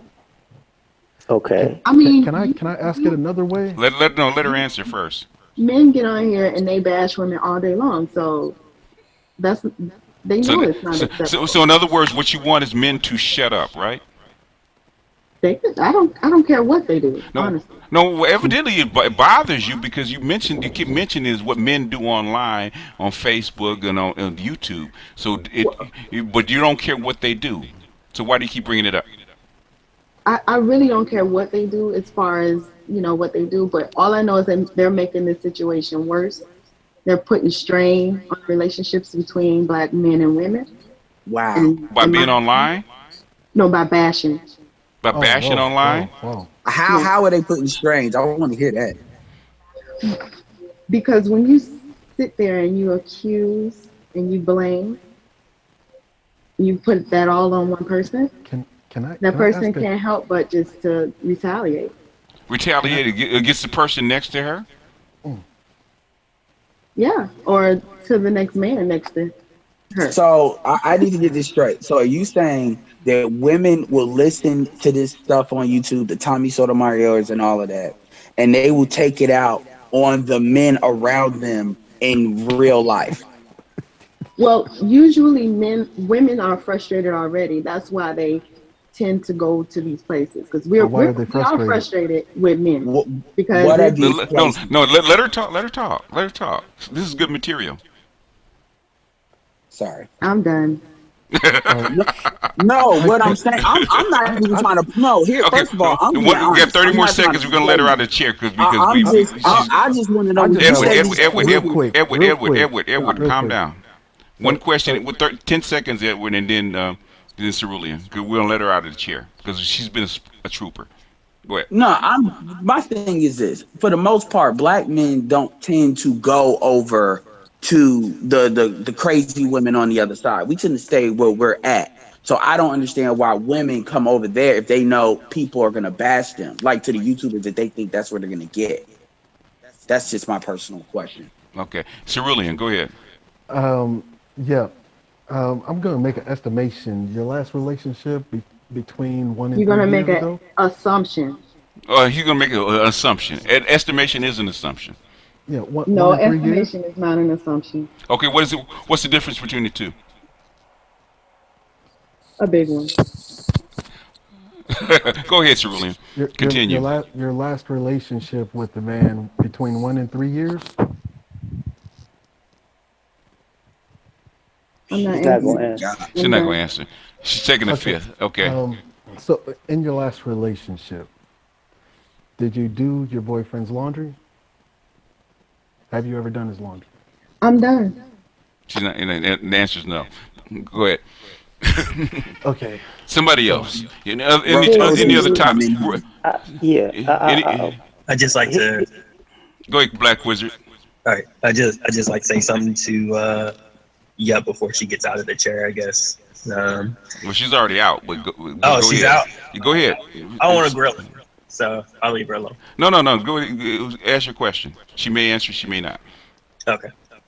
Well, it was less a question and more a comment. So it's more like if you go back and you review your the way you're speaking to everybody today, and you put it against the context of how men you respect, and you listen to what they're saying, like their responses, like our responses are saying that we hear when you say what you're saying, we hear defiance and we hear whatever your intent is behind what you're saying. Comes across to us as disrespect. That's what we hear. So when you go back and you look at this later, if you do, just try to keep in mind or try to think about how what you're saying is respectful, like how it is respectful, because men will respond positively when there's respect involved. But you know what the big problem is, and she really probably would agree with me. She needs to get the hell out of Orlando, okay? Because the men around her are not stimulating her, and she's depressed. Yeah, and I've heard the hell out of Orlando. Well, yeah, she needs to get the hell out of Orlando. I've heard this story. This is what I think, because Orlando is very diverse, and with black women in a place like Orlando, the competition is just a bit too stiff. But hold on, how is it that a woman doesn't have one man in her life that's a good man that she knows? She's not getting what she wants. It's not what she can get. It's what she can't get what she wants. And the competition. She even said it. She even said it in the hangout last week. The competition is stiff in Orlando for the kind of men that she wants. She needs to go to a larger city with a larger variety, so she stands a better chance. Because Orlando is probably too small for her. Yeah. Orlando is where dope boys' dreams and wannabe rappers' dreams go to die. Well, I have a question. Did they ever describe what she wants? She did last week. Yeah, she did. Is Janelle still there? I'm here. Sorry, Jamel. No. Here's the thing. The guys, I guess, will gravitate to you because you have a quote unquote more feminine energy, right? And I guess less to yeah. But the question is this: if you two were in a room, would she be able to capitalize off for guys being more attracted to your femininity, or would it do her a disservice? It would definitely do her a disservice. Yeah. Ooh, I got a question. Real quick. Can you, based on your experience with African American men and Caribbean men, can you give me some ideas as to the differences that you've observed? I don't really want to point you in a certain direction with it. You know, it's interesting because I would say from my interactions with Caribbean men and just, you know, men from the mainland, it's the same basic needs. You know, men want to be respected. They want to have the Anna in the house. They want a woman to cook, clean, etc. They want to be supported. So I think regardless of whether you're African American man, whether you're Muslim, Jewish, Indian, all men just have the same basic needs. Okay, let me ask a specific question in. Based on your experience, all things being equal with a Caribbean man and a African American man as far as economically looks, all that, who would you say is more, let's say, either patriarchal, or who would be willing to give you more rope? Caribbean men or African American men? You said more rope? In other words, more leeway. Rope, leeway, yeah, leeway, yeah. I would say men from the mainland. Okay, yeah, well, makes sense. Just need to hear from a woman, that's all. Because, you know, we said it's going to be, anyway, do you need a passport to get to where you from in the Caribbean? No, I know I don't. Okay.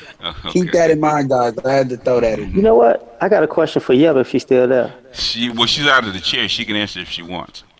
Yeah, it's not a major. How much? What would you need from a guy to be more feminine on a regular basis?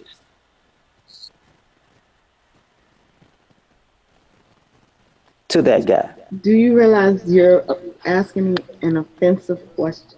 Why is that? Because I'm feminine all the time anyway. It assumes she's not feminine. I said more. No, more feminine. He didn't say you're not feminine all the time. I'm not. Yeah, I'm feminine all the time. What do you mean? Okay, how about this? All right. Stop, guys. This is a female hangout. Okay, stop. What type of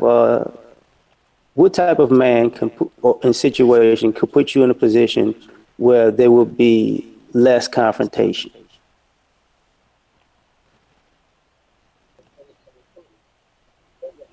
Don't make any assumptions about me.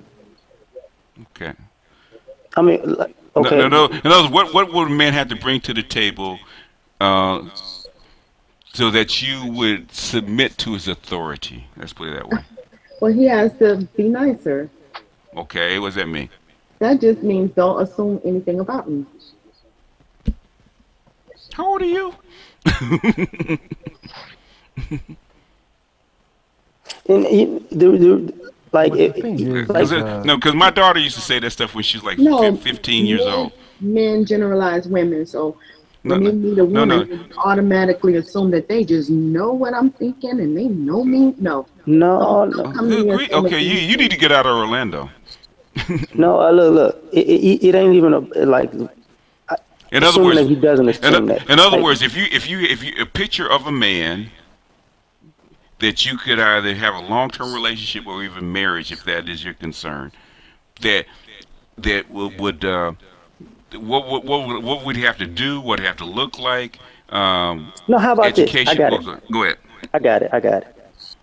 My bad, but you said a few back that most men in America are sorry, right? What is the man that you would hold in high esteem?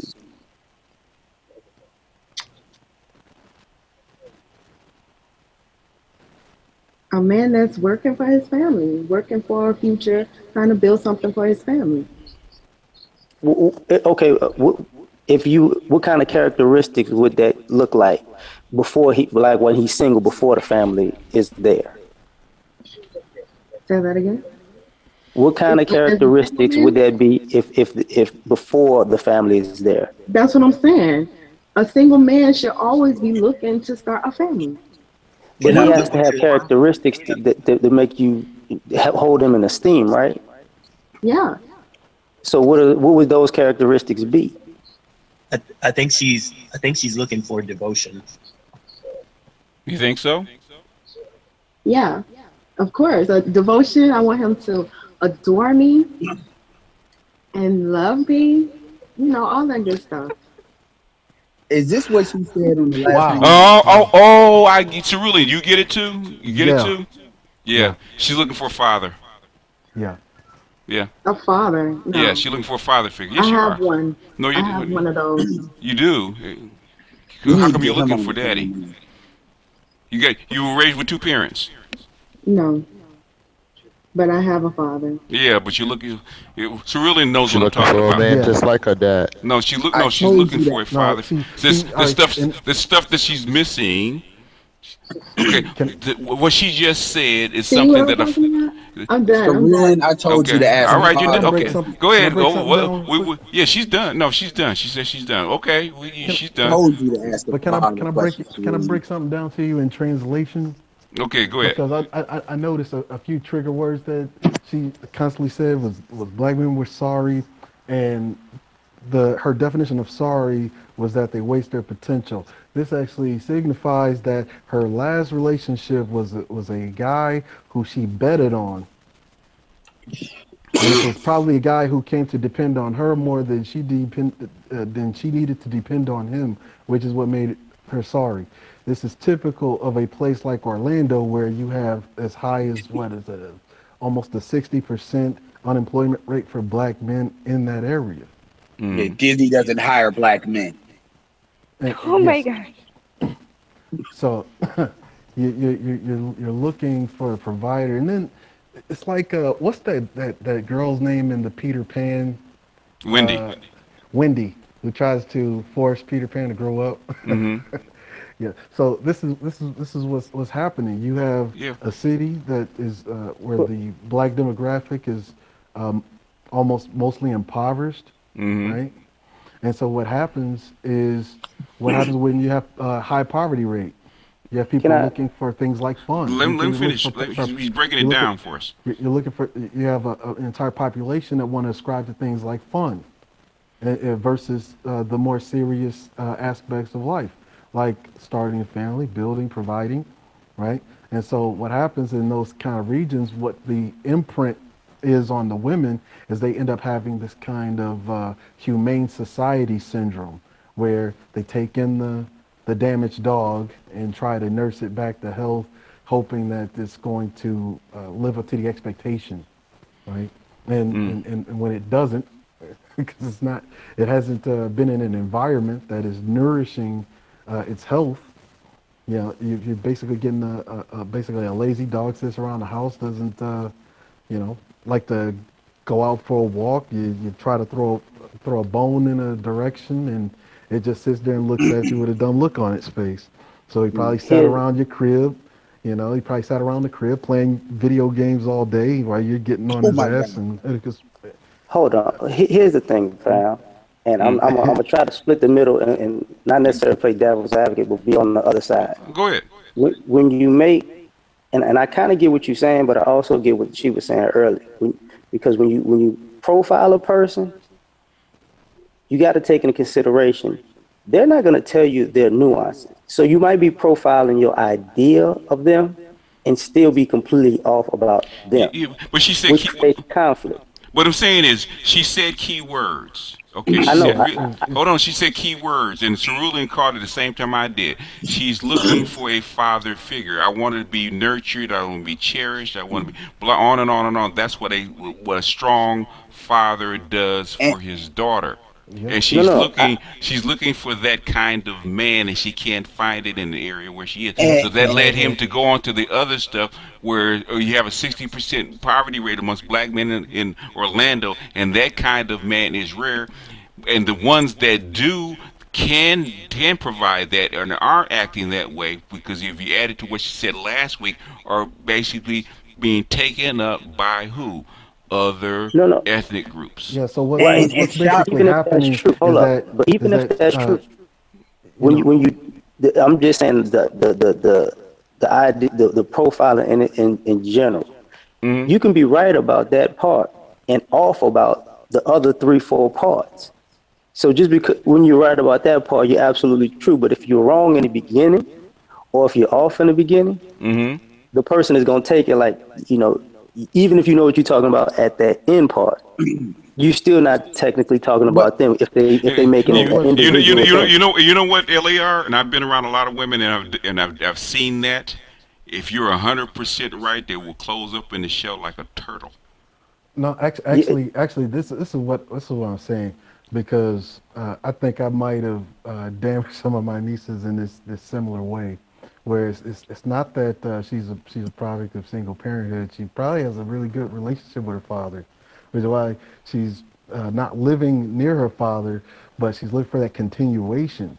And I think I kind of damaged some of my nieces in this similar way, where, you know, you're the shining beacon in the girl's life, and she starts looking for those attributes in other men, and she's in a place to where those other men just don't have those attributes.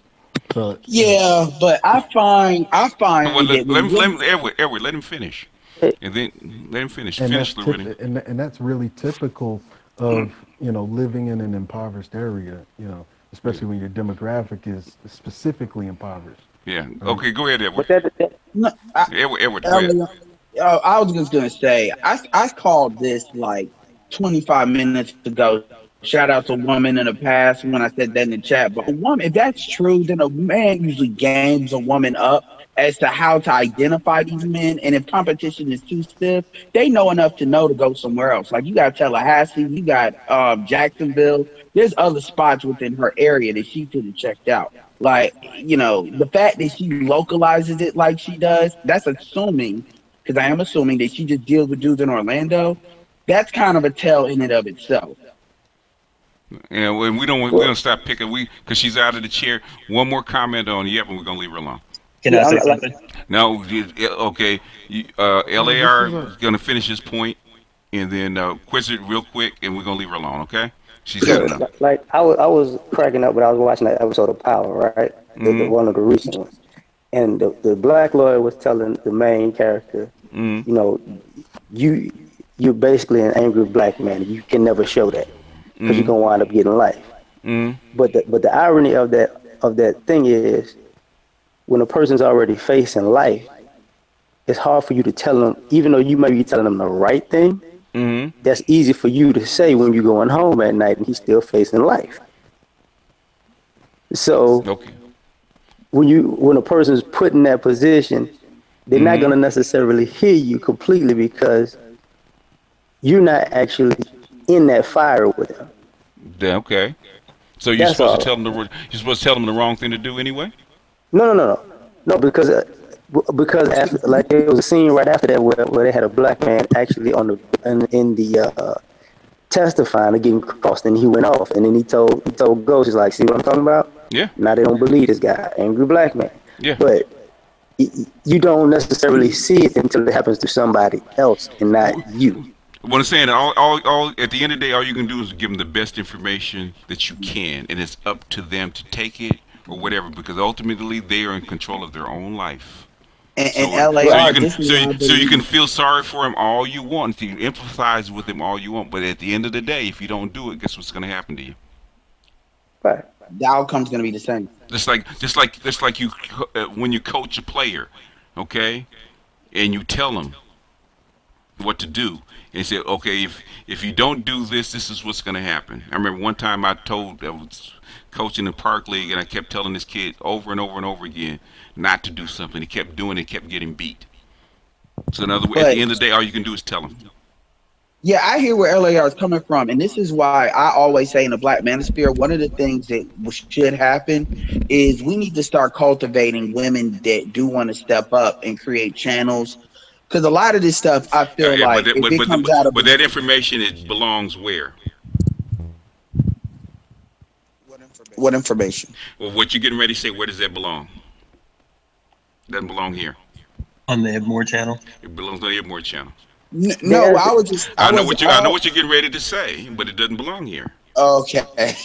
That's kind of what I was getting at too. Like not necessarily that, but it was all right. Like just when you were talking about the coaching, you know there are players who you know what type of player they are, so you're telling them to play to their strengths, and they don't listen. And there are also coaches who will try to turn a player who's the complete opposite into what they want them to be because that's what they are. The story of Russell Westbrook. Right. So like to me, sometimes when it comes to the male-female conversation, that's really the dynamic that's being. Well, that's what I'm saying. That's what I'm saying. That's why he said you have to hold women accountable for their actions and what part they play in their own destruction. I said that constantly to women, and it's one thing that resonates with them. And I had many women repeat the same thing to their girlfriends because they'll complain about this, that, and the other, this, that, and the other. The first thing they say, what part did you play in your own destruction? In other words, did you before you start complaining about everything else on the outside, did you look in the mirror and examine yourself? And most women don't do that because that's not natural for them to do. Black Wizard, go ahead. Last question on this. Yeah, I just wanted to make a comment, and it's kind of from what I believe is Yep's perspective, and she can, if she wants to, she can correct me if I'm wrong. And this is the last. This is the last comment we're gonna have on Yep, and I do mean it. Yep, got it. I believe when she is saying that, because she seemed like she was concerned with the idea that black men come on YouTube and Facebook and kind of do this, what she perceives as bashing. And the question was posed to her earlier, what is she looking for, or what would she respect as far as being an authoritative man? And even LAR. We're not asking her any more questions. You make your comment. Yeah, I'm just making a comment. Okay. I'm getting there. What I was going to say was, it seems as though from her perspective, or what I understand her perspective is that devotion and nurture, and I guess what you guys perceived as the father figure thing is really big and important to her. Like, and I think it's important to most women because, like, there's the whole, buying her stuff, taking her out, opening doors for her. She's looking for devotion when you do all those things anyway. She doesn't see when we do this kind of critical thing where we're trying to problem solve and figure things out. She doesn't see us trying to problem solve out of trying to figure out what's going on and trying to do what's best. She sees men being unloving, undevoted. She sees the opposite, which is why she's acting, or what I believe she's acting the way she's acting, because she doesn't see, which is why she's calling everybody in America sorry. Okay, let's shorten it up a little bit. Well, yeah, that's all I got. Yeah, I think the problem is really just location. It is the location. What I'm saying is now we're gonna get off of her. Anything else? Any other subjects on the board? Because we've mashed this one to death. I'll try a different subject. And we're on a different subject altogether from the ladies this time, because we allowed men to kind of bring up the subject and drive. So anything else that the women want to bring up? Because this is their hangout. And we've kind of. Even though it's interesting from both sides to see how both sides think, but it's been kind of male dominated. So the ladies, anything from the ladies that they want to bring up. Now, we haven't pissed them off too much. Would you guys be happy with the transition of your spouse being the breadwinner of the family? Oh, so you're bringing it back up again. No, just from that perspective. Well, you know what it is. You know, really, what it is the problem is that I've seen is that there are men that are willing to do it and make that transition and have that energy that they could stay at home, be flexible enough to keep the kids and whatnot if they could trust the woman that is just on the other side that she's going to be there, because the biggest thing is trust. But the thing is, what men intrinsically know that 7 years down the line, if he's not exhibiting that kind of masculinity, she's going to go elsewhere. He doesn't trust her. Okay. And in fact, it was even more than that. In fact, Liz Mundy, that's why I said I encourage you guys to actually read the book. She was saying that whereas a man will marry a woman and keep her, as long as she basically stays the same, right? He will keep her probably for the rest of his life, as long as she's doing the job she's supposed to do. But a man has to constantly improve himself and change, because a woman's going to get bored with him if he does not. So he has to constantly study, constantly keep his conversation interesting, keep himself in shape, show her new things. So he still has to basically win her over constantly and manage her emotions. So that's the difficult part. Because a woman could easily get we'll quote unquote, for lack of a better term, a beta male. It will stay home, take care of the kids and whatnot. But the thing is, she's going to lose respect and interest for him, and that's exactly what the book found. Go ahead. If I may, even if you put it, I don't think it'll work. Even in the most ideal sense, I don't think it'll work. Even if the guy committed to it, because if you were a breadwinner and the guy stays home, so if he cooks, if he cleans, if he takes care of the kids, if he keeps himself in shape, and he's doing all the PTA meetings, and he's keeping himself up, like as far as clothing and cologne and all that other stuff, he's surrounded by nothing but women who have that free time too. So at the same time, even if he could trust her, I don't think that women would trust him being on the top of his game in that way with enough free time to be around a bunch of homemaker women. I mean, let's be honest. We already have this situation in the black community, in the poor parts of the community. And I was explaining this to women in the past, and it's these, what do you call it? Like dudes that are like grown children, and they're like in-house, sex concubines living under women in Section 8. So we already seen how this works, and it doesn't work well. It's not the same dynamic. It's not the same dynamic at all. Because that's a parent-child relationship. But isn't that what it turns into eventually? In the black community, I mean. I know white people do it a little bit differently, but in the black community, if a dude is not working, I'm not trying to bring her up again, but that's what she was talking about. Like, no, in other words, that is the problem that feminism has put these high-earning women in. The role of the breadwinner, without all the other things that go along to being with the breadwinner, just high earning and going out and bringing home a paycheck is not enough. Okay, there's other things that have to come to the table, and a lot of women have not been trained for that. If you are the breadwinner and you expect one, just like a man, if he's married to a woman, he's got to win her respect. He's got to earn her respect. He's got to earn her devotion. He's got to earn all that stuff. Women think because I have a check, it's automatically supposed to come to me. Or a degree. Or a degree. Hey, Janelle, can I put this way? If you had that situation, if you had it, and you call home, say about 1 o'clock, and your husband is out to lunch with the other women in the neighborhood, and that's his regular thing, how would you feel about that? I definitely wouldn't appreciate that.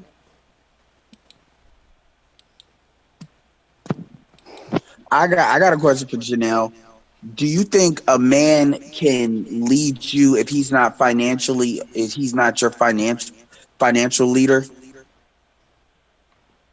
When you say that, do you mean if I make more money than him, Yes. or if he Yes. makes no money at all? No, if you make more money than him. I would say yeah. I mean, it may sound strange, but I mean, things happen.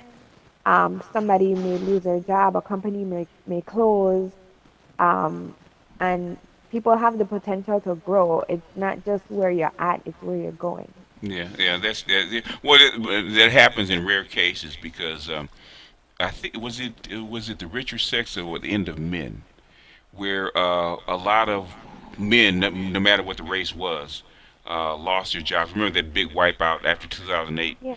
what they call it the man apocalypse, where a lot of guys lost their jobs, and the women actually stepped up and actually earned more money. They actually got rid of the men. They actually divorced them and walked away. That was like You said 80%. they do. Yeah, I Yeah. say that's a very American question too. My bad, because the thing is, in America, that would, what I said would ring true. They wouldn't, but it's different depending on where you're at, I guess.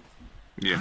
Yeah, and you know the funny thing about life is that I hear women talk and they say like like especially the video that we were referencing for the main topic that if a guy doesn't have a degree, that's a deal breaker and I can't date him. And I thought about, okay, well, Steve Jobs dropped out of college, like Bill Gates dropped out of college, like all these prominent men who are like millionaires slash billionaires, they don't have a degree.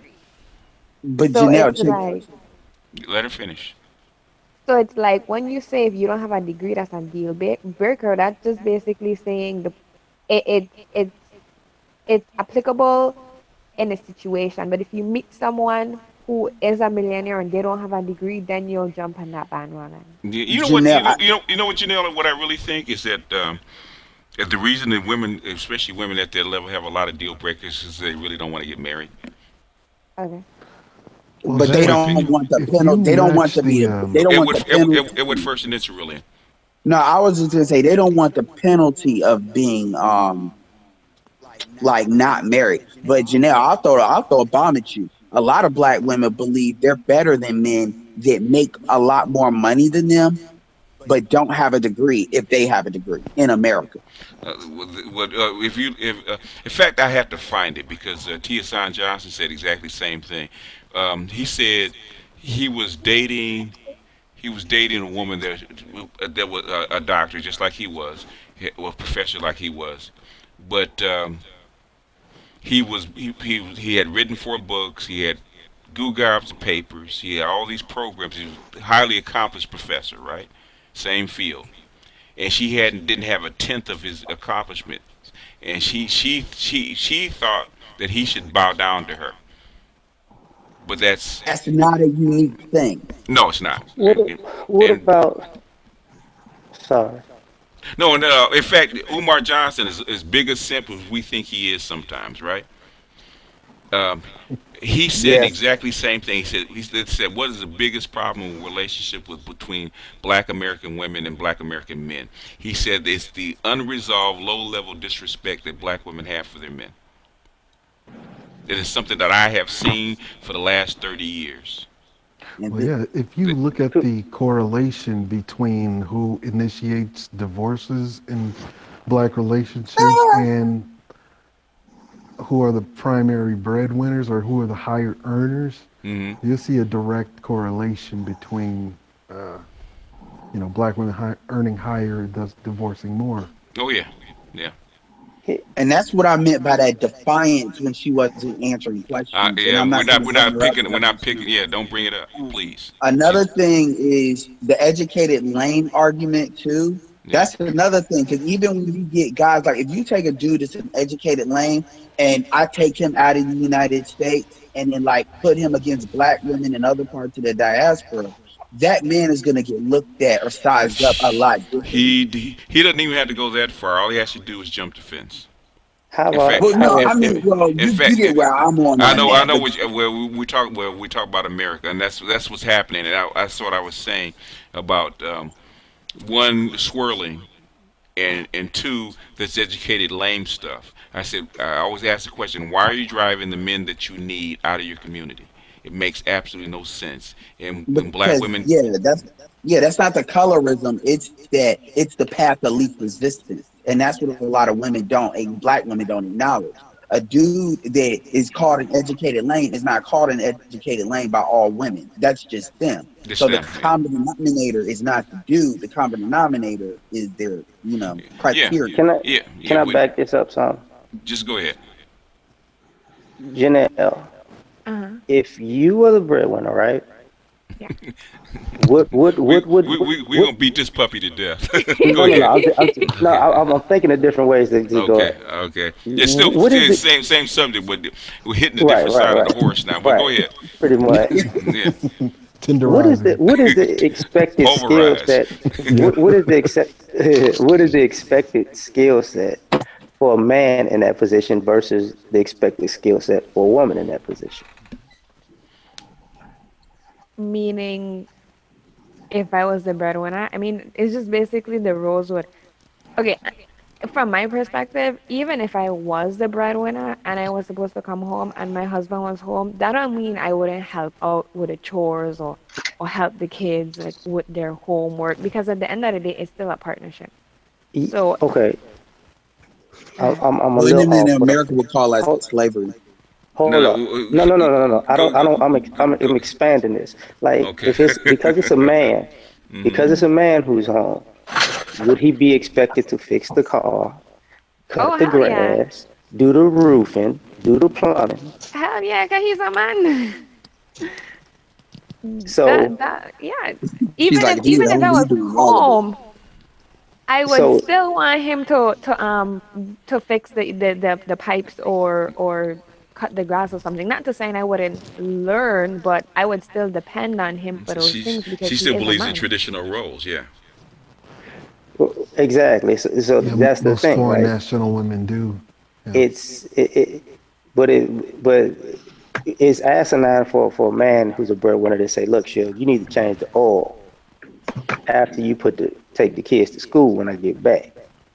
Yeah, what I'm saying is she still believes in traditional roles, and yes, she's being devil's advocate. And in other words, she's asking her, since she's outside the culture, she's not really an American feminist, so it wouldn't apply to her. So in other words, even if she's the breadwinner, okay, if she's a breadwinner, she's bringing home the majority of the money.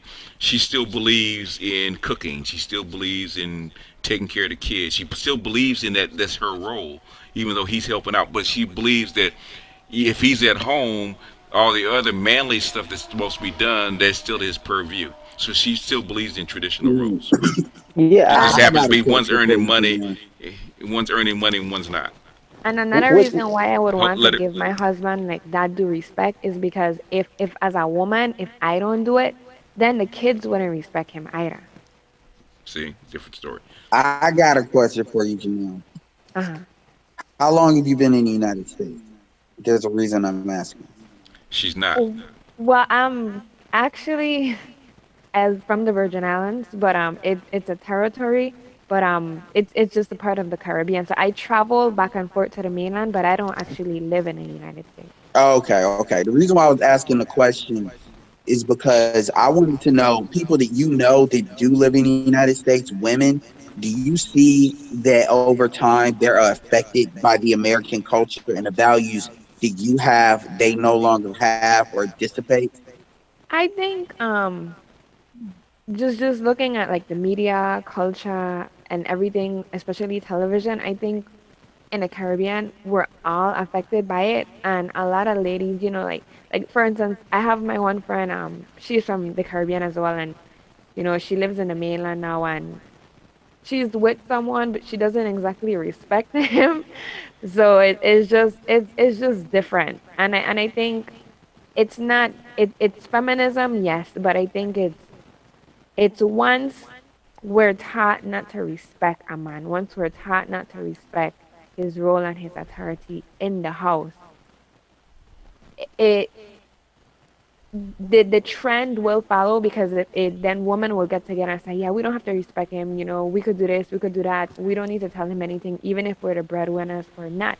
So it catches on like a new trend, Mm-hmm. and people tend to adopt that kind of philosophy because they think that it's working. They think that it's working in their best interest until, like we're discussing tonight, they actually get into those roles where they're the leader and they have to make these tough decisions about what affects the family and what affects them, and they have to think ahead.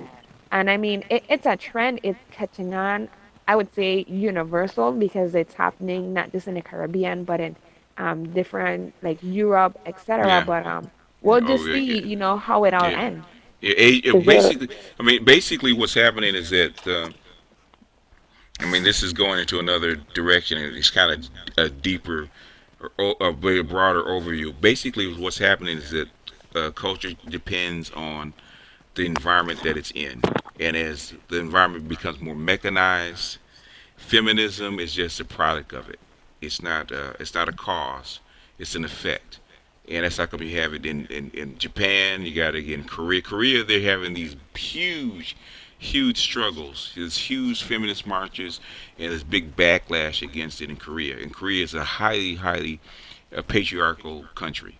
And Yeah, they're they just ripped their female president out of office. yeah, so basically they're having this huge struggle. They're having this struggle in China where they had to change the marriage laws in China. India is the same way. Now this stuff is going on in a highly patriarchal Saudi Arabia. So as you change the environment, the gender roles as they're assigned will change, and so we're having this big disruption, and it's going to get even more so once the robots and automation actually kick in. Automation is going to be real interesting because it's going to wipe out a whole lot of female jobs really fast. But go ahead, Edward. Those going, just like Mr. Research said, those are the ones that are pushing paper. Those are going to be the main ones to get taken out. That's exactly what he was talking about. It's going to be, he didn't. He said, in fact, I had to talk to Paul Proteus because he wants to talk to me about it. But that's how come Q wanted me to talk about it on another hangout. Because this one wasn't designed for that. But automation and the Fourth Industrial Revolution is going to change the landscape and basically going to blow what we think of traditional family completely to smithereens, and we got to reorganize it. But that's a discussion for a different day. Last questions on this breadwinning thing because we have pulverized this horse. Good. LAR, when's the book coming out, man? I don't know what you're talking about. Where's the book coming out, man? I want to read it. I gotta read the one you have. So I'm gonna have twin copies, man. Continuation. Breadwinning. The story of the stay-at-home dad. Huh? I'll read it too. We did R. Kelly, we did OJ. What else did we do? Y'all did R. Kelly. I did R. Kelly today. No, we didn't do it here, but I'm saying I did it on my channel. Oh, I got a question. Okay, I haven't got to that video yet. I'm seeing what the ladies. I'm seeing what hold on, Edward. I'm seeing what the ladies are interested in first. We can do it on our hangout. So, what are the ladies? Any other topics? Because we kind of smooshed this one. Any other topics? Did we ever discuss? I have a question. Go ahead. Hey, Rihanna. Hi, how are you? Jump in. Oh, me? Yes, you. Okay. Okay. Sorry, am I getting an echo? Is that me? Somebody has. We haven't tracked it down. Man, these accents, man. Y'all tell me with these accents, man. Good job. Hey, you know what? I was in Ghana 10 years ago, and we had people from West Coast. We had people from the South of America, South of the United States. We had black people from Canada. We had people from the UK. We had people from the Caribbean, and we had people. We're in Ghana, so we had African accents. So we have on one bus we had like 10 different accents, all English. Yeah, it was interesting. Yeah, but go ahead, Rihanna. Okay. I don't know if it's poor timing, considering we just talked about R. Kelly really briefly. No, we haven't talked about him yet. Okay, I wanted to ask about age differences in relationships. Okay. Because personally, at the moment being 18, I don't really see myself going beyond, I'd say, about 4 years. Okay. But I think as I get older, that would potentially get larger, as in the age gap that I'd be willing to kind of pursue.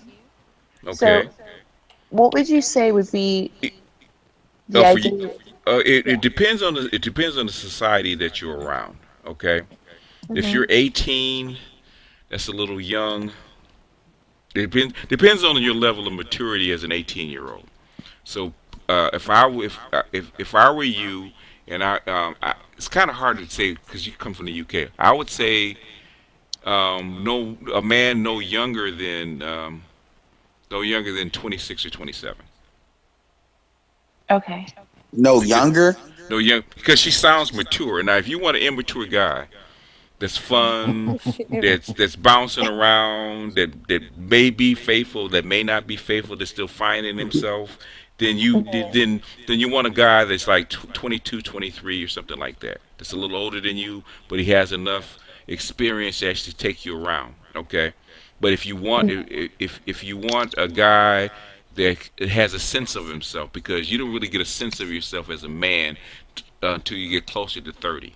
So you don't want a too big of a age gap. So I'm really telling you, do you want a relationship or you just want fun? Well, I think I want more of a relationship because, I don't know, fun, it gets boring really quickly for me. I don't know. Well, if you're a little bit more mature, if you want a guy that's kind of reckless and wants to have fun and wants to party and all that kind of stuff, I would say if you want a guy with a little bit more maturity, I would say a guy that's like 26 or 27. I shit you not. Okay. If you were my daughter, you're 18 years old, and I'm listening to you, and you said you wanted a serious relationship, I said he'd have to be at least 26. Okay, I'm gonna have to try and convince my mom of that. Well, she doesn't want a man that's older or too far a gap because she's afraid that the guy has more experience and will more likely take advantage of you. That's what she's afraid of. You don't want to be like R. Kelly, right? Well, R. Kelly is a 50-year-old acting like he's 22. Right. See, yeah, that's what. But it's interesting you say that, BGS, because you was asking, Rihanna was asking that question about in relationships. In America, it is actually not that uncommon for our women, black women, to date younger.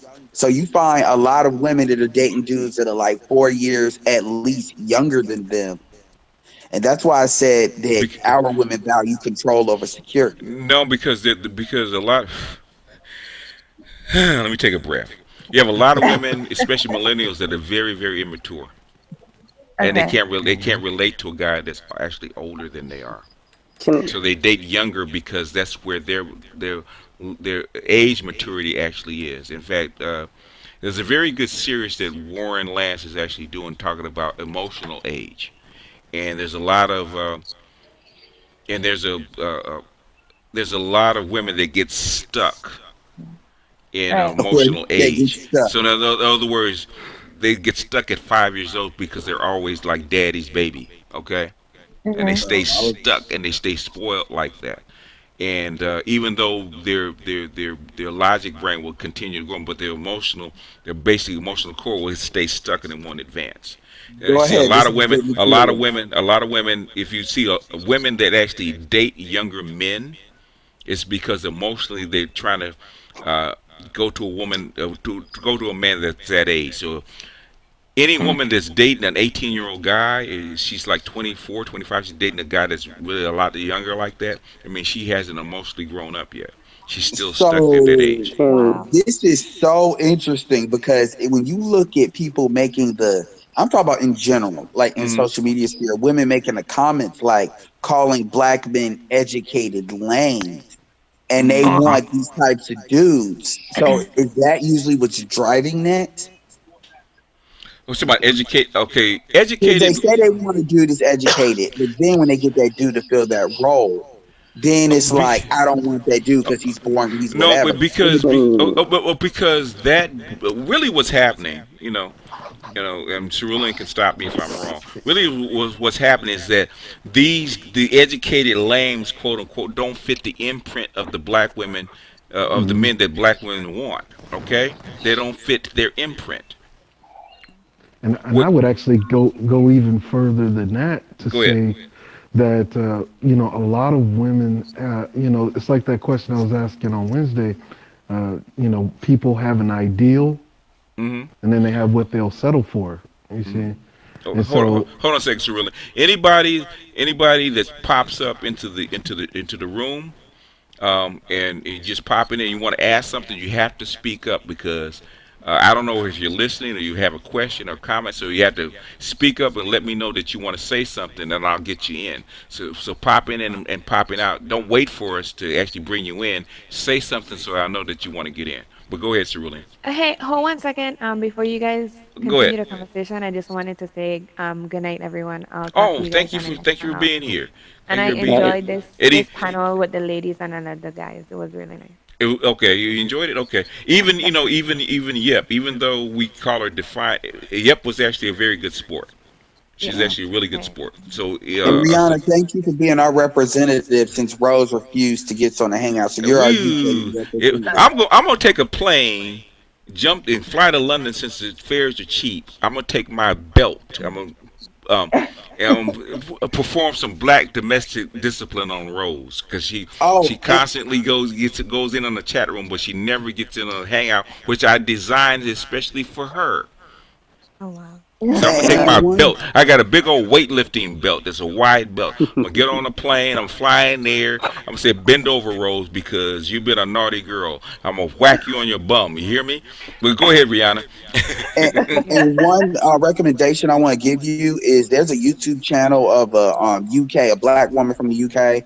Her name is Monique's Tea Break. It's like MTB. I'll put it in the description or the comment section. UK woman, very smart woman. I would love to get her on here because she's kind of like a cross between you and Rose. Yeah. Okay. Yeah. What I'm saying, if you're 18, you're my daughter. Just hearing your personality, like my youngest daughter, she can't date outside of a certain range because she don't have that kind of maturity, right?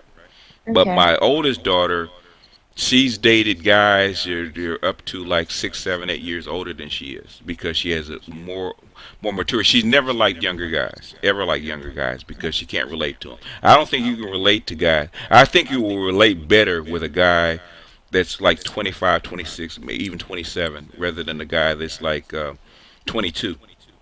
Yeah, I've usually found that younger guys, or even guys that are actually the same age as me, what they tend to like to talk about and, their interests tend to not stimulate me enough. Yeah. So, be a little about sports. I mean, sports are cool and everything, but I'm not the type of person who likes to sit and talk about things like that at length, like talking about parties and other people and things like that. Yeah. I tend to like to talk about, philosophy, stuff like that. Something really, I don't know. You need an educated lame.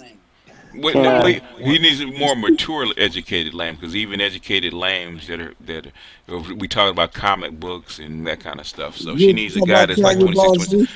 Yeah. Go ahead, Cerulean. Jump in. Yeah. So what I was saying is that the question I'd asked on Wednesday determined, there's two different things that people have. They have an ideal, and then they'll have what they settle for in general. And you find this a lot with Black American women, is if they had a strong father figure, that'll be their ideal most of the time.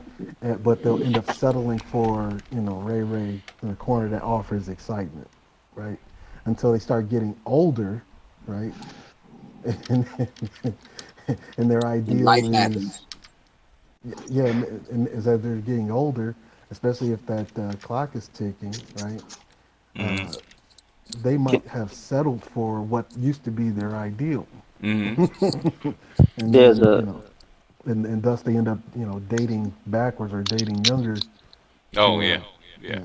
fit that ideal. there's That's a just taking it back. Go ahead, LAR. I was about to say for the lady when she first talked about the age, she said her mother wasn't, not feeling it, and you were telling her because of taking advantage. One thing, because I did grow up in Chicago, and it's the reason why you don't hear a lot of older men in Chicago talk bad about R. Kelly. It's because the dark side is a person in his position. It can reach you because you may be in poverty. That's what that's part of the hustle with these older guys in that position. Because you might have grown up in a, and I know you from the UK, so I'm not necessarily talking about you, but the guys who take advantage of the idea that you might have grown up in a single parent household and you haven't seen better things. So once I expose you to these better things, you're not going back home. That's true. Yeah. And mothers are cognizant of this because it's like you in some families pimp out their daughters doing that. Yep, they do the old man. It's like a duality of it, and that's the situation with people like that. Because if you was in a person like R. Kelly's position, you either know that you show her a few things and she's not coming home, or her parents are gonna pimp her off. So she's yours either way. I think this goes back to the educated lame argument, because when you think about it, most educated lames, they don't fit in because they're thinking ahead. They tend to not live for the moment, in theory, if you really think about it. No, I guess the best way to explain. Well, I think being an educated lame, I think you're marching to a different drummer anyway. That's kind of puts you on the outskirts because differently, your interests are different, and you do not you're outside the mainstream anyway because that's how you grew up. Whether I mean, the thing with educated lanes is black women in America have extremely narrow view. I mean, even black women that are in Essence magazine have demonstrated this. They have a very narrow view of what that imprint is. And it's not hard at all to operate outside of that. So you may be an educated lame to a black woman, but any other woman that has sense, you're just a guy that's productive. You're their father. And that's what they understand. They have, because those women have a different imprint of what what a desirable or productive man actually is. And unfortunately, this has created a dynamic, especially in the black community, where it's actually like women are keeping these men in a certain place, right? So that they can always come back and pick off of them as they get older. Put them on the shelf. Yeah. Well, there's a thing about they that. try to. You gotta, first of all, most educated lames are not good arm candy in women's opinion. At least the women that you're talking about. I don't know what you're about to do. I'm sexy. So you get is that Mike? Nah, never. It's not me. Okay. All right. But it's me though. But a lot of guys get put on the shelf because sometimes you're your own worst enemy by being a satellite. But the other times you being put on the shelf to see how you get better, because it's not that it's not that you're educated, not per se. It's not that you're lame. It's that they're waiting on you to become better looking arm candy. And LAR. No, I kind of hear what you're going, but this is a big reason why chicks don't like social media either. Because here's the thing: black men are not talking really to women when we make these videos. We are looking at what the situation on the ground is, and we're talking to each other. And that's what a lot of black men in America don't like about social media. It's not so much the bashing. It's like these dudes are talking now. So the game is starting to be up. I'll explain it this way. When you look at the speak up, Shirley. I'll explain it this way. When you look at what women are saying on social media, what's the number one complaint they have about black men? Is that they don't build. Okay. Who have always been your most proficient builder in the black community? The educated lane. What feminism has done is allowed a vacuum area, a chasm where brain drain. Now they can have all the fun they want in their formative years, and as they get older, they'll have that builder who's accumulated resources, some money, probably was an ugly duckling that got better over time, as what the LAR was saying. Now he could come and try to pick off of them. It's like a buzzard. If you think about it, Cerulean, if you think about it, because I may have to do a video about this. It's actually in pieces and different videos, right? If you go back, say, because you know that culture changes like every several generations. It takes a long time for culture to actually change, right? Because you're actually handing that. One generation is teaching the next and teaching the next. So it's actually very, very slow to get a change, right? But if you go back, say, like 60 years, right? The most valuable man, especially black man, was one that could work in a factory, right? Yep.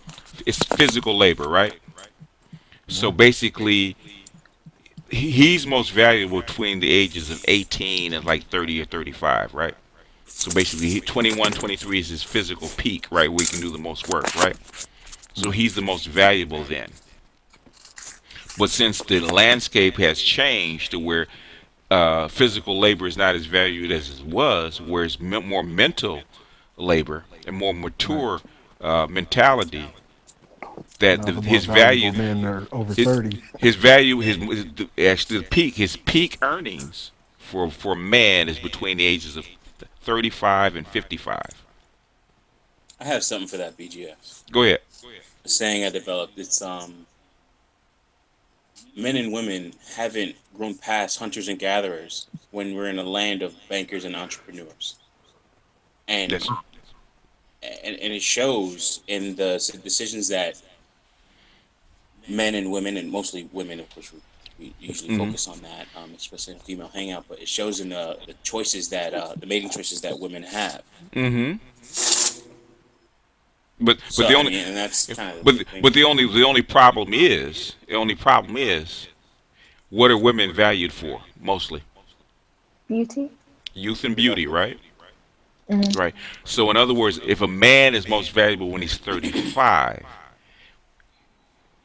rather than 21, you have this big disconnect, right? Whereas, for thousands of years they were aligned, right? A woman's youth and beauty was about the same as a man's physicality, right? So his value and her value were in sync, right? Right. So now they're not in sync. So in other words, the woman that's most valuable to a 35-year-old man is a woman that's between the ages of 19 and 23. Right. Which is not the woman that's in his age range, right? But what is that woman doing during that time as well? Huh? What is that woman doing during this? But I think to address Rihanna's question, what is the profile of a younger, especially when it comes to black males? Because we can argue that it's definitely profound that we discover our maturity as we get older. But like, how does that trajectory start? Like when does that start? I don't understand the question. You got an echo somewhere. But repeat your question. Oh, so what I was getting at was, what is the profile young black mature male? Do you are on speakerphone, or you got speakers on in the background? Oh, it's a laptop. Okay, we'll deal with it. We'll do it. It's okay. Repeat your question because I'm still not getting it. Repeat it one more time. So the biggest question, to be honest, is what does the profile of a young, mature black male look like? Because a young, mature black male. What age? Between 18 and 22. Between 18 and 22. Okay, you have that is your discovery period. Because because a man's body has more cells, and it takes him a little bit more longer to mature because he's still growing, right? Right. His body, his brain, his sexuality, all that stuff, right? It's still growing. So his wild stage is from the time he becomes an adult till basically the time he gets to be 25. So if you want a guy going through his wild stage, that's the guy you pick. So in other words, if she's slightly less mature, she wants a guy that parties. She wants a guy that's truly spontaneous and truly enjoys danger, like a guy between the ages of 18 and 25 wants that fast motorcycle and drive down the street like 125 miles an hour, which is a death wish, right? Right. That's the demographic. But once they get 25, 26, they get closer to 30, the mentality changes, like earning money, building a career, family, and that kind of stuff, because they're out of that last little bit of childhood. Okay. So basically, like before, but when you're on a farm, you're taught to work from the time that you're 4, 5, 6, and you're actually having the labor, you're taking on responsibilities, so your maturity range actually starts earlier. But since we don't live in that landscape, you're basically a child from 0 to 18. Because you're not taking on responsibilities like a job or like growing crops or fixing a tractor or something like that. You're basically learning how to be an adult from 0 to 18. So you have a delayed maturity, right? So basically now you have to basically enter what like 100 years ago was puberty between 18 and 25. Because now you have this freedom, you have to explore how to be an adult and all that stuff and figure all that kind of stuff out. So basically, it's like the Peter Pan period. So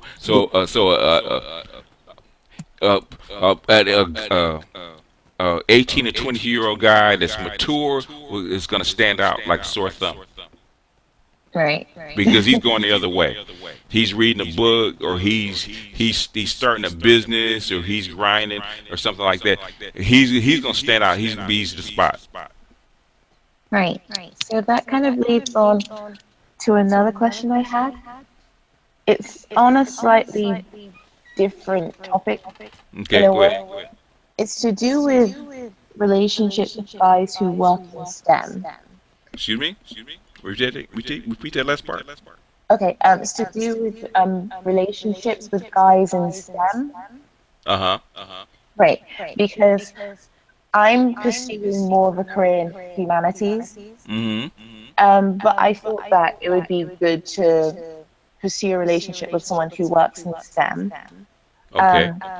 And the point that you made about guys being about 25 up kind of makes sense, considering, for example, if they were in medicine or something in that kind of area, then that would be when they start doing residencies or having finished the first stage of their bachelor's or whatever it may be.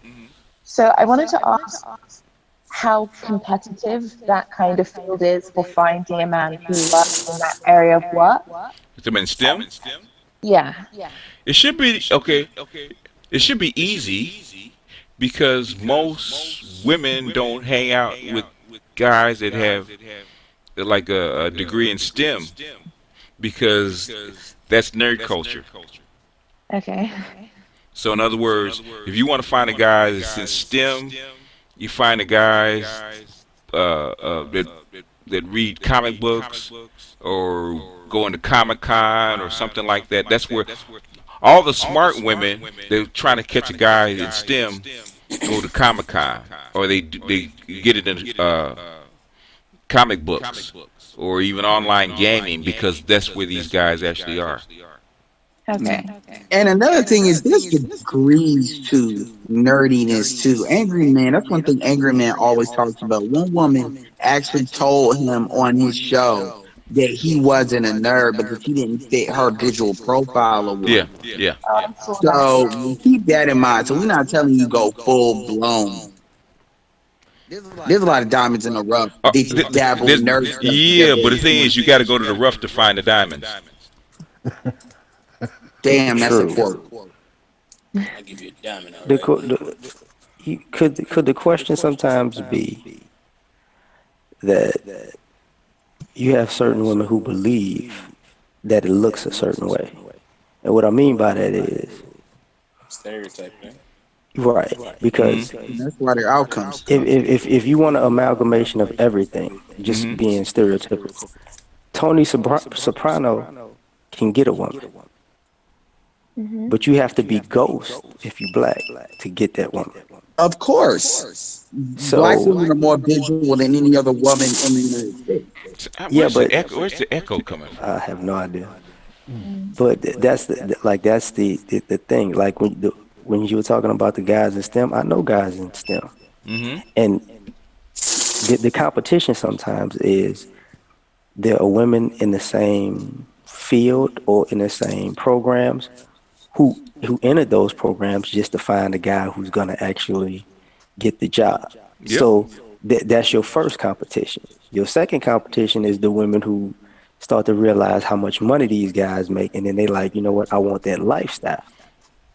But it's less competition than most would think, because when it comes to our women, those guys are automatically looked at as unattractive in a Tony Soprano way. Ooh, you said that in that other hangout. You said you had to be Superman if you black. I remember that. So I think I got something after LAR. Sorry. Go ahead. No, go ahead, Mike. Jump in. LAR, are you finished, sir? Yeah, you got it, bro. Because Mike would know. Yeah, I mean, yeah, I'm the good-looking guy in STEM. I feel you. So. What I see quite a bit is impatience from women, more so than anything, where they're not patient enough to stay around and watch the development and watch the building. They talk about building quite a bit, and I see it firsthand, but they don't really stick around for it a lot. And what happens is it's to their detriment, because then there's going to be a woman of another race or culture, or even, actually just black women in general. And I'm sorry, black women in general, even from like Africa or other continents, and they will watch that person grow. But I think it's a big thing of impatience. Because they're not part of the culture. They don't embrace the culture. Because they don't understand the culture, and their cultures, they want to party, they want to do other things, right? But they know they need that guy, so like, hurry up and develop, so I can get to the point where I can accept you, instead of learning how to accept the guy and become part of his culture and blending with him, because. Who these STEM guys will pick from is the woman that will understand him. It is a selfish mentality, and this is why any black woman that tells me that, you know, African American women in America are dating Africans like that are bullshit to the highest power, because they don't. Because this is the reason they don't hop, because they wouldn't have an educated lane problem if they were doing that. So, like I said, the point is they want dudes that are already there because they want people to fit their program. They're not interested in working together to build something together. They want men to fit what they feel society based on what society tells them. If you ever want to see African mother and father get highly upset, let her daughter bring home a thug. You know, yeah. So you better bring home an educated lane. I mean, that's what Rose talks about a lot. Well, what I've noticed, and I've worked in STEM before. Dude, your volume hates you. Before leaving the field. Put the mic closer, Cerulin. Oh, I said, yeah. What I've noticed is that you have to be literally a complete man.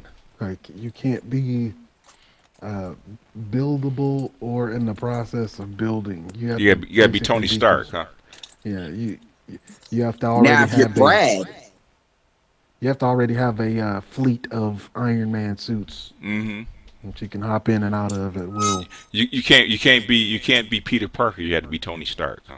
Yeah. Now, if you're Brad, you can be Peter Parker, even without a job. Sperminator. Jump in, LAR. The one thing sisters should understand or try to understand this, because I live in Texas and there's a lot of Africans, there's a lot of Caribbean people, there's a lot of different people in general. Most non-American black families and non-black families see you as Johnny come lately. You're only here because he made it. And what do you mean by that? What I mean by that is, if you're dating an African guy, they're not gonna like you coming to their home because he's already a doctor. That's why you showed up. Oh, yeah. And they don't respect you for that. Right. You know, the family don't. Because it's the same, because they say they come up with people from other countries when they want to date an American because they're American. So the same disrespect that you give a person, like, you don't like me, you like the idea that if you get with me, you have a better life. They look at you the same way. Yeah, because they have a certain, they're looking for character. Okay, they're looking for character. In other words, have you worked hard just like this child has? We had this child work her whole life or his whole life, and if you haven't, then they say you're not the same hardworking character that our family is. You don't have the same kind of values. That's what they look at. Go ahead, Rihanna. Oh, and another thing is that having come from a family that's Nigerian, something that happens a lot with girls is that it's kind of understood now that yes, you're going for your education, but a lot of the university experience is also looking for a compatible life partner. So it's quite funny. It's called the Mrs. degree. So you get your bachelor's degree, and then hopefully along the way you'll find someone who will help you earn your Mrs. degree. That's exactly what every culture except African American says the exact same thing. Yeah. And I gotta say something, and I know some of the African American women are not gonna like it, and it's not me, but it's just the truth. Black women that are across the black diaspora that come across this video, whether it's the Caribbean, Europe, if you're level-headed, because I know Europeans can be on some BS too, black European women, but it is wide open. If you are a level-headed sister, you have no idea how low the bar is. All you got to do is say hi, and if you say you're sorry for anything, a black man will have a tear come down his eye. He might like you up right there. If you say hi to me with an accent, if you say hi to me with an accent, I might give you a ring. If you say my bad for anything, I might make it out of paper if I need to. Yeah, if you just say my bad, even you cussing him and say, "Oh my bad," I'm sorry. He's like, "Oh my God, this is the one my mom told me about. This is the unicorn." I'm dead serious. I'm not playing. Yeah, nowadays that is true. That is with true. arms up and angel in the background. And I'm talking about the top 10% of black men too. The black men like Mike. Yeah. And but tell her where to look. Tell her to look for STEM guys. Mike. look in your IT room at work. I'll probably be there. The top 15 cities. Well, That's you know, a good I video think too. That video with Ro. No. That I did breaking down the Well, she's in London, I think. Are you in London, right, Rihanna? Yes. Yeah. So she's in a top 10 city. Well, So how's Brits? I would give her some advice Go ahead. because in the UK, you know, you might find Get closer to the mic. You know, in the UK, you never know where you might find a STEM guy, like because you know the colleges, you might find a STEM guy working as a janitor. So. Oh, well, I try to think work his keep way an through open school. mind. Yeah. I think the biggest thing is to keep an open mind. For the problem I think a lot of women have is that they have a narrow view of where they want to look for men, and men have the same issue where they're looking for a certain type of woman and they find it, and they don't like what they find usually. Yeah. So if you're looking for a man that's in STEM or has interest in these things, just keep an open mind and probably even be at like computer meetups if you want, but they're everywhere. I mean, I'm everywhere. Even with my type of work, I work in 3 different counties. I'm literally everywhere. Yeah, I'm saying, but young STEM guys tend to have the same kind of culture. Right. You know, they show up the same places. Go ahead. And here's the thing too: the African, a lot of African American sisters will tell you that all black men with big booty bringers. That's some of the bullshit. Yeah, but she's not in America though. No. Well, what I'm saying is, if you do ever get over here,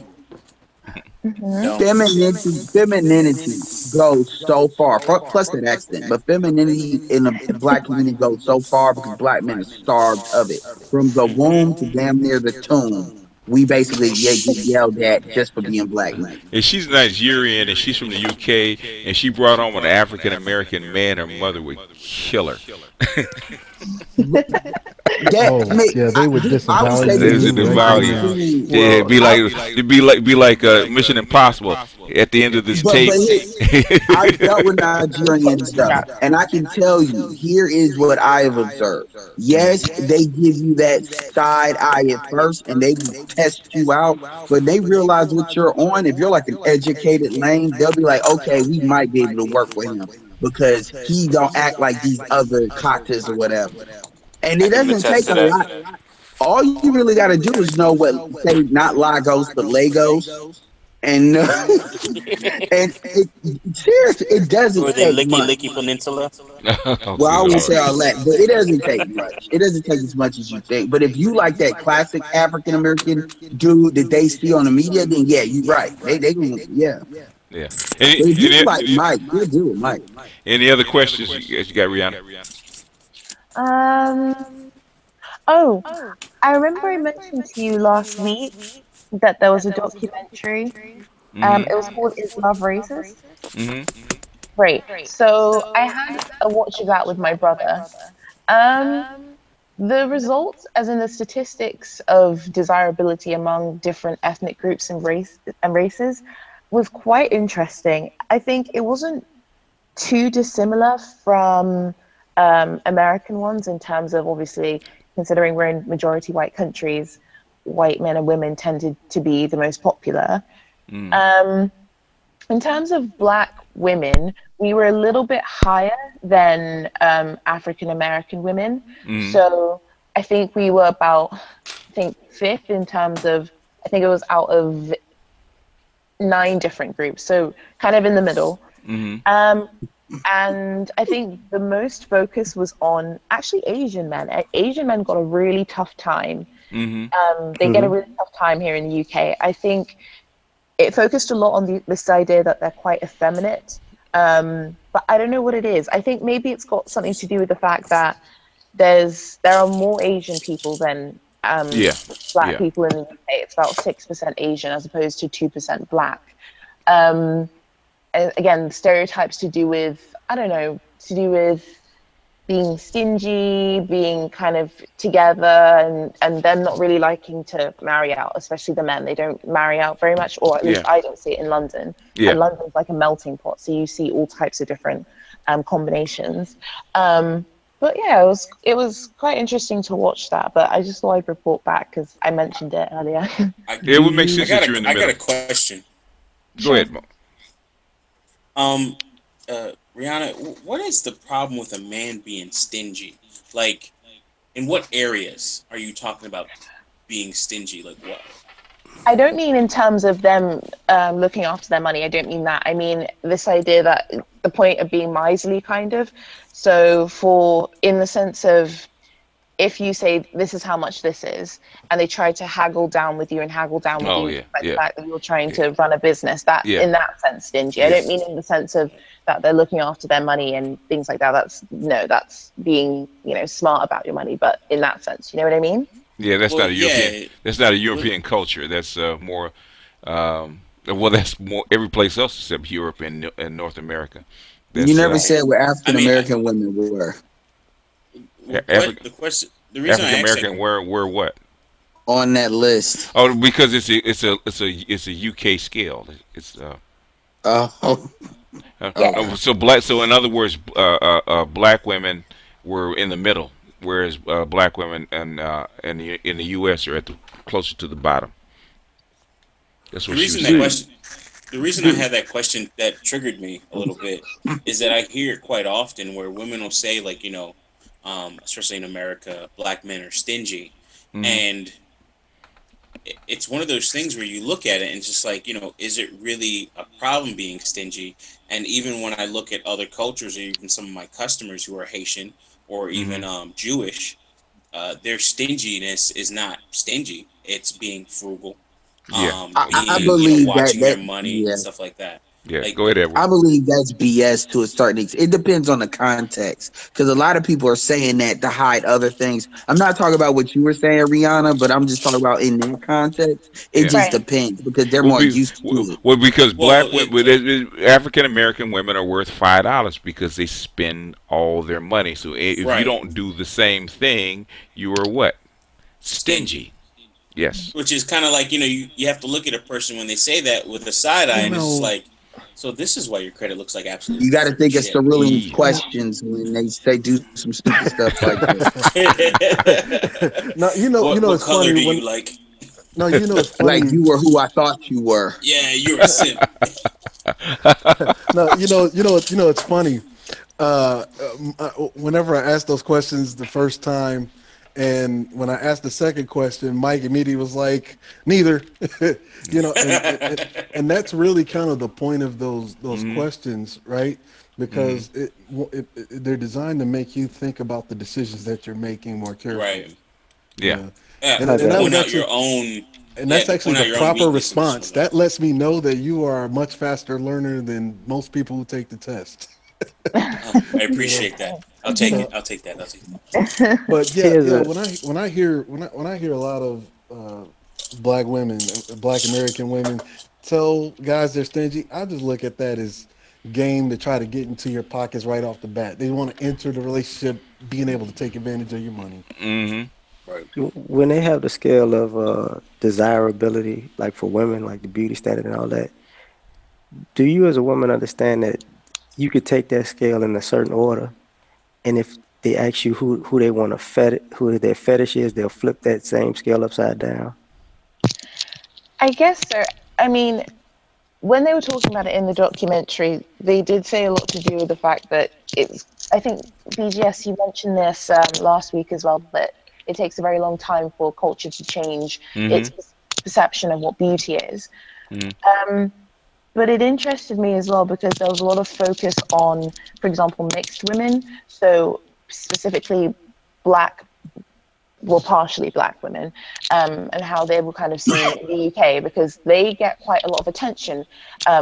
Quite recently, you see them a lot in adverts, for dating websites, in, wedding pictures, that kind of thing. So I think it is moving towards interest in black beauty, but it hasn't quite gotten there yet. But I do see what you mean in terms of fetishizing. I do. Because mixed women kind of fit the fetish and they fit the culture. Exactly. Well, part of that is advertising and subversion. You just got to look at who's being exalted in like advertising and media to see who they're trying to promote as the fetish, and so that's what's driving perceptions of beauty. Yeah, even then, it takes a while to change. Yeah, it takes a couple of generations for. Yeah, see, that's interesting because the black community in the United States, see, mixed women are considered black in the United States. So that creates certain types of friction because a lot of black men, you know, according to black women, when they choose biracial women or light-skinned women, the reality is black men are choosing them because they get more feminine energy from them by and large. Sorry, that's just the truth. But we get accused of practicing colorism. You know what the real reason is. The real reason is that you've been taught that way from your child. You just don't remember, because if you it's real simple. If you get around, I'll say, take a mixed baby. I would really like an experiment, right? You take a traditional black baby with the dark skin and the normal kinky hair, right? And you take a brown, say even a black baby with softer curls, or what we call fine hair, right? And take a mixed baby with light eyes and curly hair, and actually sit them, bring them in a room, and then leave them with, say, like 10 or 20 just black women of all different ages, and see what they say, see what comes out of their mouths. It'd be real interesting, because first they're going to do is compare hair. Black women always go to the hair first. What grade of hair do they have? So it doesn't matter about the color at first. It's just, okay, let's look at the hair. What grade of hair do they have? And then they go to then they will go to the eyes, okay? Because see what kind, the green eyes, light eyes, dark eyes. What kind of eyes does a child have? And then they will go to skin color. And then they will go to the rest of the stuff where they have 10 fingers, 10 toes. Whether they're cute or whatnot, but they always go to the hair first, and then go to the eyes or the skin color. Oh yeah, colorism is passed down through the women, and that's something that's not talked about. But I wasn't, and I just want to be clear, I wasn't saying that darker women by like genetics or by nature are not as feminine. But what I'm saying is, in the United States, lighter women get more reward. They get more number one, biracial women usually come from a different type of culture because it's a merged culture. So one guy says that if you get Rose says all babies, get your ass on here, Rose, saying that kind of crap. He says that if you're gonna get a biracial woman, if you're a black man, you want to get one that has a white mother and a black father. He said that's the combo you want, because if you get one with a white father and black mother, then you're gonna get like that's gonna be a different culture type of biracial woman usually. And a lot of women can't stand that shit. But the problem is, what that speaks to is culture matters. And this hangout has exemplified that. We've one woman from UK, one woman from Caribbean, and three women from America. I don't even count Charlie. She's an honorary, the judge. And you see the difference. This hangout shows the difference. Like, so obviously, I love it. I mean, it does. I wish there were, more women participating. What I'm saying is, I've always said that it's the culture. I've always said that, and most people look at culture just like it's just something like dance or clothing, but it's actually deeper than that. And I look at culture. If your culture is messed up, to me it's like a disease. It's like a virus, and I find a lot of African families think that way too. Like, if you come from a messed up family, they're gonna judge you on that. Yeah. Which is why African American culture is studied all over the world, because normally groups with groups with broken cultures don't survive very well. They go extinct. But African American culture, for whatever reason, even though their culture was crushed and squashed and continues to be so, they didn't go extinct. They actually went the opposite way. So they studied them. Okay, what is it about these people? We don't die, we multiply. Basically, that's what happened, and which is a reason why even what's his name? Even Moynihan, he said it was because if you look at the Native Americans, right? their culture was crushed and splintered, right? And they started to go extinct. And most or the Tasmanian or the Tasman, the Aboriginal, Aboriginal, yeah, they started to go extinct, or the numbers dwindled. But for whatever reason, the African Americans didn't. Now, really, they don't know why, but that's how come they study us. Moynihan said the same thing. That most groups Moynihan was like, "You niggas still here?" Yeah, basically, he said, you look at all the stuff and all the cultural imbalances that they had to go through, that the group that our group had to go through. It's a wonder that they're still here, and that's why they said there's something about this group of people. So they continually study us. Even to this day, they continue to study us. And he said, "Those are the ones we need to fuck up," and we're where we are today. Yeah. What I'm saying is, even the women. Because it doesn't make sense, even through our dysfunction. It doesn't make sense. How does the community operate with this dysfunction? It doesn't make sense. Yeah, we are the conundrum of anthropological science. Yeah, you know that, don't you, Cerulean? Yeah. Because it doesn't make, because it goes against everything in a cultural book and anthropology. Because this group should have died out years ago. Yeah, considering that they've done everything to basically integrate us, exterminate us. Like, what the fuck? They've done everything bar put us in the oven almost. They started to do that.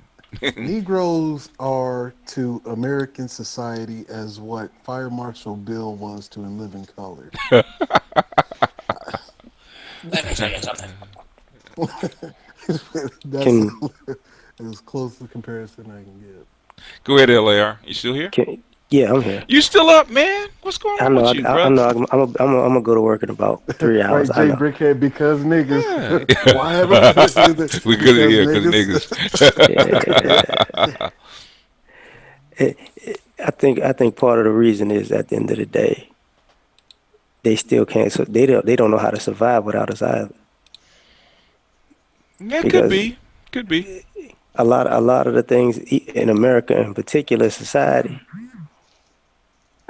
America was built on taking the credit for everybody else's labor. So it's still, capitalism is still in that model. Like, I need somebody to profit off of to be successful. And actually, you see that in the up and coming Blade Runner movie, 2049 or something like this, like Blade Runner 2049. I don't know the role of this character, but it's the guy with the plastic eyes where he looks blind. Yeah, LAR. And he says most civilizations have always been built on top of slavery. That's why we need the replicants, meaning the ones that they clone. And that's how they are actually building their civilization. So that kind of just reinforces. I mean, even though that's movie theater. Yeah. Is Rose actually in here? Is Rose actually on in the hangout? Bring your tail in here, Rose. Are you working right now, Rose? If you're working, we'll forgive you. We got 2 UK women. No, it's Saturday. Oh, it's Saturday.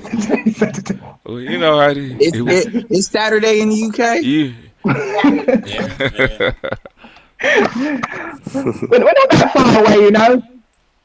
Yeah, it's like a 4 or 5 hour time difference, right? So no, 8 hours from California. Yeah. Oh yeah. Yeah, about that. Yeah. Yeah. It's I'm in Florida, so yeah, that's why I had that one. Okay. So what's all the so the lioness has actually come to the lioness of the comment section has come to the hangout. Yeah, I was slamming now, her. What is it all babies are beautiful thing? BGS. Rose actually just avowed some of the women. Flavor Flav's kids? Well, they are, aren't they? They are. They're all cute. So you shouldn't be comparing them. Not when they're babies, anyway. So why do they do it?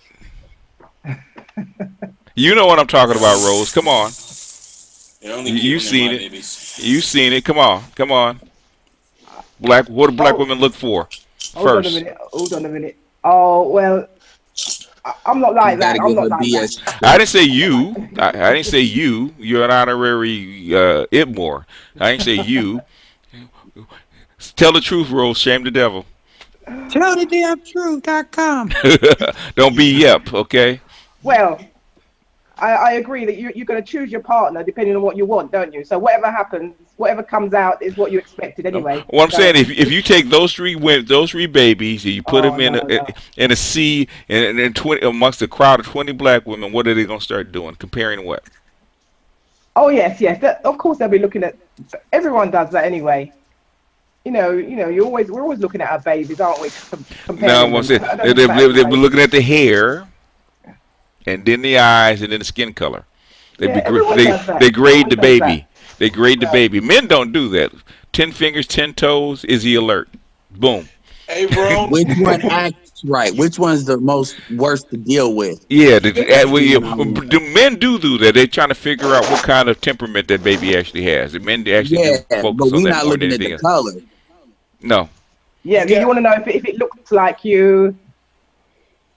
Yeah, well, that's true. We bring our mothers and sisters to do that. Mama. Who's that baby look like? I remember.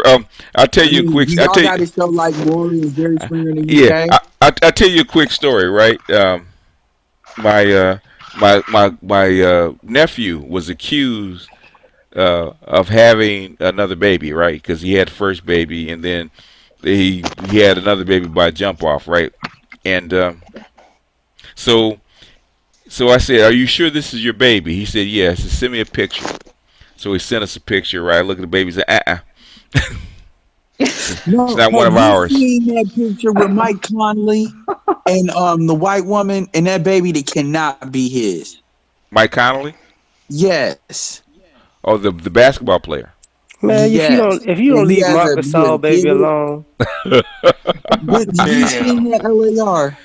leave Marc Gasol baby alone. Look, if Steve Nash can have Jason Richardson baby, Dude, then Mike Conley can have Marc Gasol baby. This woman is pulling the biggest hustle. She man. Is he married to her? I think he is. Oh, that's probably why. $150 million contract, and this dude. Oh my, He probably went to Marc Gasol. You paying for this baby? You know, right? You paying child support, right? he black. Damn, that baby white. The court is gonna build Cosby. They're gonna say Marc Gasol is not an American citizen. Some law they'll make up, and you paying. Or maybe he wanted a baby that was white. He didn't want a black baby, so he said, "Come on, Mark." That baby You know likes what that baby look like? Look like the baby from the dinosaurs. Yeah. Because first he said, when I looked at that picture of my my nephew's baby, I said, it's not one of ours. He said, He looks like no, that baby that's not from the true. land before That's her not, that's time." not, that's not true. That's not true. And it didn't come out until, because now, if you want a county support, you got to have a definite father, right?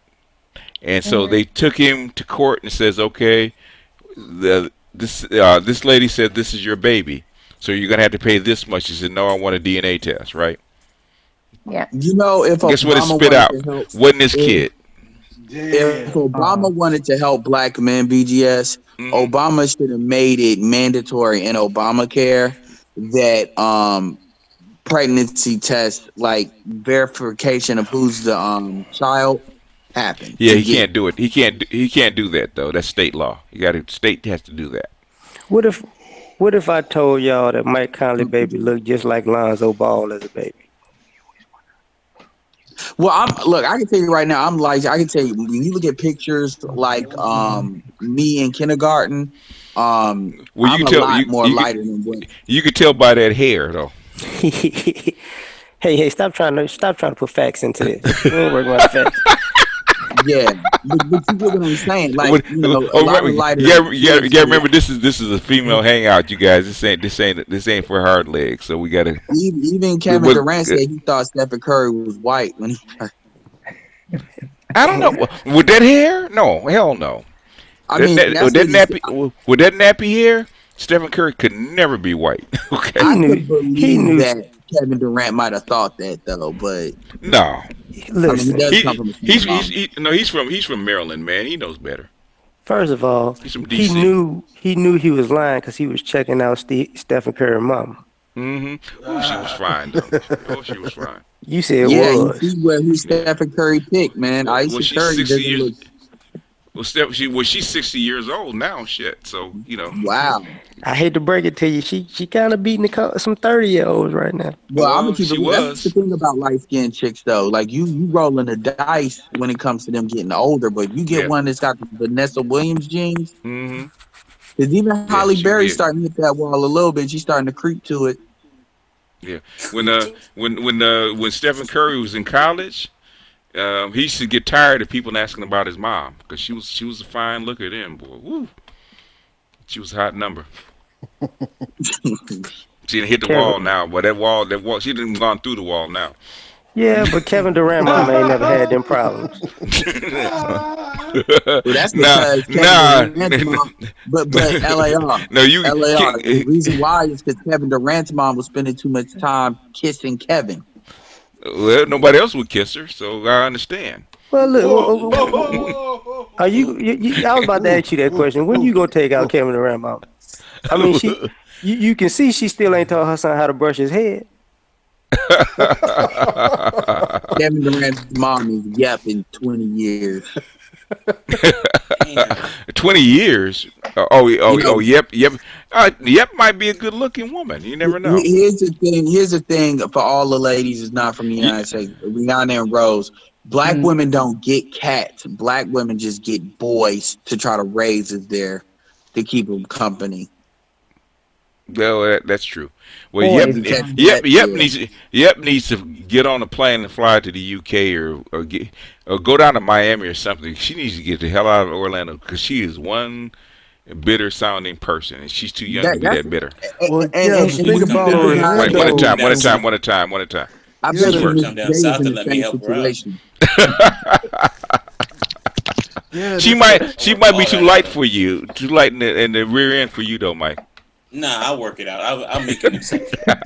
I'll work it out because she sounds like she a little bit stressed. Yeah, you know what? Yeah, she does. Yes. And to keep it, female centric, I think that it's very common because I see it again on my Facebook timeline where a lot of these women are just super stressed. Yeah. And I heard Orlando like they can't find men, but they're not even looking for men. When you ask them what is a man, they'll be like biology at this point, and it's just like when you start saying things like that, that means you're really fudged up. She needs to get on. She needs to take a trip down to Miami and get her skin cleared up real quick. That's what I was gonna say. Miami. That's the biggest thing. That's what I was gonna say. Either Miami or Fort Lauderdale. Yeah. And she looking for a man to settle down with that meets her standards. Orlando's not the place. It's impoverished except for the areas where there's tourist attractions. It's not. But that's it right there. You got to remember, Orlando is probably the only tourist place in America where it's built for families and kids. Yeah. No, because New Orleans is built for tourism. Vegas is built for tourism. But you ain't getting the same tourists you getting in Orlando. Yeah, we getting families. Yeah. Disney World and Universal getting families. That also but plays on another their part of it. psychology. One at a time. Go ahead, Shirley. That also plays on their psychology too. You see, especially if you're getting up in age and that biological clock is ticking, you're seeing all these women. I don't think she's that old. I think Yep is more like in her early 20s or something like that. What the fuck is she doing in Orlando? I got a question for you. Really, if she came down to Is she Fort Lauderdale operating and dealt with is she operating the rides or something? I had no idea. I don't think so. But go ahead, Mike. I got a question for the Mike. No, Mike first. Mike first. If she really came down and say like a Fort Lauderdale area, and the thing is, women are down here and they're saying the same thing, so we could be joking that she would change or I would relieve stress for her, so on and so forth. It's not the problem; it's her mindset, and that's the problem with a lot of men and women. It's their mindset is the big issue, and unless they change their mindset, it doesn't matter where they're going to go because they're going to do the the Minister Jap Ho trips. As you would say, and it doesn't matter even if they go somewhere else. But sometimes they will go somewhere else, and their mind will change because they're on a vacation mentality. But then they come back here, and they're like, "These niggas ain't shit. Bum niggas everywhere." So on and so forth. Look, flip it around. Like, I got a question for the ladies. Wait, put her in the same position. think about her as a position of you. If you were living in Dubai and you was broke and you saw a bunch of guys flying from everywhere in the world and ball out and leave, Right. you feel like shit. Yeah, you want to strap on a bomb. I'm getting these 72 virgins, boy, by hook or by crook. Yeah, so I got because my thing is, you notice, this is a question for Rose and Rihanna. You know, Rose is obviously older than Rihanna, and then Rihanna has an older mindset. What do you think about women when they are constantly bringing up social media as like their base point of reference for like how they should view life? Rose, do you want to start? Well, I hear that too much. Can you hear me? Can we let Esmeralda in? Can we let Esmeralda in? Because she just said if 60% of male population is unemployed or not marriage material, mindset is not going to do much. And it's like, that's where the building part happens. If you work together as a family unit, you can do more. Well, Michael, to answer that question, that's subjective versus 72% single motherhood in the United States is not subjective. That's a fact. So that's the answer to that question. But check it out. Look at back to the Rihanna and Rose. Okay. Well, she can answer the question when she gets in. But Rose is answering. Yeah, well, I only just came on because I didn't want BGS to fly over. You know, I have this belt for you, Rose. You know, I got one, and I've been taking lessons from Sister Yashel. I know exactly where to hit you. BGS just looking for an excuse and a good plane ticket fare. I hope she has. I hope she don't have one of them narrow bums that's going to leave a mark. So that's the only thing I'm worried about. I'm going to answer the question. I will answer the question. You haven't been over here yet, have you? So maybe it's time you came over. I want to go to Brixton. I should, because I have a partner. He flies there. He goes there to do lectures like twice a year. I won't mention his name, but he flies there twice a year. I need to see that women, they say black women in the UK are just as effed up as America. I need to see that. I don't think so. I don't think so. That's what the UK guys say, but I've met them. I don't think so. At least they're polite, Fucked up and polite. What I noticed when I visited the UK was people were more politically aware than black Americans. Like black people in the UK far more politically aware than black Americans. Yeah, a little bit. Yeah, I think there's a similar level of mistrust with the government, especially with people my age. But I think as far as being politically aware, especially in terms of the two-party system and things like that. So I think black women and a white man, that's the team. Yeah, I think because the UK is smaller, that politics have more of a direct reflection on their day-to-day lifestyle than it would in the United States. Yeah. Yeah. Okay, I just want to ask probably a thinner bubble as well. Go ahead, Rose. Yeah, just Edward's question about social media. Yeah, that young girl. Yeah, that's what she was talking about all the time. She was saying, "Oh, you're bashing us," and that's what you hear on social media. You don't really hear it that much in real life. It's like she was talking about that all the time. I think that was an excuse. And Miss J says that too, by the way. Yeah, I think it was an excuse. And when she really started saying, like, if for whatever reason, if she gets warmed up and frustrated, the truth really starts to come out. Warmed up and frustrated. Yeah, and then she started getting mad, and really, there's a few things that we caught, that, and then Cerulean started honing in on what she was talking about. He was hitting her on the mark, and she kind of clammed up, and I said, "She don't want to play anymore." She don't want to play anymore, right? Yeah, that's it. If you're coming on here, you have to, you should be a bit open. And the thing even is, if it hurts. Not and the thing, but see, here's the thing though. We got other women on the hangout. So a lot of this is why I love the fact that there's a diversity of women on the hangout as far as culture, because if it would have been just her, then it would have been like the men are beating her up versus you can see how everybody else is responding. The chat was lighting Yep up, by the way. Because it was stuff I said before she started like really going in, and it did like, oh my gosh, she just proved everything I said, and like, wow. Yeah, because I think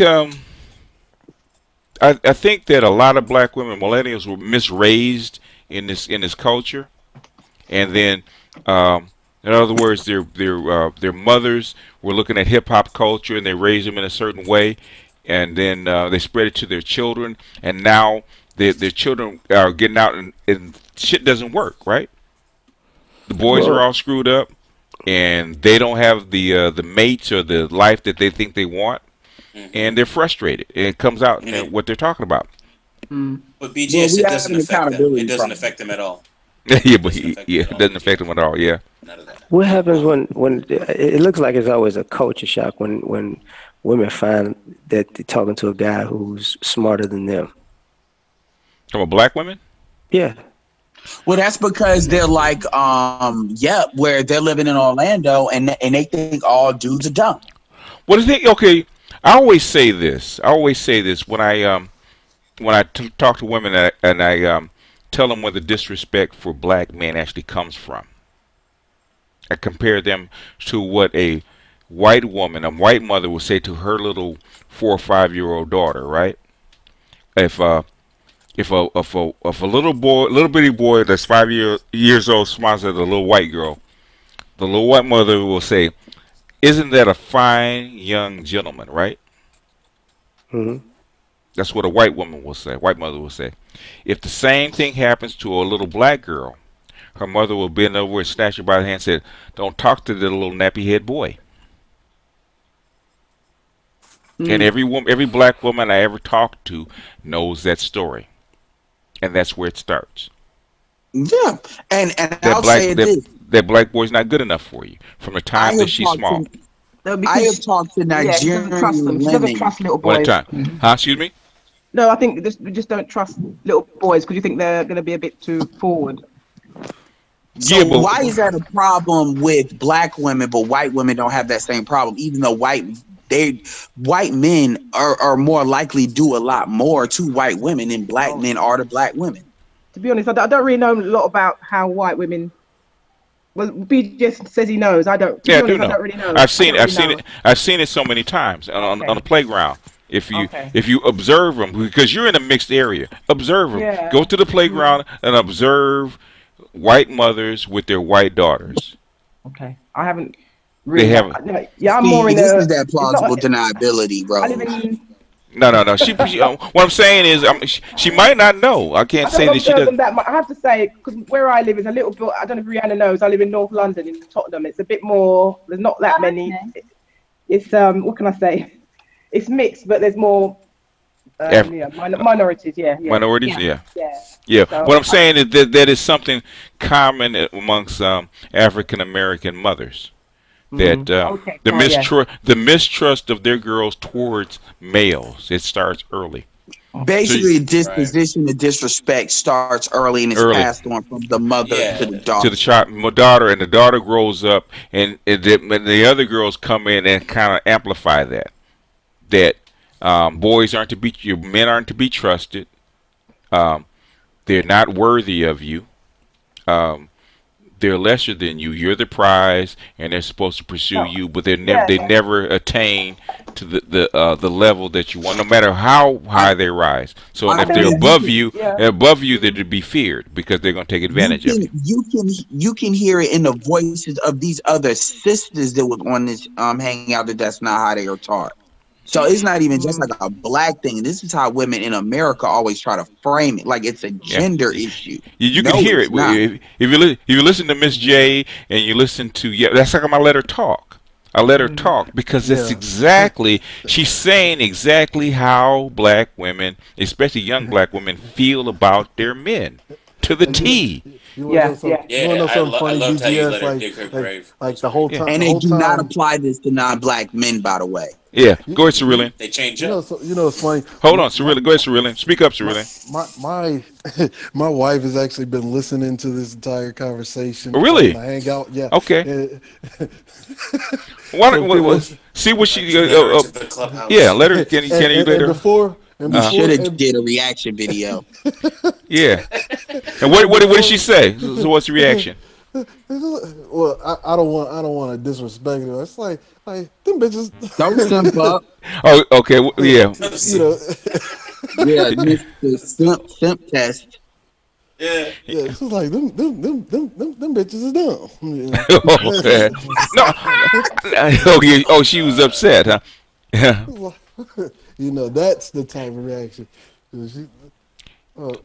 She probably told you to do the test. I really wish like a lot more women would listen to this, because they don't see, and again, myself being of like Jamaican descent, a lot of women, or being of Jamaican descent, allows you to see what's wrong with Black American culture. And then also growing up in a predominantly white neighborhood from like the age of 5 up until now, allows you to see even more so what's wrong with the Black society, the American Black society. Because it's just like, you know, we're on the same planet, the same world. Like we don't see the same and world. Michael, dudes, Black men, we know we fucked up, and we know, like, if you outline it in this setting like this, for the most part, dudes, when it comes to economics and stuff like that, even though dudes may get stupid at first, dudes will acquiesce to say, okay, I have these shortcomings. A lot of our women, they literally do not know how fucked up they are, because they don't even interact with other Black women from other parts of the diaspora or whatever. So they really don't know how fucked up they are. They really believe their bullshit. And when they actually see it, I'm sorry. If you take like a men coming from a foreign culture, okay, their parents put a lot of pressure on them to perform because they're needed to perform. Okay, in other words, a lazy man in a foreign culture is not acceptable. Okay, you have to be good for something. You have to be educated. Because you won't survive, and plus that's your culture. The man is very necessary to be productive in the family, whereas Black American women have gotten to that culture where it's not. Okay, they actually suppress the man. Go ahead, Cerulean. Yeah, I was saying that like there used to be a model, especially with foreign nationals. They go to other countries, like say for instance, first generation Nigerian. Used to be a culture. There's a lot of pressure on them, you know, getting their child to be top performers, because you know usually whatever resources or intellect that they've gained as a result of Western society would go back to build back in their home nations, you know. So there is a lot of pressure, and it's like sitting on their backs, where now, you know, you have, you know, we suffer from that secondhand smoke of the white man's leisure here in America for Black Americans, you know.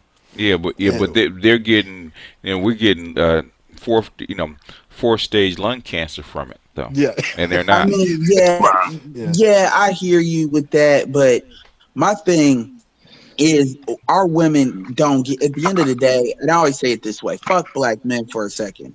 Our women are not getting the outcomes they want. That's period. Yeah, that's true. And my thing That's is, true. if you're not getting the outcome you want, you need to say, okay, why is it this way? And what they tend to do is just say it's this way because of the men. And other women don't think that way. Because niggas, right? Because niggas. Because niggas. Yeah. I said niggas ain't Go ahead, Rose. shit. Go ahead, Rose. Go ahead. Hold on. Go ahead, Rose. Yeah, I just want to speak up for the mothers, the American mothers. Okay. Okay. Go ahead. Yeah, you said that when they see a little boy, that they sort of say, go away, get away from him, or whatever. He's no good. Yeah. I think they're just trying to protect their daughters. That's all, because they know what's out there. But they're too young to be protected. What I'm saying, a little 5-year-old boy, you're protecting them against the man that you're going to need. So what are you setting up in the little girl's mind when you do that? They're training warriors at that point. Warriors that will feed into the male versus the black female, black female versus the black male. Yeah, and that's a problem. And it's not to say, hey, listen, don't be a strong woman yourself, being able to take care of yourself, but don't be a woman who says she wants a man, but then her actions show that she does not. Yeah, I think they just feel they're doing the best thing. They feel they're protecting them, but maybe it's not the right way. I got something for you. I'm not saying it to criticize black mothers. I'm saying is, you say, where does it come from? Where does that low-key disrespect and hatred of your men come from? And I always use that example. It starts early. You learn it early. And Rose, these will be the very women they don't have. Their daughters, they get daughters. They don't have a protector in the form of a father because they want to do what the fuck they want to do. So they're passing that bullshit down. Because it's been passed to them that I can never depend on my man. Did you see that Yvonne Van Zant video that BGS put up? The one where the women were howling like hounds. Yeah, she did. Dr. Rose, Rose commented on that one. Okay, that's from Oprah herself. That's from the Oprah's assistant apprentice herself. So, exactly. And a lot of women looked at it one way because they looked at that the mother was molested and the child was, and but they didn't look at what I was trying to focus on, because it was the same thing that Jason Black talked about. Okay, you can't break it because you never examine what's been passed down to you. Because women will not open up. And this is why I say you have to look at bad culture, like Usher and herpes. Don't mess with. Yes. You just need a mass. But one at a time. Rose and then Cerulean. A mass, just a psychological. Treatment of the whole, of all of us. That's the reason I'm here on YouTube, so I can kind of put stuff out in front of people. So whether you agree with it or disagree with it, you can look at it. But it helps. Definitely, it helps. Yeah. Go ahead, Cerulean. You wanted to get in? Speaking of, you can't. Your mic, Cerulean. Yeah, speaking of, women not being able to get women to open up.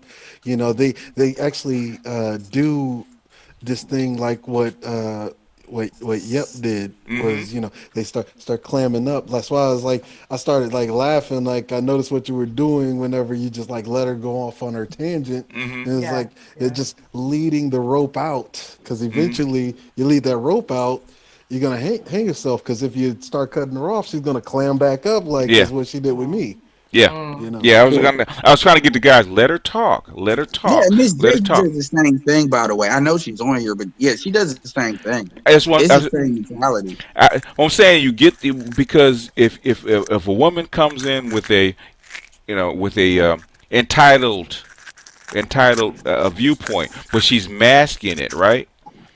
Once she gets riled up, she still feels entitled. She'll go off and she'll tell you, she'll keep it real. Okay. Oh yeah, we call that the debriefing. Because the filter will come all the way off, and black women barely have a filter at all. White women will clam up, but black women will actually go all the way off and tell you exactly how they feel, because it's not logic, it's feeling. Go ahead. And what I noticed that black women that have some sense, that are from other cultures, what they'll do is they'll just get quiet. Queen Majesty, you have to hit the link. There's no phone number. They'll stop engaging. It's not working for her. Huh? It's not working for her. It's not working for her. The app and everything. Okay. I'm gonna say this and I'm gonna get out of here. All right. Yeah, you're supposed to been sleep, man. Yeah, because I got work in about 2 hours now. You said that an hour ago. Yeah, that's the problem. I know BGS ain't talking. I hope Rose understands that when you teach that 5-year-old, that the 5-year-old girl, that the 5-year-old boy is the bad guy, 20 years later, that same mother is no different from R. Kelly with that 25-year-old. And the daughter is not checking for they trying to protect them from. Usually they messing with a Pookie and Ray Ray 20 years down the road anyway. What protection. Yeah, what I'm saying is they're setting up an adversarial climate between her and that boy. Her and any other black male that looks like her, and that's what they're setting up. I'm saying that's where it comes from. I said, and you can't fix it. It's difficult to fix it unless women themselves actually go back and examine it. Yeah, my mother did do that. Yeah, she did say that. Yeah. Rose heard yep, and Rose was in the chat basically disavowing yep, because I was. I did. I wanted her to talk. Mother does what that mother does, that's how you get a yo.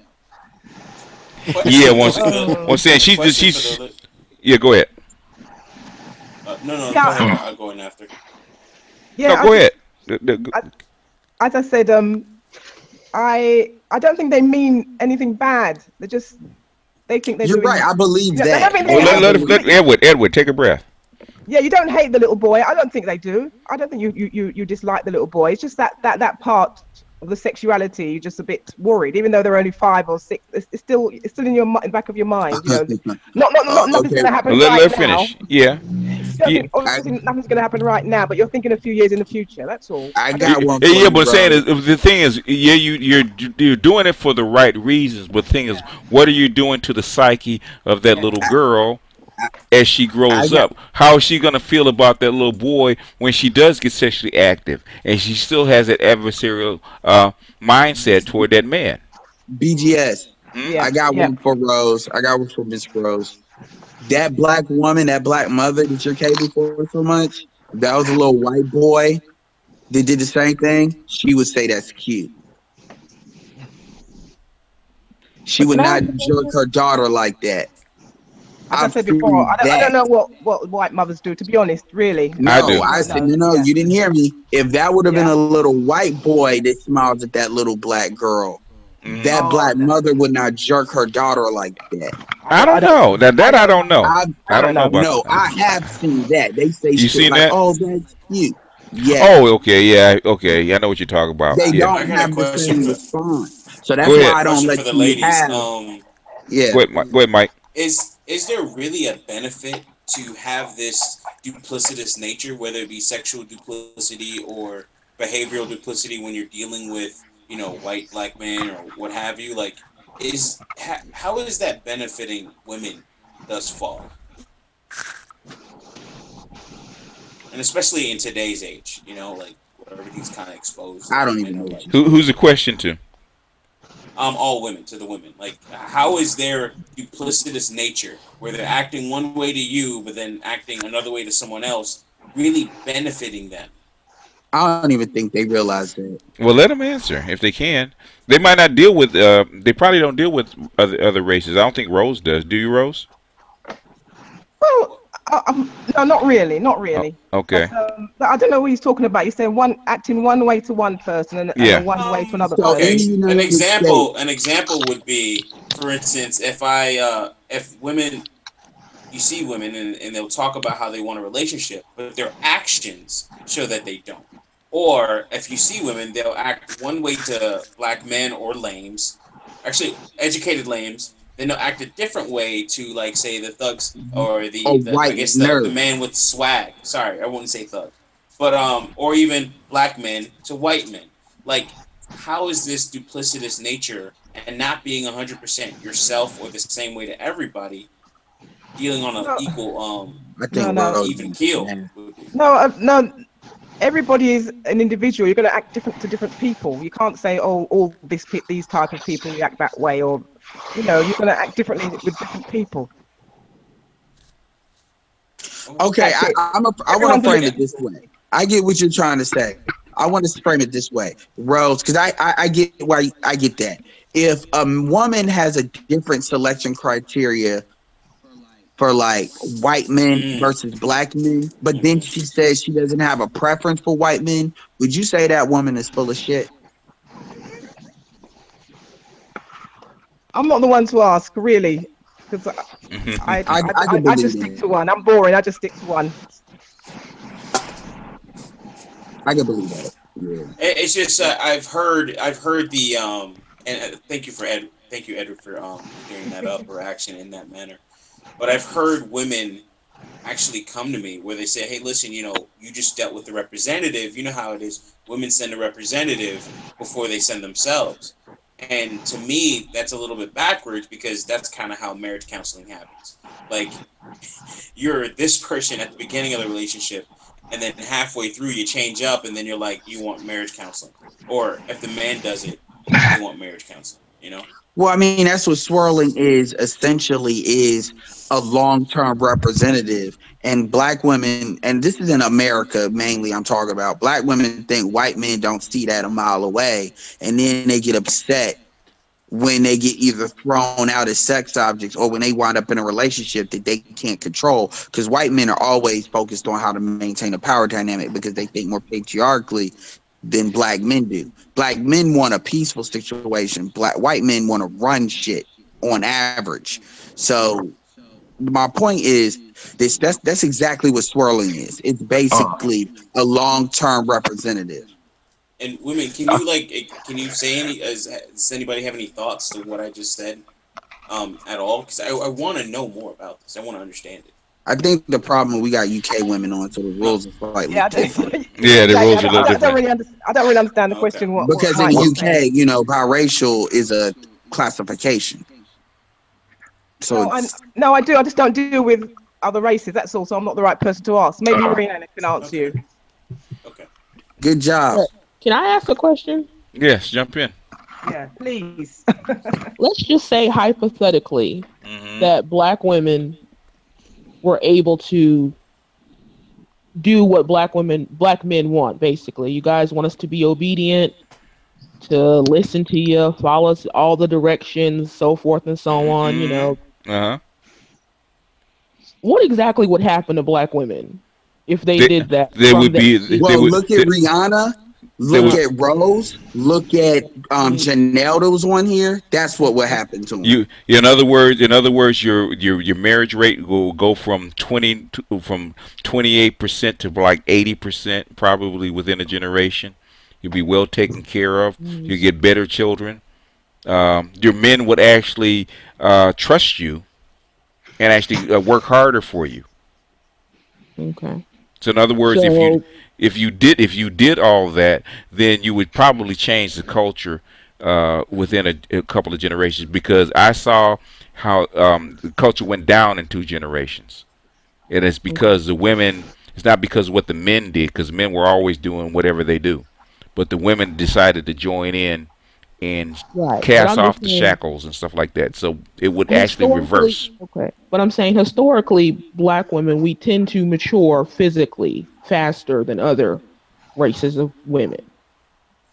So that means let her finish. We're put in positions that normally we should not be in at a younger age. Like what? Sexualized, you mean? Yes. And then when you're sexualized, is there anybody there to protect you at all? In most cases. So there's not a man there, is what you're saying, or is maybe even a female? No, the men are there. They're just the ones who. No, I can tell you, coming from an older generation, a previous generation, there wasn't. No matter how fast the girl actually matured, guess who was policing that little girl? The women. Okay. She couldn't dress. She could. I'm talking about now. I'm not. Well, you can't talk about a problem unless you know what went before and what caused it, right? Every culture is best understood by its history. Yeah. Right. In other words, in other words, if you have a brand new car, and all of a sudden something happened to it, right? You'd recognize the noise is different. You can identify the problem right away, right? But if you get that car and it's already got 100,000 miles on it, you don't know that the sound actually means something. So in other words, you have to go back and figure out what went wrong in the first place so you can correct it, right? Okay, but I'm talking about our generation. I'm talking about your generation. I have millennial children. Okay, right. I know what I'm talking about because I had to raise them. Right. Okay. So since we want to make this a genetic thing, I want to make this quick comment. Well, African American men are the least patriarchal amongst the black men in the black diaspora. Does anybody disagree with this? On average, why is that important? That's important because African American women do the most complaining. There's a correlation to that. And what I'm saying is, even amongst our broken culture, there was a standard that was fixed. She's asking a specific question: what would happen if black women this, thus, and so. I can tell you exactly what would happen because it's happened before. You have your men back. You have your men back in the home. Number one, your men will probably start. The reason that men don't marry you and take care of you in the first place is because of what, as they say, right? What do they complain about? No respect. No, your attitude, right? Your Which attitude. is no respect. Amongst a whole bunch of other things, right? If black women did one thing, as a group, did one thing, they don't have to lose weight. They don't have to change their hair color. They don't have to become white. All they have to do is change their attitude. And all they have to do is be more agreeable. That's it. Be accountable, be agreeable, keep your word. I guarantee you within a generation you can turn this whole this whole situation around. No, you're right. And the problem is black women can't distinguish being cooperative from being submissive. They consider cooperation and submission as slavery. And that's the cultural difference. We'll change the word. You know, in other words, all you have to do is change the word. Because what black women, what pisses me off about black women, especially generation, in fact, all of them, because they all, even the old ones, have fallen into the same ditch, right? What black women don't realize is that you have shovels, right? If you're in a 10-foot hole, why are you still digging? Why are you still doing the same thing and it's not working? Which is what black men... Because we told them to stop. Because nobody told them to stop. Because what black men don't get... we told them to stop. They don't want to. They don't want to, yeah. Okay. What black women don't get they were told to dig until they seen the light. Until they seen the light. What we can't figure out, what black men can't figure out is that what you're doing, you know what you're doing is not working. It makes absolutely no sense to black men. They're tearing their hair out. It makes no sense that why if you know that it's bad to sleep with Pookie and Ray Ray and have babies by him, why do you continue to do it? This is what social media is for. You know, in other words, if you want to get married and have a family, have a dedicated man, and he complains about your attitude, why do you defend your attitude instead of trying to work on it? Because we don't want men like that. Those aren't the men we want. Stop it, stop. I'm talking to her. I'm seriously talking to her. It's a matter of trust. Because at the end of the day, no offense, you guys say a lot of stuff, but you don't actually mean what you say. Okay, in other words, hold on a second. We're gonna deal with that. We're gonna deal with that, Miss J. I should log off now. No. We're gonna deal with that right now, okay? If your outcomes are bad and getting worse, right? What do you have to lose? Our lives. What your lives? What do you mean your lives? Yeah. Black men are the second most killers. That's that. No. Jamila. I'm just saying, you can pick a certain person, and you can believe everything they say. Mm-hmm. And when that stuff goes south, it really goes south. What I'm saying is, you're not picking those guys, are you? But that means you chose wrong. People are, yeah. No. Okay. The thing is, the difference between me and them is I have daughters. Okay. And the reason I know when my daughters choose wrong is because they don't bring them home. When they're proud of their boyfriends, and I'm gonna tell you, because I don't let off, especially in a female circle, right? Because I'm trying to be a little bit more cultural. I'm kind of put the velvet around the glove, right? Well, you already broke it to shut the fuck up out. So what I'm saying is, I'm a father of two girls, or two women, basically. I smell bullshit from a woman a mile away. Okay. And what you're telling me is bullshit. You know which man is good for you and which one is not. You're just not attracted to him. And you're not willing to dedicate yourself to him. Until you get 35. Until you don't have another choice, like my daughter's doing right now. She does. Huh? Well, the one that's good for her doesn't drive a BMW like Ray Ray. It's Most called having a broke black kid. people don't drive BMWs. I mean, I don't even know. I beg the difference depending on what kind of area of the country you're in. Because they It's drive a whole lot of BMWs out The majority of black people don't live in those areas. I'm just saying, maybe that's where you live because you're in California. But Beamer is all over the Beamer. Beamer's driven off. I'm raising my hand in the classroom of 5%ers talking. Yeah, they drive Beamer. They just can't afford them. Most black people can't afford them. But you're a Hold on. Let's keep it real quick. Aren't you in like Alabama or Mississippi? Yeah, I'm in Alabama. Okay, so we're dealing with an Orlando situation pretty much when it comes to the black media. I just want to put that out there, Exhibit A. But the majority of black people, yeah, I'm in 55% of black people live in the South. They don't live in high. What did you just say? The census says that 55% of black Americans live in the South. I have cousins. Majority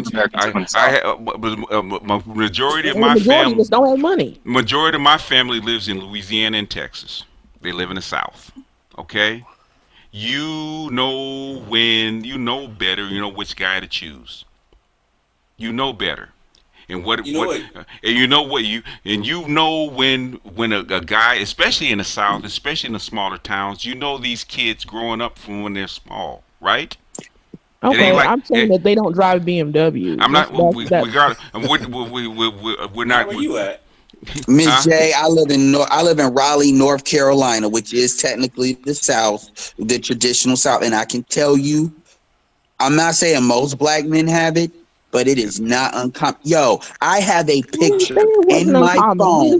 Hold on. Most black people don't have money. I have a picture in my phone with a black man with a 2013 Rolls Royce coupe.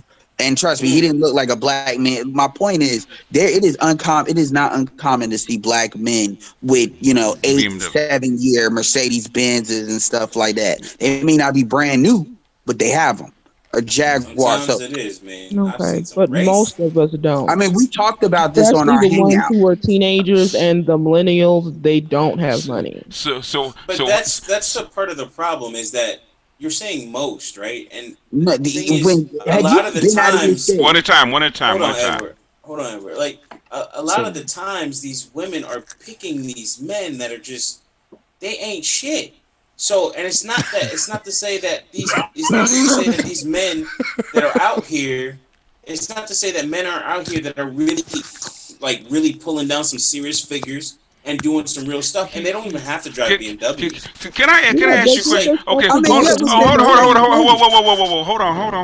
on. I want to ask Miss J a question because she's in the South, right? Yeah. Okay. Can I ask? In other words, you notice that one guy, because I got a cousin like that. That one guy that has what 10, 15 babies by 5 women. Mm-hmm. You know that guy? Mm-hmm. I got a nephew like that. I've heard of them. I said I personally don't, but yeah, I've heard of them. They're around. They're around, right? And yeah. it's not, especially in the South, that's not uncommon, right? Right. Yeah. Yeah. And, what does he drive? Hold on, but you do realize that Alabama is one of the poorest states in the United States, and of course, black people are usually at the bottom of the economic ladder. So Alabama is literally like black people in Alabama, and I'm not shitting on all the cities. I know you got Montgomery and a couple other cities. I forget the name, but Alabama, you're dealing with literally the bottom of the bottom percentile of black men. You do realize that, all right? men, period, because the whole state, some of the poorest states. What I'm saying is, you can still find quality guys. They might not have any money, but you got Albert's in Alabama. And Albert, I was born in Alabama. The city of Alabama that I'm in is not one of the poorest. It's one of the most educated. Well, there's Montgomery and there's another city. Breathe. Where she's talking. I'm not in Montgomery. I'm not in Birmingham. Okay. What I'm saying is, in other words, you have nothing to lose by being more cooperative. I'm not saying be a pushover. I'm not saying be a doormat. What I'm saying is, if you find a quality guy, is cooperating with him. Pick a quality guy and cooperate. A question. Okay, but you're acting like really that's the saying easy that thing to find. it's not hard either. It's like, I don't think you really. Hold on a second. When we teach guys to do pickup, right? Yeah. They can't get laid. They can't find women, whatnot, right? We tell them they have to talk to at least approach 5 women a day. In other words, you got to sift through hundreds of women to find 3%, the 3 or 4 women that actually meet your criteria. Nobody said it was fucking easy, did we? I mean, your comments make it sound like you're a No. little bit In other words, you've been taught that I get my education, I go through, do what I'm supposed to do, I get my diploma, and my man's supposed to be waiting on the other side, right? Right? Not me, no. Yeah, well, Well, I mean, basically, you just said education. in other words, that's what I'm hearing. That's what Because you just said you're in the top educated No, hold on a cities in second. Alabama. Hold it. This is not integrate. This is not. She's not in the chair. Okay. She's asking a serious question. I'm asking her, what does it cost you to be nice?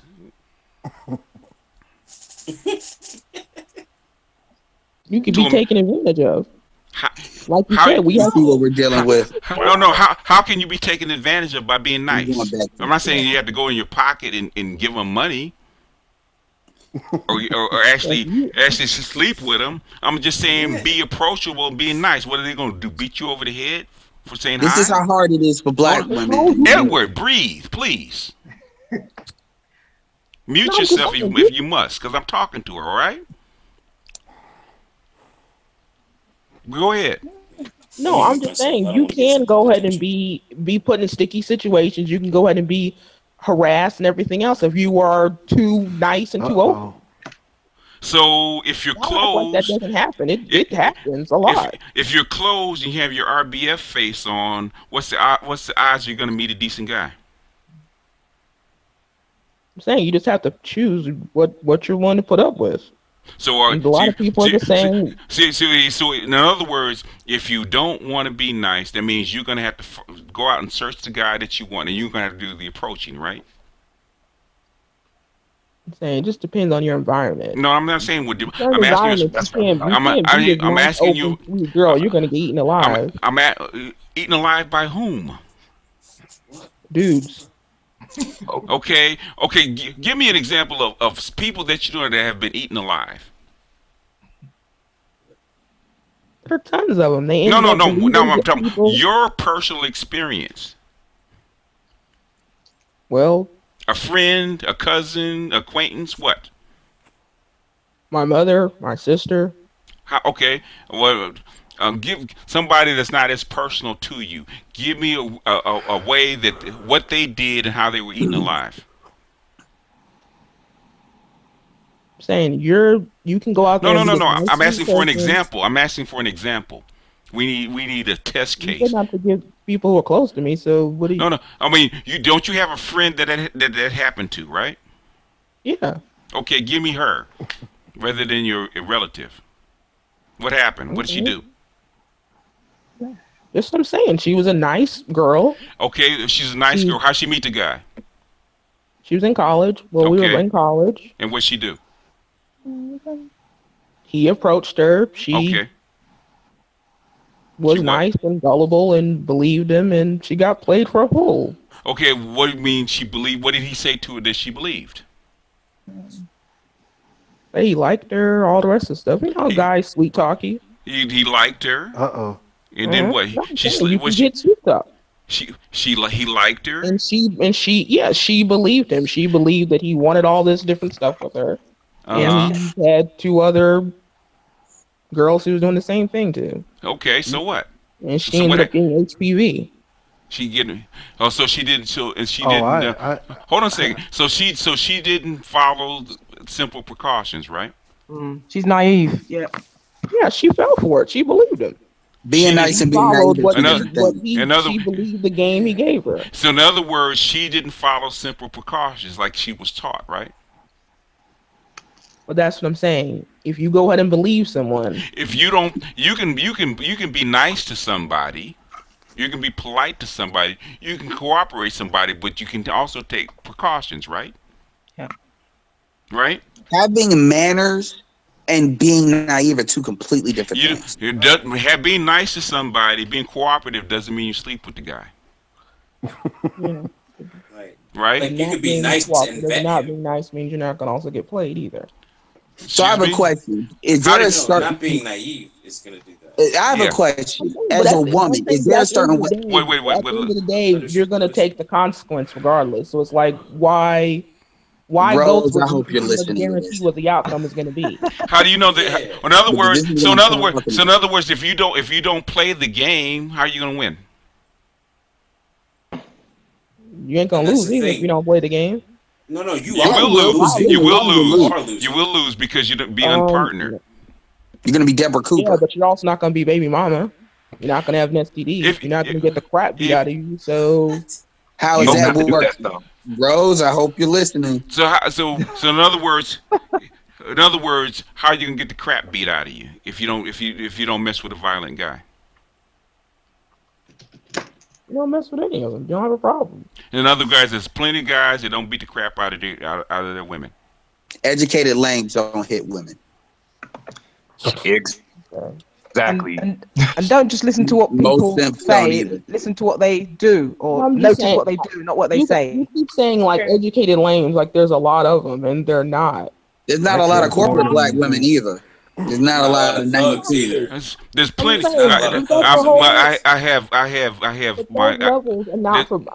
I have plenty of cousins that are in the South. There's a lot of very hard-working blue-collar guys that are salt of the earth. Non-black women can find educated lames easy. I wonder why these black women can find Edward, down boy. This is not the Edmore hangout. Calm down, all right? This is not. I'm gonna go in on black women time. All right. They're not. Edward. Calm down. Edward, calm down. Go ahead, Miss J. Easy, Silver. I'm just saying, people keep bringing up the educated lames. Like, I'm not saying they don't exist. Of course they exist, but they're like what, 20%? And the majority of them have relationships. They are the ones who end up getting married. No, actually, no. No, actually, I remember Oprah did a special like years ago talking about in Raleigh, North Carolina, which is where Edward's from. So, I mean, that is there, and actually, a lot of black people in general are dating, and that's just the majority of millennials, especially. I think what she's saying though is that a lot of these educated lames in the past they had high marriage rates. In current and present day, it's not the case because they don't fit the stereotype of what women want in a man. In some cases. Yeah, because the educated lames are actually marrying out. Those are the group. That's the group that's marrying out. And again, so in other words, there's only like 10. Educated lames are only like 10% of the black population, and that's the group that's marrying out. It's a very small percentage. She's not wrong about that. But there are plenty of men in between, and then there's a lot of men that are on the very far side of the scale as well that are the the scum or the thug or what have you, and those are small numbers as well. Yet women still find them. Those are the ones that are getting appropriate. You either choose. Yeah, if your pool is too small or too thin, you have to find yourself another pool. Yeah, see, goes back to the ideal and what they'll settle for, man. And this also goes back to the snatching the little girl from the boy. I mean, this conversation is exemplary. That's why I keep saying, Rose, I hope you're listening, because this is what happens. Seriously, I'm not trying to be mean about that either. It's this me being nice equates to me in mortal danger. Yeah. And other black women on this hangout and in the chat are thinking, they said it. They're like, what? Yeah. Be nice. And that's the problem. Like, The No, it's not so much. Oh, I'm sorry. Oh, sorry. I'll I let you just take wanted it before I to say. apologize. Oh, sorry. I just wanted to say goodbye to everyone because I have to go to work now. I've been in and out, but it was good Okay. to talk to all of you. Oh, it was a pleasure to have you. You know. Thank you. Okay, I'll see you all soon. Bye. Bye. Bye, Rihanna. Bye. See, we didn't punch her in the face. What I'm saying is, what I'm saying is, and I would tell this because trust and believe. I gave all the guys that were our ELs or our classic men to work because I'm just hard on them. Okay, if you'll never get anywhere in life if you're a coward. That's for sure. Yeah, either one or two things you're going to have to do and stop being a coward. You're either going to have to go out there, put yourself out there with the pool of men that you have, or you need to change the pool. You being bitter and blaming, well, all black men are dangerous. We all know that's bullshit. I would like Miss J or any other woman that comes on here, especially if you watch it live while the stream is going on. Look at the chat when some of these women are saying bye. All the men, like the Tinsy, He Big Herc, and like Laquan, everybody's saying bye to Rihanna, like in a nice fashion. But then if like Miss J leaves, they'll be like, oh, she ran. Oh, she she did this. Or if Yep leaves, oh, thank God. Man, did you hear that? She didn't make any sense. Like, look And at it's the a lot of difference women between- saying that too, by the way. Did you? I mean, Right, what I'm look at the saying is, difference. I'm saying is, Look at the chat. There's going to be a difference. Say bye right now and see what happens. Basically you're way too young to be this bitter. Because if you're you're on that Deborah Cooper plan. No, she's worse. She'll be worse than Deborah Cooper. Okay. She's at Deborah Cooper right now because she's saying exactly the same thing. Deborah Cooper dates. Okay. She puts herself out there.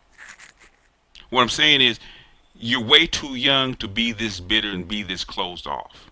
So I don't know exactly why you're this closed off. I don't know exactly why you're not getting the pool of men that you think you deserve. But you're never going to get anywhere. You're never going to be, because you're not happy. I can hear that. You're not and happy. to be fair, Chrissy was on this bullshit too for a long time. Breathe, Edward, breathe. I'm talking, please. What I'm saying is, you're not happy, and you're stuck. So in other words, when I say if you're not happy with where you are, there's an old saying we used to use in our conscious community, right now, from my teacher. Okay, he says, if you keep thinking the way you're thinking, you're going to keep getting what you're getting. Are you happy with what you're getting? Miss J, are you happy with what you're getting? Is she still here? I'm here. Yeah. Are you happy with what you're getting? No, it could be worse. No. Okay, are you dating? No. Why? I mean, I don't really see the point, to be honest. Are you happy being single and alone? I mean, I have friends, I have my job, I have stuff like that. So that's not the question I asked. That's not the question I asked. Better than what it could be. No, I asked. That's not the question that I asked. I said, "Are you happy?" I mean, is she at least optimistic? No, we can hear that. That's not even remotely the case. What I'm saying is, I asked her a question. She's not happy. She doesn't want to answer the question, but she's not happy. And the thing is, you're too fixed in your ways to actually change it.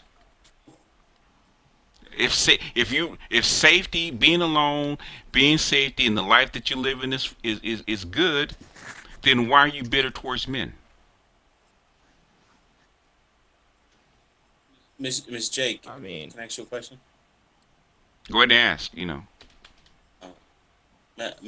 how would you describe your shape? How would you describe your shape or your size? Like, as far as looks are concerned. I'm asking personally, not going anywhere with it,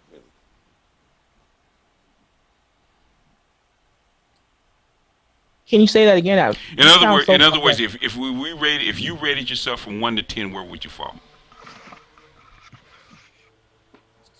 That and like how do you look physically? In other words, are you attractive to men or to the men that you want? That's what he's trying to ask. I think it's just like a regular black chick. Black a regular black chick could be 5'2" and weigh 105 pounds, or she could be 5'9" and weigh 205. Where do we fall within that range? I'm 5'6", 150.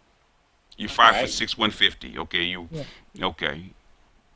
All right. I mean, like, are you curvaceous? BBW? Little extra weight? Like, what does your Plenty of Fish profile say or dating profile say? No, I mean, I'm not. If I would have said this shit, I would have been kicked off the Hangout. He's asking a question to actually help her with her problem. He sounds far away. I can't hear what he's saying. I'm sorry. Yeah, I kind of am.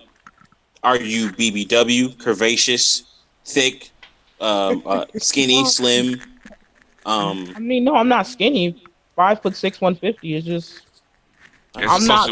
I don't have. Yeah. She's close to where Serena Williams. I have huge ass, put it that way, but I'm not. Are you Serena Williams, or are you? It's built. No. Okay, you're not Serena. I'm not Williams. muscular, but I mean, I don't. Okay. Got hips, thighs. But you're not shaped like an Indian either. Yeah, like I mean, no, I don't. Do you I don't plan on coming down to Florida anytime soon? Just asking. Like, do you plan on coming down? All right, you plan on coming to Florida? What? No, but I was trying to be sneaky with it. Yeah, I know. Stop though. But what I'm saying is, okay. When was the last time you dated? No. Can I add something? Means that I went on a date or I had like in a relationship. Oh no, on just dating, just going out on a date, because you're muffled right now, but I can barely hear you. I would say about 2 years. Okay, why so long? Because you're like your mid-20s, right? Yeah. That's a long time to go without a date in your mid-20s. At least a date, because it's easy for a woman to get a date, right? Yeah, but I mean, I don't really go out, so. Okay, why not? Because you're young. Why not? I mean, people don't date like that anymore. It's more Netflix and chill, and I'm just not into that. What are you into? Alabama's fully dusty dudes. Okay, you're not into Netflix and chill, so that means you have to be more creative, right? Yeah. Because Netflix and chill is hang out and fuck. That's what Netflix and chill is. Yeah, because my that's what my son used to do when he was young, but he was a athlete. That's what people do now, and I'm not into that. So. I can. I think you're in an area. I think you're in an area where you're just not appreciated.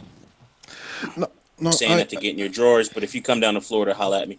But I think you're just in an area where you're not appreciated, and I think that could be a big issue for you in your outlook on dating and relationships. And I understand it because you're in a small town. I'm in the same.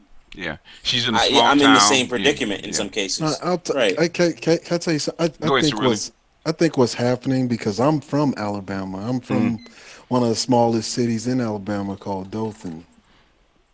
Okay, my parents met in Panama City, Florida. So what happens is Alabama men generally, if they're college educated, after they get their degrees, they leave Alabama. They leave. So what's really happened is there's been this vacuum left where all you've got is the mosh pit of, of pond scum left. Of dusty Negroes. Yeah. It's the same thing that, and I think that's kind of strange. I think your environment is causing them. Because Miss J and Yep have the same outlook. I called it. Yeah, it's the same thing. That's what happens when you deal with dusty Negroes so long. The thing is, basically she's a fish out of water. In other words, the pond is too small for her. And Florida got plenty of beaches. All right, Mike. Down. So And if you think again, about it, when you bring up social media a lot, and I'm talking about Yep and her, you Mm. see what's going on in social media, which gives you greater access into the greater country or whatever. Yeah. And you see what's not there, and that kind of builds that up. And that's why people always reference social media. Like I peep game on that And so because I again, this is a issue more so with location than it is with anything else, because you know, with black women, you know, they set down their roots somewhere and they end up wanting to stay there, whereas black men, we get up and go. because remember what we said with the men, black men make over 50,000. Yeah, she's trying to say something.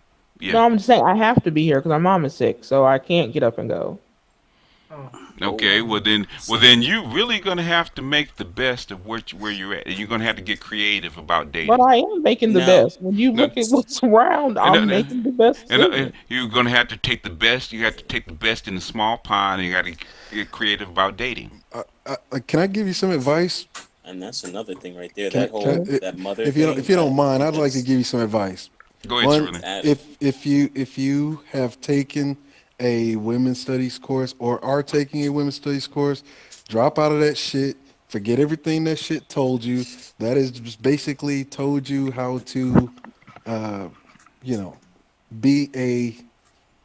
You know, I never took one, though, so I've okay, never. So that's been in that's that. a plus for you. It sounds like you're taking the online courses with. No, stop. So we can ask you. No, I really. No, another. What's your major? What was your major approximately when you in college? It was business administration. It was a crap thing. Okay, my second bit of advice would be is to whatever social media that you are observing, you want to come to social media outlets or pages like BGS. You want to come to where the Black Intelligent Thought is. You want to stay out of the fuckery, okay? Because a lot of this shit is being shaped by this negative social media where you have the extreme, like your Tommy Sotomayor. That shit will make you insane. It will trap you into another dichotomy that, you know, compounds on the one that you already have. And then you'll be sitting there. It's kind of like the feeling that a used car salesman gives to people, like especially people that are desperate for credit, right? And they're looking on the lot, and the one that they want they can't really get, and so the used car salesman will show you the ones that are within your range for what you qualify for, and you're unhappy with that shit, but you're desperate for a vehicle, and it kind of it'll make you crazy just like that. Like that's how they get a lot of people buying these cars that are unreasonable but shitty.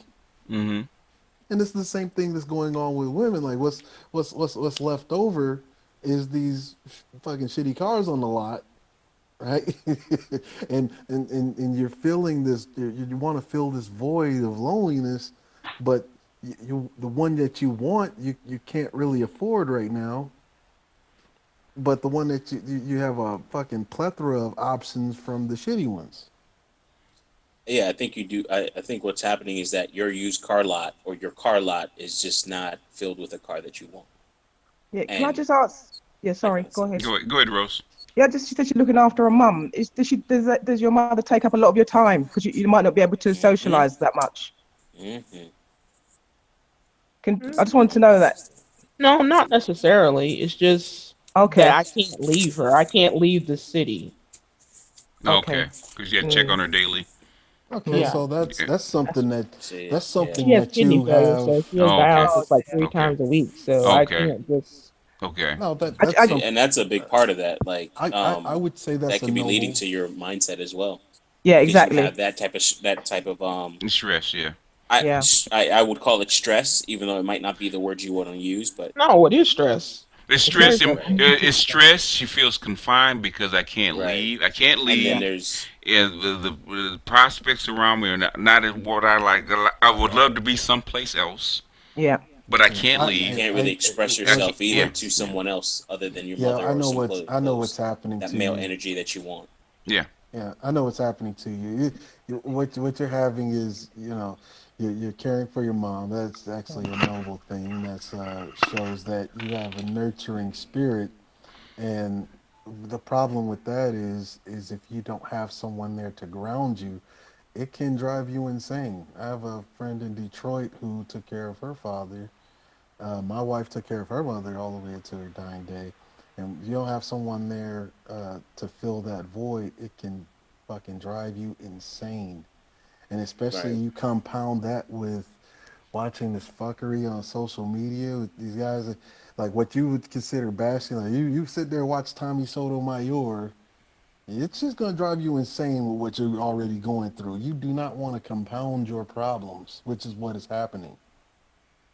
And then they're causing I agree the social media is not helping me. But at the same time, I don't watch Tommy Sotomayor, to be honest with you. No, I'm not saying Tommy Sotomayor. I'm just saying in general. No, I know. It's just. Yeah, Tommy. No, I mean, I understand where you're coming like from. If you're sitting there tuned into Brooklyn Blue and Feminista Jones, that shit will drive you just as insane. Okay. Yeah, who do you watch actually, man? I know she watches me because she's subscribed to me. She's always on my, Yeah. Yeah, who do you watch? The difference is that the people that I like to listen to are smart black men, but when I hear them talk about black women, it doesn't fill me with the warm and fuzzies, to be honest with you. And it's not supposed to because we're talking to each other. I know, but I'm just saying I don't deal with the other Pookie and Ray Ray side, so it's kind of like, I don't know. I already know that body's bad, but it's like there's no good side. It's just I really don't believe it should fill you with that warm and fuzzy feeling because a lot of things that people will point out are the negatives, but you also will hear positives, but it's usually kind of small and short because it's kind of one of those things where it's what you're supposed to be doing in a sense in relationships. So where are they? I mean, I guess there's Angel Ramirez, but I don't listen to him. I can't believe him. I'm sorry. I think he just wants to sell t-shirts. Even if you're watching Angel Ramirez or Derek Jackson, I can't listen to him. I just think they're trying to sell t-shirts. They are trying to sell t-shirts. Yeah, we are right about that. Well, see, you got that going for you, so you can recognize gang, because you know, these conscious niggas be, Yeah, I can't do it. So be nice though.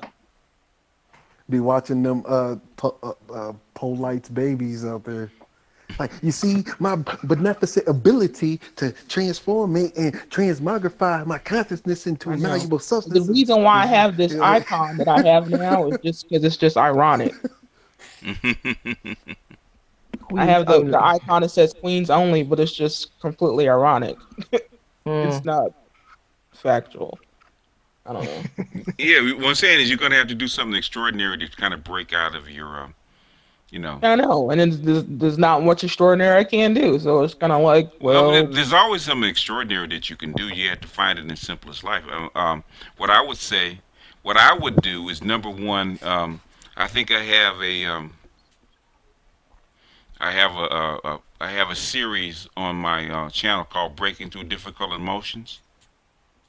That will actually get you in touch with grounding yourself, get in touch with how you're feeling, and get in touch on how to manage your emotions is number one, so you don't have this negativity. Number one, get a hold of that. Number two, start focusing on what you're really interested in, even if it's something that's really, really simple, like take pictures of flowers, go for a walk, go to the library every now and then, read a book. Something that you're really interested in that's small, free, and cheap. And then stay away from romance novels. Right. Stay away from romance novels. And try to find. Yes, sir. You can say. Can you drop the link again for CG3, please? Sorry. And since there's not a lot of big things because you're in a fairly small city, you're going to have to find things that are small that surround you. Find things that there's interesting stuff every place.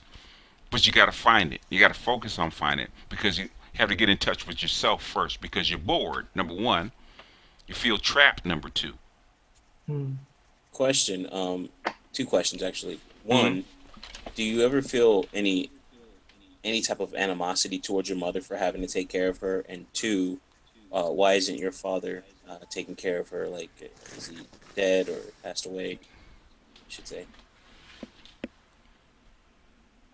I mean, well, the second question is that, you know, my dad is now dead, but we didn't have a good relationship.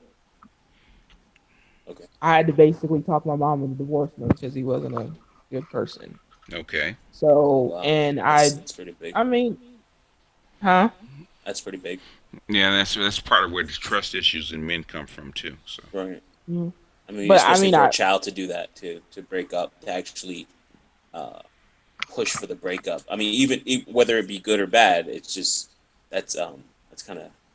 Yeah, I mean, I did love my dad. I was like, you know, a daddy's girl. Mm-hmm. But it's like it came to the point where he was basically putting my mom's life in danger. So I had to basically, you know, tell her, hey, this can't keep going on.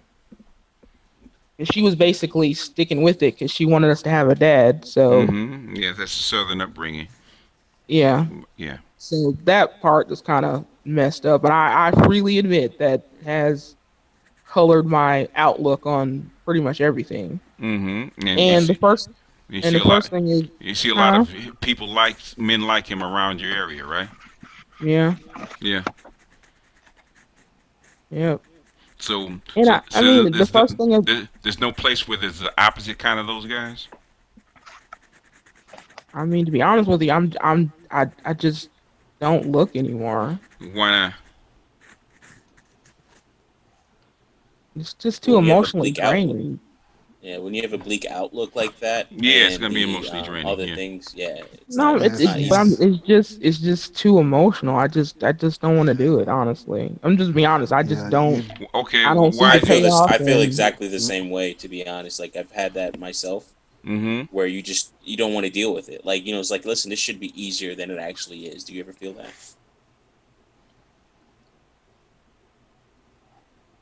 Yeah. Right.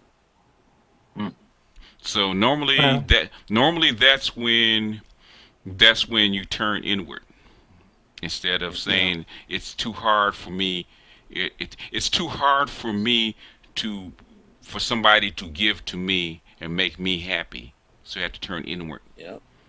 Yeah. And not only can I make myself happy, but how can I make somebody else happy? How often do you walk? What? How often do you walk? How often do you walk? Oh, I don't. Why? I don't know. No, why? Really? It's just boring and it's hot. Well, right. It's not. Alabama's not always hot. In the spring and summer, yeah, it is. Huh? Like 90-something degrees and humidity is a killer. It's hot. Yeah, what I'm saying is year round it's not always hot. No, I'm saying year round is not hot, but I'm just saying I just don't. If you had somebody to walk with, though, how would that make you feel? If I had someone to walk with? Mm-hmm. Yeah, a male, or I mean, you looking for males, right? Do you go to the gym? No offense, I'm just. Do you go to the gym? No. You don't go to? Why can't we go to the gym?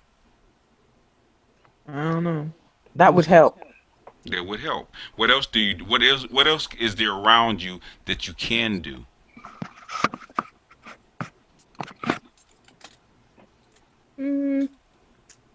Well, I don't go to church anymore, so that's a bad thing. We don't have to go to church. No, that's a good thing. That's a good thing.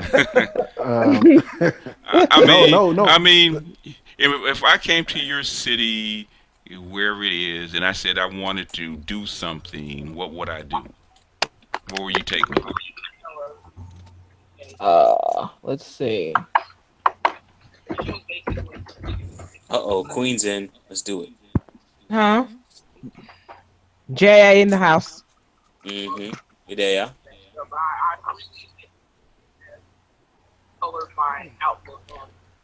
Somebody's got the YouTube feed on. It's probably Queen. I'm a little bit out the loop. Can you guys hear me? You know, I can hear you. Yeah. I was just curious. Why did you ask her if she walked? In other words, is she gets active? out the house. See if she gets out the house and at least active. If you walk, that means exercise will actually get you the fluids moving. It'll change your outlook a little bit. So you don't put you in front of more eyes too. Yeah, that's the biggest thing. Yeah, not only that, but you know, you'll get a shot of serotonin to curb the apathy. Yep. And it'll increase confidence as well, because if you get out into the gym, trust me, there's gonna be some guy that's gonna be looking at you, and then within like a month or so, he's gonna approach you like, "Oh, you need help on that set?" That's you true. know, so like no matter what you're wearing, like it always happens. Yeah. What is your name, Miss? Jay. Okay, Jay. What are your passions? What do you like to do? Well, right now I'm not in a good space, so. I mean, okay, I when don't you 2-3 years ago, what was your passion? I like music. I like, well, watching sports. Sometimes politics. Okay, what kind of sports do you like? Soccer, tennis, and Formula One. Formula One's a little difficult. That's nice to I watch. want to Though. watch it. I don't like I can't do it, of course. So doing something small, like is there a local, let's say, like park league soccer team where kids just actually run around and play soccer? Yeah. Okay. It's free, something to do. If you go there often enough, you get to involved with the little personalities that's on the field. It'll get you out. And that's the way to start. And tennis. Yeah. One. I don't know about tennis in Alabama. Yeah. Do you have like a LA Fitness near you? Yeah. We have a Planet Fitness that just opened like Planet Fitness. Yeah, Planet Fitness month usually ago. doesn't have like the other amenities. Like, is it a big one? I know the ones in Florida are like that crazy. Yeah, I don't know. I've never gone. I mean, what I'm Is it saying just is, like, what I'm check saying it is a out? lot of little simple things that you can do just to get yourself out of the house, get yourself going. Yeah. Now, like, is there local like bars or local like clubs where they play music? Like a lounge. I mean, Like a lounge. not to sound, I know, but not to sound like a Debbie Downer, but I don't drink at all because my No, dad. I say you have to drink. You don't have to drink. No, You I'm can saying drink. I don't go to those type of environments. I don't like Okay. being around people who drink. So If you sit in the back and basically you're listening to music that gets you out and gets you involved and it lifts your spirits. So whether you Yeah. drink or not doesn't mean you can't say I don't go to those. You have no, to. I was saying you asked why do I go to bars? I'm saying I don't. I ask you, is there places where they play music, like live Oh, I'm music? sorry. I thought you said bars. I'm sorry. No. I mean bars. They play live music. Lounges, places where they play live music. You said live music, but she heard Bars. Yeah. I know. poetry slams. Can I? Oh yeah, poetry. Jake, can I ask you one more That's question? a big one. Go ahead, Charles. Say that again. I'm going to ask you a question.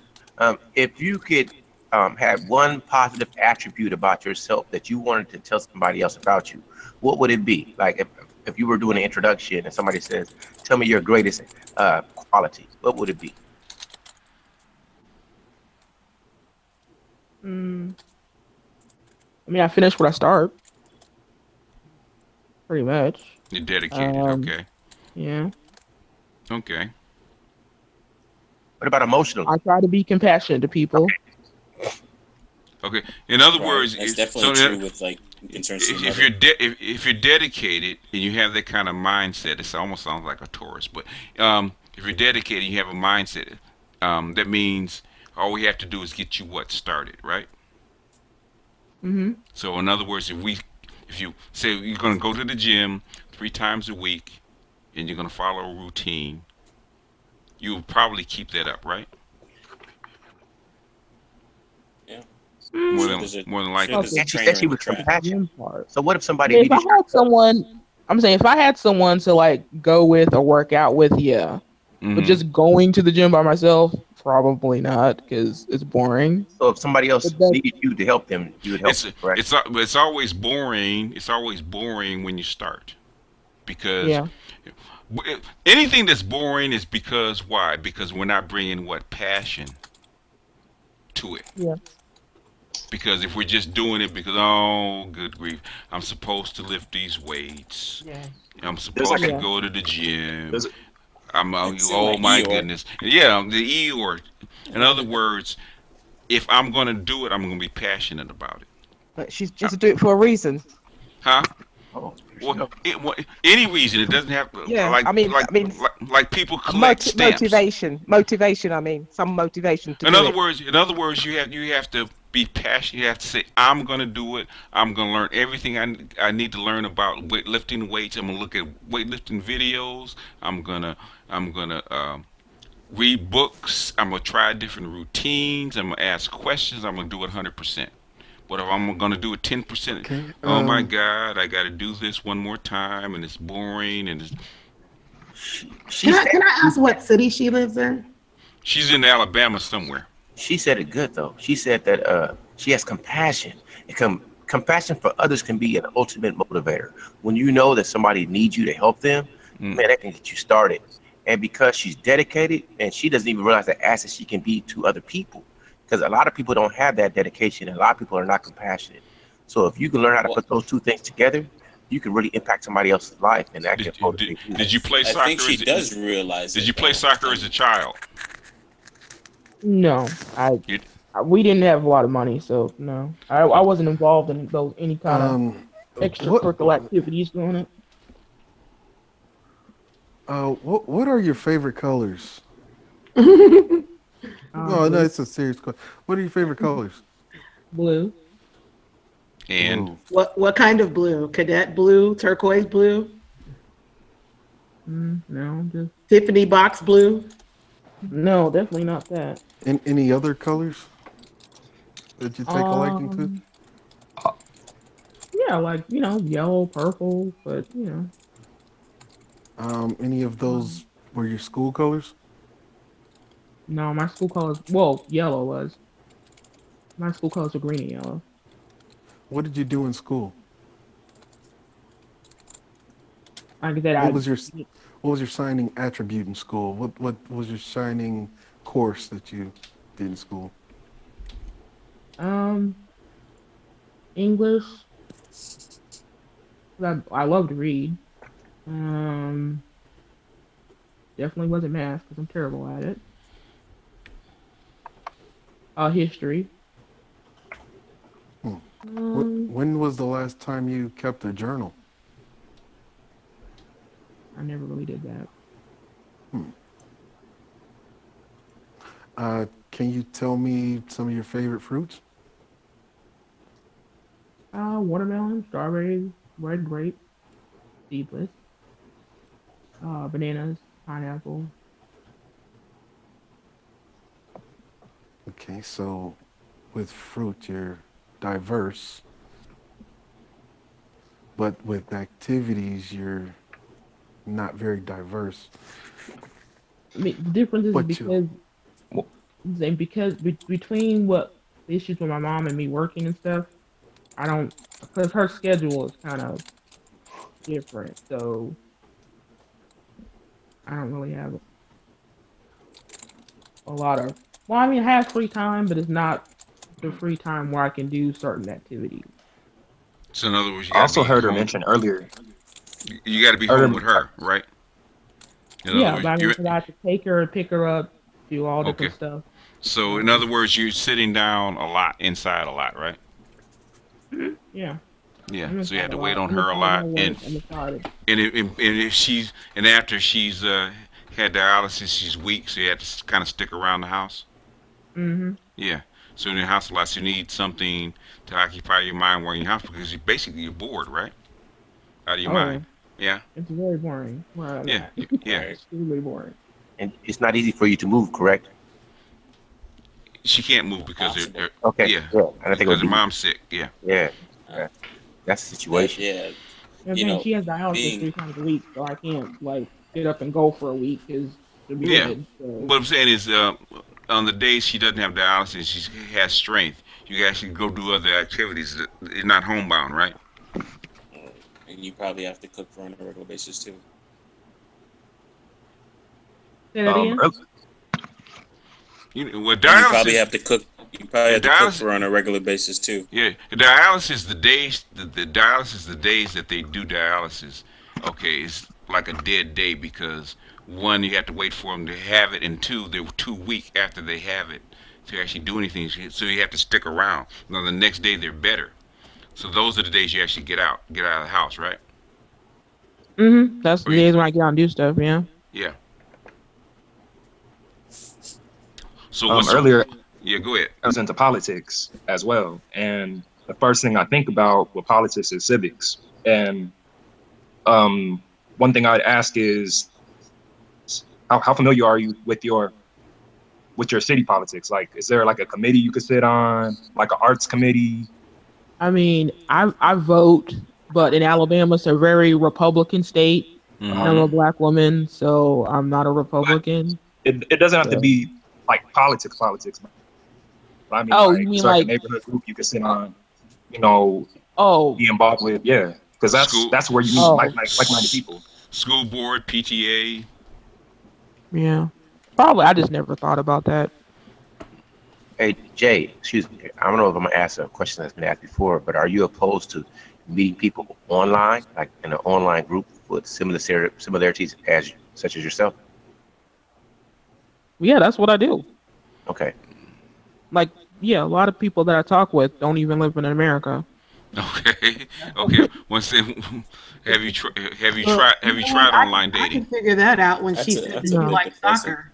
Oh yeah, soccer. Okay. Yeah, and my suggestion to you would be to find like a group of people in your city that have a league. Most cities have leagues, and I guarantee you that if you're attracted or drawn to people who are not American people, that actually would be a source of of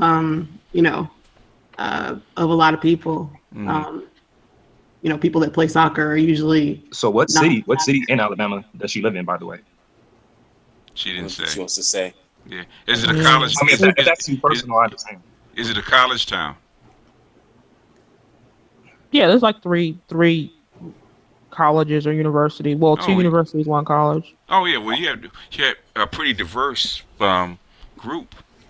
Yeah. You hang out at the college, like going to sporting events or at the college library or something like that. No, because I'm not in their age group anymore. So. Well, I mean, when in a university, you have people that are older that go to university. They're not all teenagers. The university doesn't have a graduate. But they don't. I'm saying, but they don't hang out on campus. They go to class and they go with the rest of their life. Specifically, like BGS asked earlier, have you tried online dating? Because around what you say, it should be enough people that you can filter and find one person that's similar to you. Yeah, that's college educated. A graduate student or a student, a guy that's gone back to school to get further educate himself. Because a lot of people, especially in university, a lot of them go to night school because they work in the daytime. No, I haven't tried it. I've never tried online dating. I probably should try, but I've never. I've never done it. Question. How long has your mom been on, or how long have you been a caretaker for your mother? Well, she's had health issues for like 7 years, but she's been on dialysis for like 3.5. That's a long time. Yeah, Right. you've been with her for 3.5. And you can almost correlate that too with your your dating. You haven't had a date for 2 years. Yeah. So you say. Now, when you do actually have a male caller of any sort or any type of relationship starting to form, has your mother's health or your caregiving superseded dating or caused any obstacles? Oh yeah. Yeah. Yeah. Yeah, that makes sense. Kind of Yeah, when because before we found out that her kidneys were failing, she had like a minor stroke, and then she had like a whole bunch of other stuff, and then her kidneys failed. So that kind of caused problems for everything, really, because she almost died. So it's like, Ms. J, I got another question for you, and this is, I'm not asking you if you've done it, but have you ever been to Meetup.com? Have you ever checked it out for your area? No. Then you might have to start reaching out online. Start reaching out, because the people in other countries don't do you much good except to actually talk. But if you want to get out and to actually do things, you have to have somebody in your area. So you have to start taking chances like that. You can't stay in the house and stay in your shell. All right. But then there's also the other factor of being a caregiver, pretty much a full-time caregiver for your mother. And then, of course, you work, I assume. Sounds like you do. That, that's like a lot. You have a lot of pressures that are causing you, as BGS said, to move inward. And then, of course, you're looking at outside stimulus, such as like your Facebook, and then you're dealing with people that are I don't far do Facebook. Or sorry, no, my problem social is media. YouTube and Twitter. That's my problem. Okay, But so I like hate Facebook. social media. Yeah, social media, YouTube and Twitter. But I don't Those do outlets. Facebook. Okay, I hate it. Yeah, it's probably best you don't. But it doesn't do me any good. I know that. I mean, yeah. You know I mean, with all that, like, and then the fact that your friends that you do talk to are overseas, is that the case, or they're not really in your area? Well, the ones that share my interests. The friends I have here, they don't. I mean, we've been friends since we were kids. But we don't share the same interests anymore. Yeah, that's the classic. My girlfriend's in Africa type deal, or my girlfriend's overseas, that men deal with, because a lot of men will deal with that too, where they're like, they can't find anybody around them, and then they find these online, these online personalities or dates or what have you, and they get kind of sucked into that, and then they just, everything around them is devalued. Men. It's easier for men than it is for women, because men live in their heads a little bit more than women do. Right. Yeah.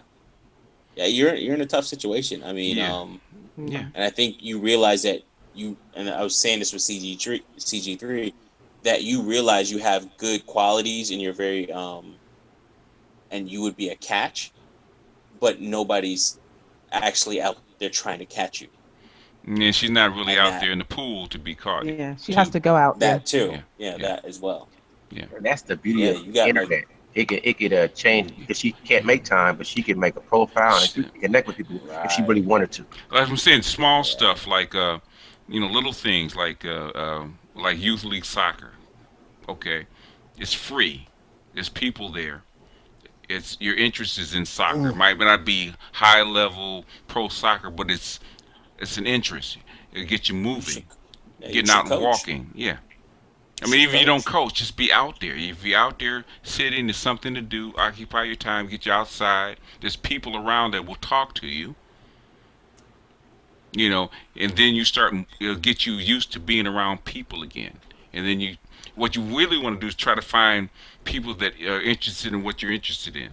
And the best place is the university more than our local town, because you have a wider variety of people.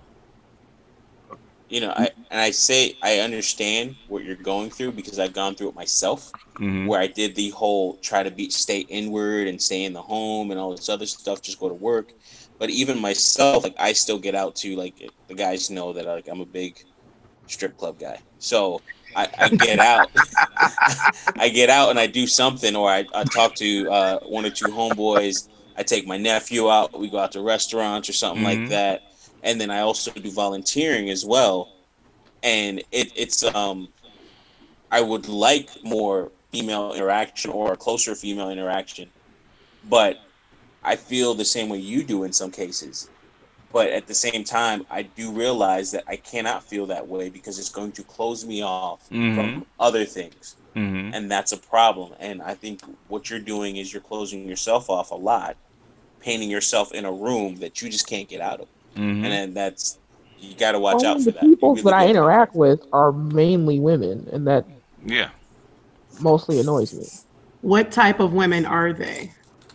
My coworkers. Okay, so are these married people? Are they your age? No. A black woman in my 20s. I don't even know a married woman my age. How old are you? You said early 20s or late 20s? Not specific, just late 20s. You're in your late 20s and you don't know any married women? They're all married. No, she's divorced. Okay. But no, none of them are married. None of them are married? Okay. Oh, wow. Okay. So what do they do? I'm just do they saying, ever it's ask just, you to go out or do anything? yeah, I'm saying I'd go out with them, but I'm just saying do I go out with them like all the time? No, but I go out with them, I go out to 3, 4, 5 times a month.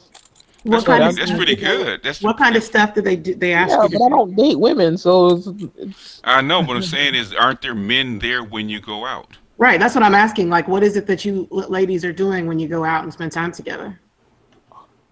mostly we go out to restaurants Okay. after work. Okay. But I mean, like I said, in the town we live in, there's nothing to do. There's no. I'm just saying, it's just. I mean, what I'm saying is, if normally in a university there's going to be restaurants, there's going to be little snack bars, that kind of stuff, in a university. Pool. Yeah. Yeah, I'm saying, but I don't.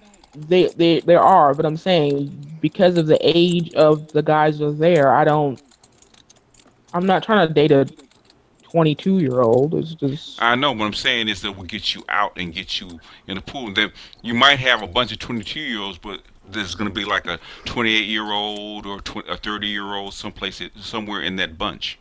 Can I just be honest as a woman? Go ahead. In the sense that this is a women's. Yeah, jump in. Yeah. Jump Okay. in. Well, I just think that I've been listening to her, and I have 3 daughters. My oldest daughter is 25. My middle daughter is 20. My youngest child is 10. It sounds like it's a big gap. one can't get through the hockey sticks, the net. Huh? Well, I kind of have a joke about that because my last child, her middle name is Selah. And Selah means a long pause or meditation, and there's 10 years between my last two kids. Oops. So I had to think about whether or not I want to do that shit again. Got that itch. I got a question for you, Queen. I got a question. Yeah, So, go finish your statement. Yeah. On Miss J. Is it Miss J? Yes. Okay. It's been my experience that people do what they want to do. There's no amount of convincing, and I appreciate that these young men are asking you these questions to get you out and come into yourself and find yourself to figure out what it is that you like to do. But I think that dating is not good for you at the moment because it sounds like you have a lot of issues that are unresolved from your asking your mom to divorce a man who you didn't think who was also your dad, who was not good for her. And I appreciate that type of maturity, and honesty, right, that you have, and that kind of relationship that you have with your mother. However, I think that has a lot to do with why you're closed off. And I've dealt with a sick parent before, so I understand, and I'm sorry that you're going through that. But I think that before you can go and experience men, I think it's good for you to find out who you are, because that's really what happens that makes marriages end, is that people grow into these other people because they didn't explore who they were before they got together. So with that being said, you're still relatively young. You don't have to rush things, but I do think that, I'm not telling you to go see a therapist, but I think it's a good idea for you to possibly, I don't know, maybe join a group or something that has you know, where other people are in your same situation where they're helping to care for a parent, you know, or maybe like, you know, if you want to, if you can find a, you know, somebody Black that you're comfortable with or whatever, you know, I think that it is good for you to, you know, if we could go into therapy and deal with and be reflective about who we are before we enter relationships, I think that marriages would last much longer. There'll be less divorce. You know, I'm not Oprah or anything, but I mean, I do have a child that's like around your age. And I'm telling you this also because I'm 42 and I have a 25-year-old. So I was 17 when I became a mother. And although I love all of my 3 children and, you know, I wouldn't, you know, change them for the world, I really wish that I had the knowledge now that I have, you know, so I would have given myself some time to grow and see what it is I like. Because, and I'm noticing that like when you're answering when these gentlemen are asking you these questions, you know, it seems like it's kind of intrusive to you. But I mean, that's what you're going to get when you go out on a date. A guy's going to ask you these questions and you sound like, you know, you're kind of irritated that they're asking you, but you're still open, which is good. So I was just thinking about the answer. Right. And you know what? And you know why you're thinking? It's because you haven't had the experience of people asking you. And that's, you know, so, and that's what I'm saying is like, you know, you need to spend some time, you know, asking yourself these questions so that, you know, when you communicate with whoever it is that, you know, when you're actually dating, you'll know what you like, what you don't like.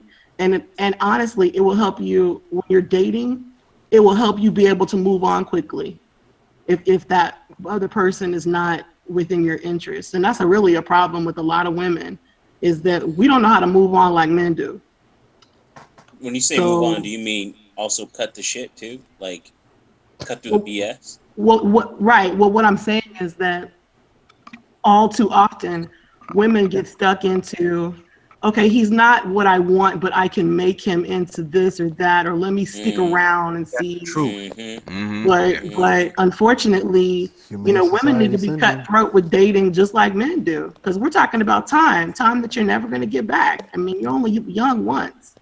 You know, I almost have the opposite problem though. That's the thing that's like kind of personally frustrating for me is that I cut the cord almost like before anything. It's just like I hate that part of myself, but I'm just that you need to go and talk to somebody because you know you were thinking about those questions that these men asked you because you didn't even know about yourself what you like to do.